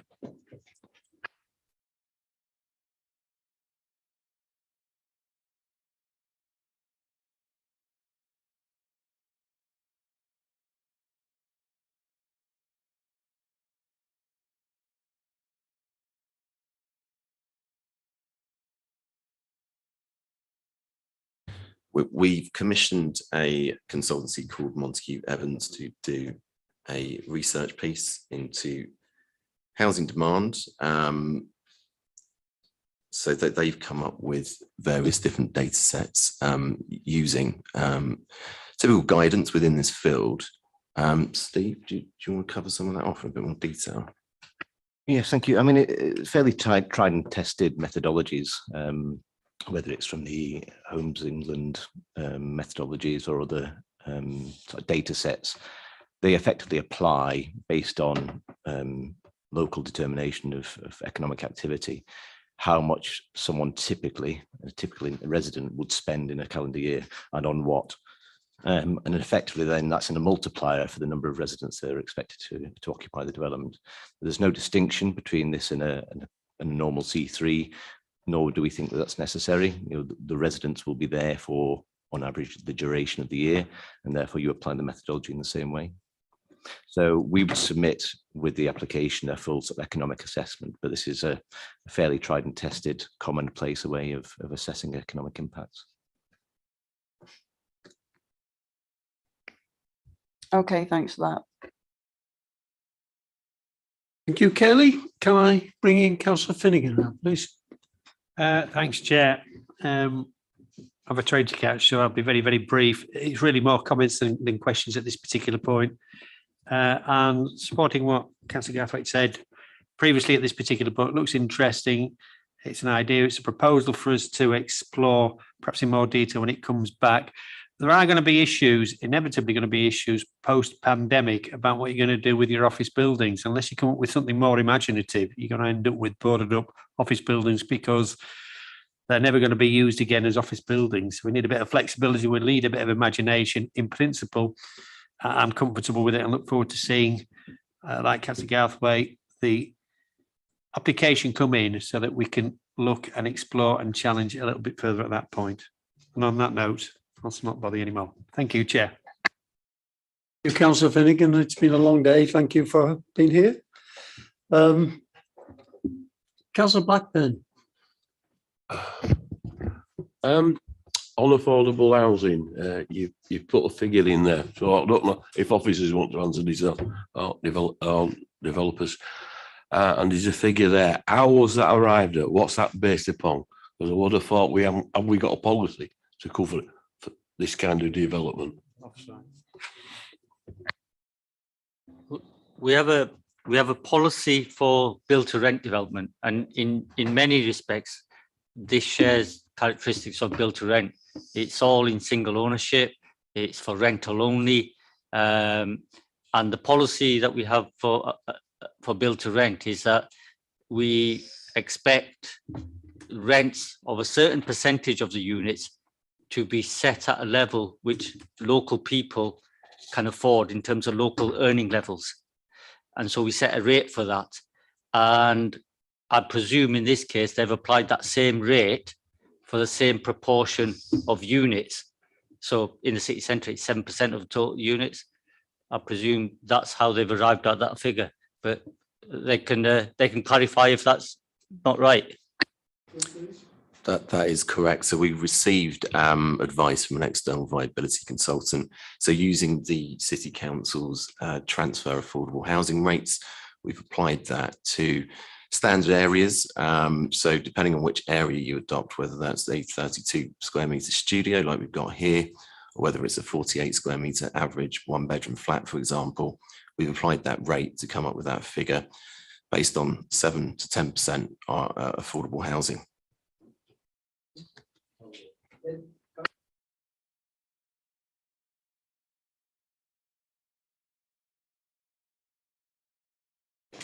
Thanks, Chair.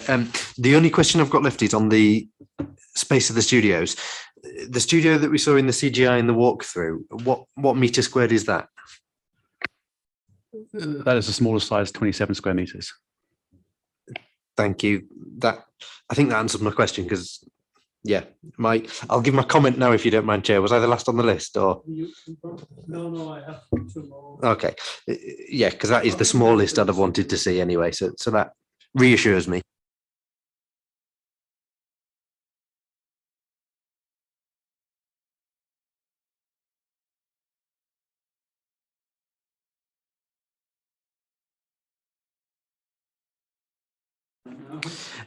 I think it's a reasonable model in a way. I would like to see, I understand that aspect of the space. Not everyone's going to be using all of the communal space at the same time. So if you're looking at the 10 meters squared space that you're not getting through the studio apartment, you might have 10 meters of it, but somebody else might use it the next day when you're out. So I guess you could do that calculation in some way. We'd really want some confidence over that to say that we were accepting something that was in some way comparable to a space standard, because we always want to know that we're getting obviously something that is in some way comparable. I'm not sure how you'd calculate that based around that, but that would be useful to see. There's some really good positives in terms of reuse of the existing building. and saving obviously the fabric of that, and that's going to save, I imagine, quite a lot of the capital carbon cost in developing a proposal like this. It's good to see that come through in the existing building rather than knocking something down and building a brand new one. And I think the model is something to test. I imagine we'll have quite a lot of questions to officers at the time this comes through of how does this relate to other developments and how have we done all these calculations. So I'm afraid we'll probably want a very detailed report on one, this is the first of its type, so we don't want to set expectations here that we wouldn't then be able to apply to other developments. And two, we won't be able to reference this to other developments. So we'll want to know that in some way that work's been done so that we have that understanding. But apart from that, I'm reasonably comfortable with this. I used to live in a studio flat down on the Calls, and it was probably the same size as this, but we had no co-living space in it. I spent most of my time in one of the bars in the city centre in the end anyway, and made my own community. But I think it's got a place. A lot of the people that lived in the apartments where I was were either, there were quite a lot of academics from the university who stayed there for 4 days and then went home for the weekend. And I imagine there are many other people doing similar. So it'll be interesting to see how it comes, but we will want, I think, that reassurance that we have applied some standards, but I do, officers are going to have a hard time working out how to do that, I know. Thank you, Peter. Colin, please. Yeah. When you mentioned socialising around the washing machine, I don't, those of us of a certain age will remember when laundromats were popular, and I suddenly had a flashing memory of a Levi's 501 advert, which Caroline might remember. But I don't think anybody else will. That's by the by. It's getting late, and we're rambling a bit. Having said that, what we say today is setting a precedent, isn't it? And I think we have to be very careful about the messages we're giving. I have to say, Peter's comment about the flat he lived in the Calls being maybe as small as one of these, that's one of the reasons I banged on for so long about minimum space standards. But that's by the by. I initially, when we started talking about these, I thought, well, this is just a very big HMO. And in many ways, it is a very big house in multiple occupation, isn't it? Perhaps better organised than many. But I've thought about it for some time, and as I said on site, I've come to the view that I can understand that there might be a market for this. And I'm looking at, we've got currently the model for student accommodation is this model, actually. And so we've got lots of students coming through the university, and we've had hundreds of them walking past today, who are used to this model of living. And I think when they move on, we want to try and retain them in the city, so they get a job here, and they can move into something that they understand and they can follow. Because actually moving on into the private housing sector is a bit of a daunting prospect. So I could understand there's a market, and I can understand they won't live there for a long time. So I've become convinced that perhaps there is a market for this type of development. That said, I do think that the size of accommodation that you're offering is too small. In many ways, it's exactly the same as a number of the student flats we've agreed over the last however many months is it. And whereas a student, I think moving into something like that, if you consider that you're moving from your bedroom at home into something that's quite actually considerably larger, and it's a different type of environment, and you're congregating together with a group of like-minded people, i.e. the students that you see every day at university, I can see that working, and it seems to do that. But I think this is for a more mature market, and it's for a more, I was going to say, more demanding market. And so I have to be honest with you, Caroline's point on site, which was relating to the amount of light in the room, I don't think the rooms are big enough. I think you need to work on how you reconfigure that to make those rooms larger. Now, I can understand that there will be some communal activity, but I think well, we'll see how it goes, but certainly I couldn't support rooms of this size, because these are, okay, adults, young adults, but you do have a double bed in, so they may have occasionally have a friend round. And I wasn't going to suggest that you put a spare bed in there, but you know, we have to be realistic, don't we? It says for 232 flats, but there will be more than 232 people there all the time. And yeah, I think you assume that, don't you? Because you can't control who goes in. And it seems to me that as you at that age, I think I would have expected to have more space than that. And I think if we're starting off on this precedent, we need to be saying as a very minimum, the one person, one bed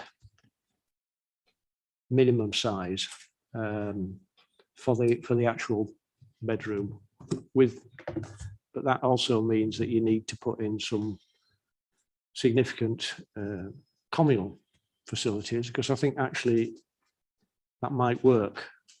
Though I do say I stayed in something very similar to this a couple of weeks ago, and the flat was slightly larger than you're talking about. And I have to be honest, I never saw anybody in the communal facilities, but I suppose that's as it develops. But I think it's an interesting idea. I think if you're asking me the question, reusing the building, I'm happy with that. But as I say, I just have some concerns about the size of the rooms and the management. And as I think Peter said, we're going to need to see some very detailed management plans in relation to that.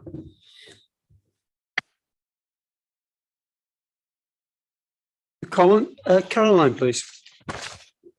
Thank you. Well, in response to Daljit's earlier point about he would like members' views about the shared living model, and building on Councillor Brooks's point that in fact we do have shared living in Leeds, it's just not called that.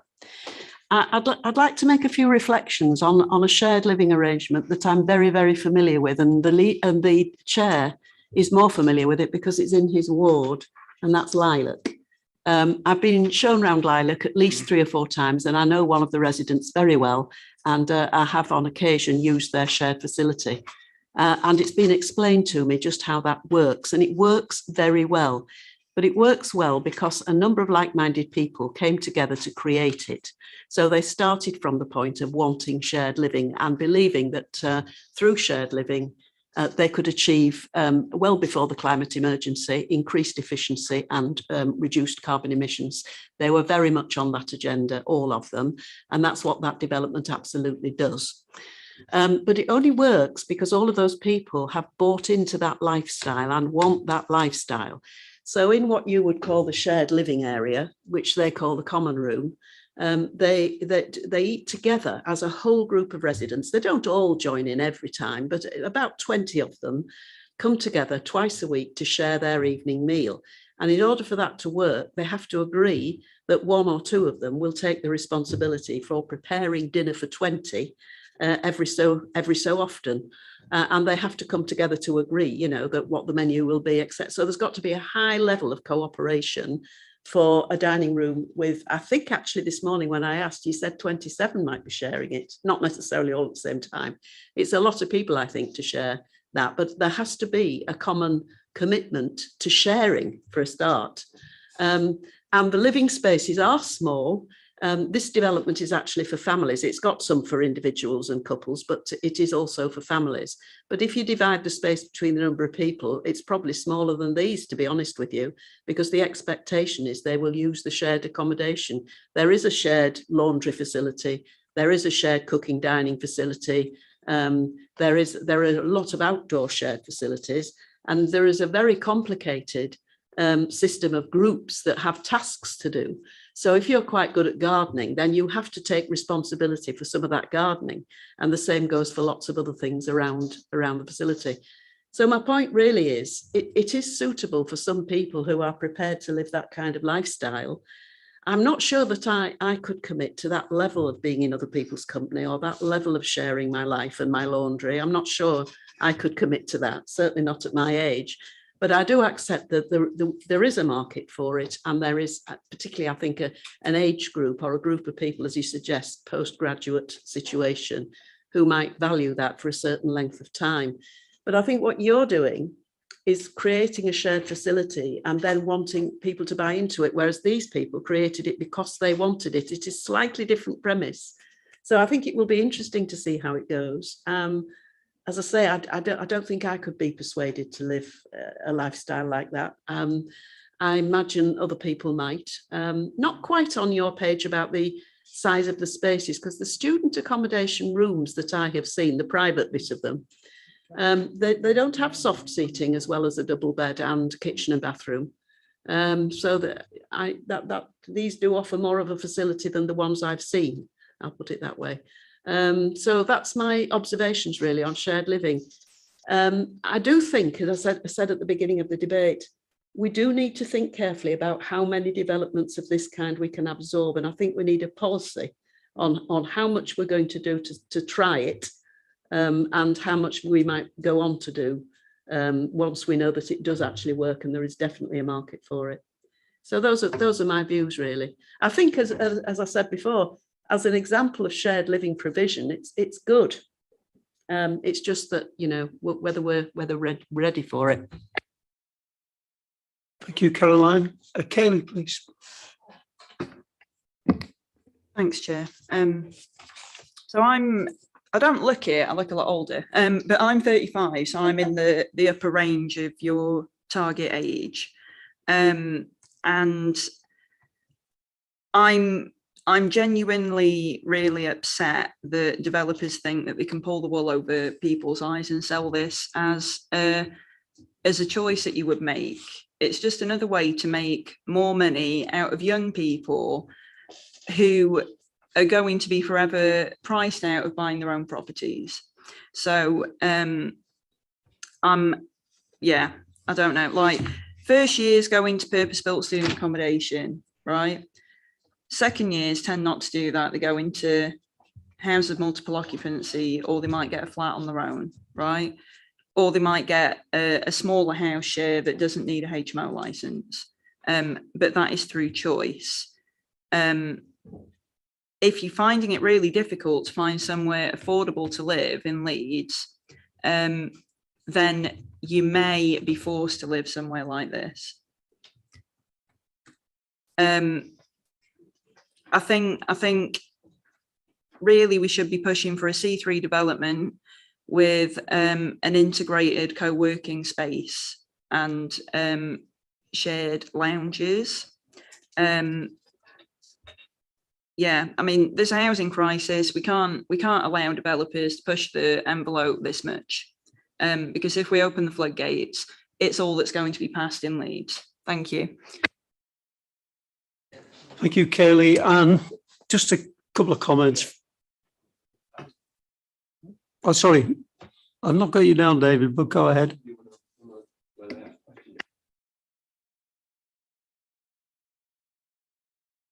Thanks, Chair. I've got to say, I was quite impressed when we went this morning. I wasn't really knowing what to expect, but I'm really impressed with what you've come up with. I think there are some issues to do with size, and you need to clearly get that sorted before you bring anything back. And I would suggest, if it's possible, that basically you have a mock-up of within the building so we can actually see what it's like in situ. That's what we've done with some of the student accommodation, and I think it would be worthwhile doing it with that. I've got to say, in other cases, I probably wouldn't be as supportive, but I think the particular building that you're talking about, it actually suits itself to doing something like this, particularly with the garden areas and what have you. So I think this building's okay for that, and I don't think it necessarily work out that well if it were flats. So it's interesting. I'm half sold on it, not totally, but I mean, I'm looking forward to it coming back as an application, and I think there's possibilities out. I do think that there will be people who'll be looking for something like this. As Caroline says, I won't fancy living with me in there, because I said to Caroline this morning when we were there, I am not the nicest person in the world when I get up on a morning, and I'm a bit grumpy. So so I don't think it's suit for me, but I think obviously there'll be people who would welcome something like that. So. You, and just a couple of comments from me. As has been said around the table, particularly Kelly Brooks, that this could be a new direction we're going on. We don't know what the market's going to bring forward, and it's very important that we actually get it right. When we had the early days of student accommodation, which they looked extremely small, we had some visits to existing students. We went to Sheffield and other places to have a look at it. And I think in the circumstances, I think I'd like to recommend that we visit an existing one before we go back and see how it operates and what's happening there. I'm sure officers and yourself can liaise on that. But I think it's important because we are, on this application, creating a new policy, because the next, obviously, members may or may not support it, but if they do, the next one to come forward will be reflecting the policies from this one. And to Jerry, hi Jerry, it's a wonderful building. It's not exactly a Gaudi, but it's pretty good, isn't it, Stephen? But it was built in the 30s or somewhere. One of the last insets on there. Pre-war, was it? Oh, it's older than I thought. But I'm looking at, Jerry, page 41. Can you bring that up for me, please, Toby?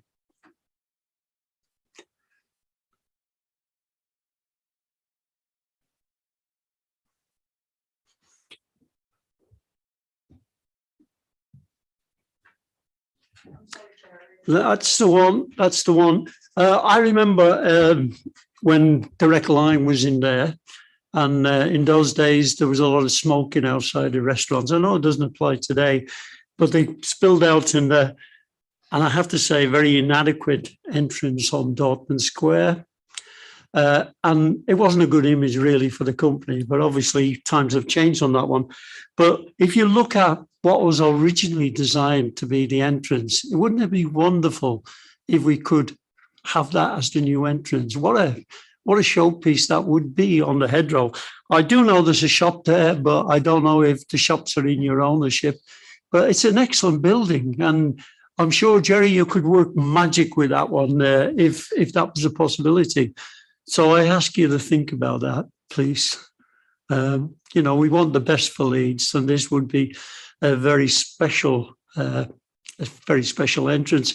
I've also had a request from the Lord Mayor. I'm his Vice Chair of Council, and he pointed out, which will come up with an interesting idea. It's called Dortmund Square, as you know, which is our twin city. And he pointed out that there's no building in Leeds called Siegen.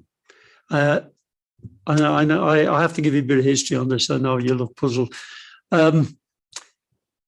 Cherwell was one of the first twinning one. It goes back 60 years. Then they twinned with Siegen, which Morley, when they become part of in the local government reorganisation in 74, adopted Seagan as their twin city.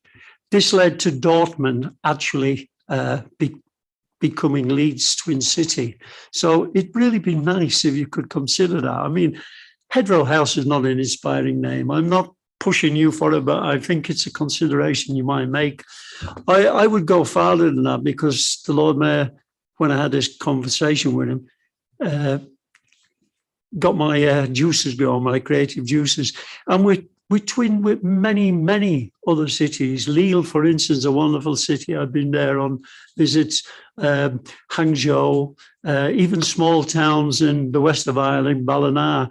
And I'd like us to consider in future, and I've had this conversation with David, to actually maybe try to influence developers to think about that in a wonderful, I mean, you know, they're all very much part of our life in the city, and they do come over here. So I'll leave those two thoughts with you, Jerry, and if we could bring it back to its originality and create the entrance there, it'd be absolutely wonderful. And I leave it at that.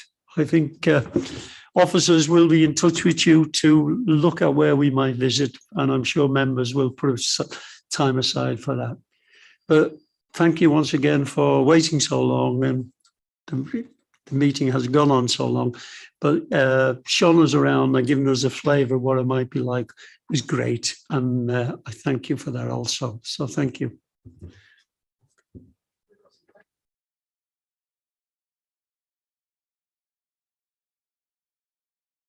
But, well, it might be difficult after this, but that's fine.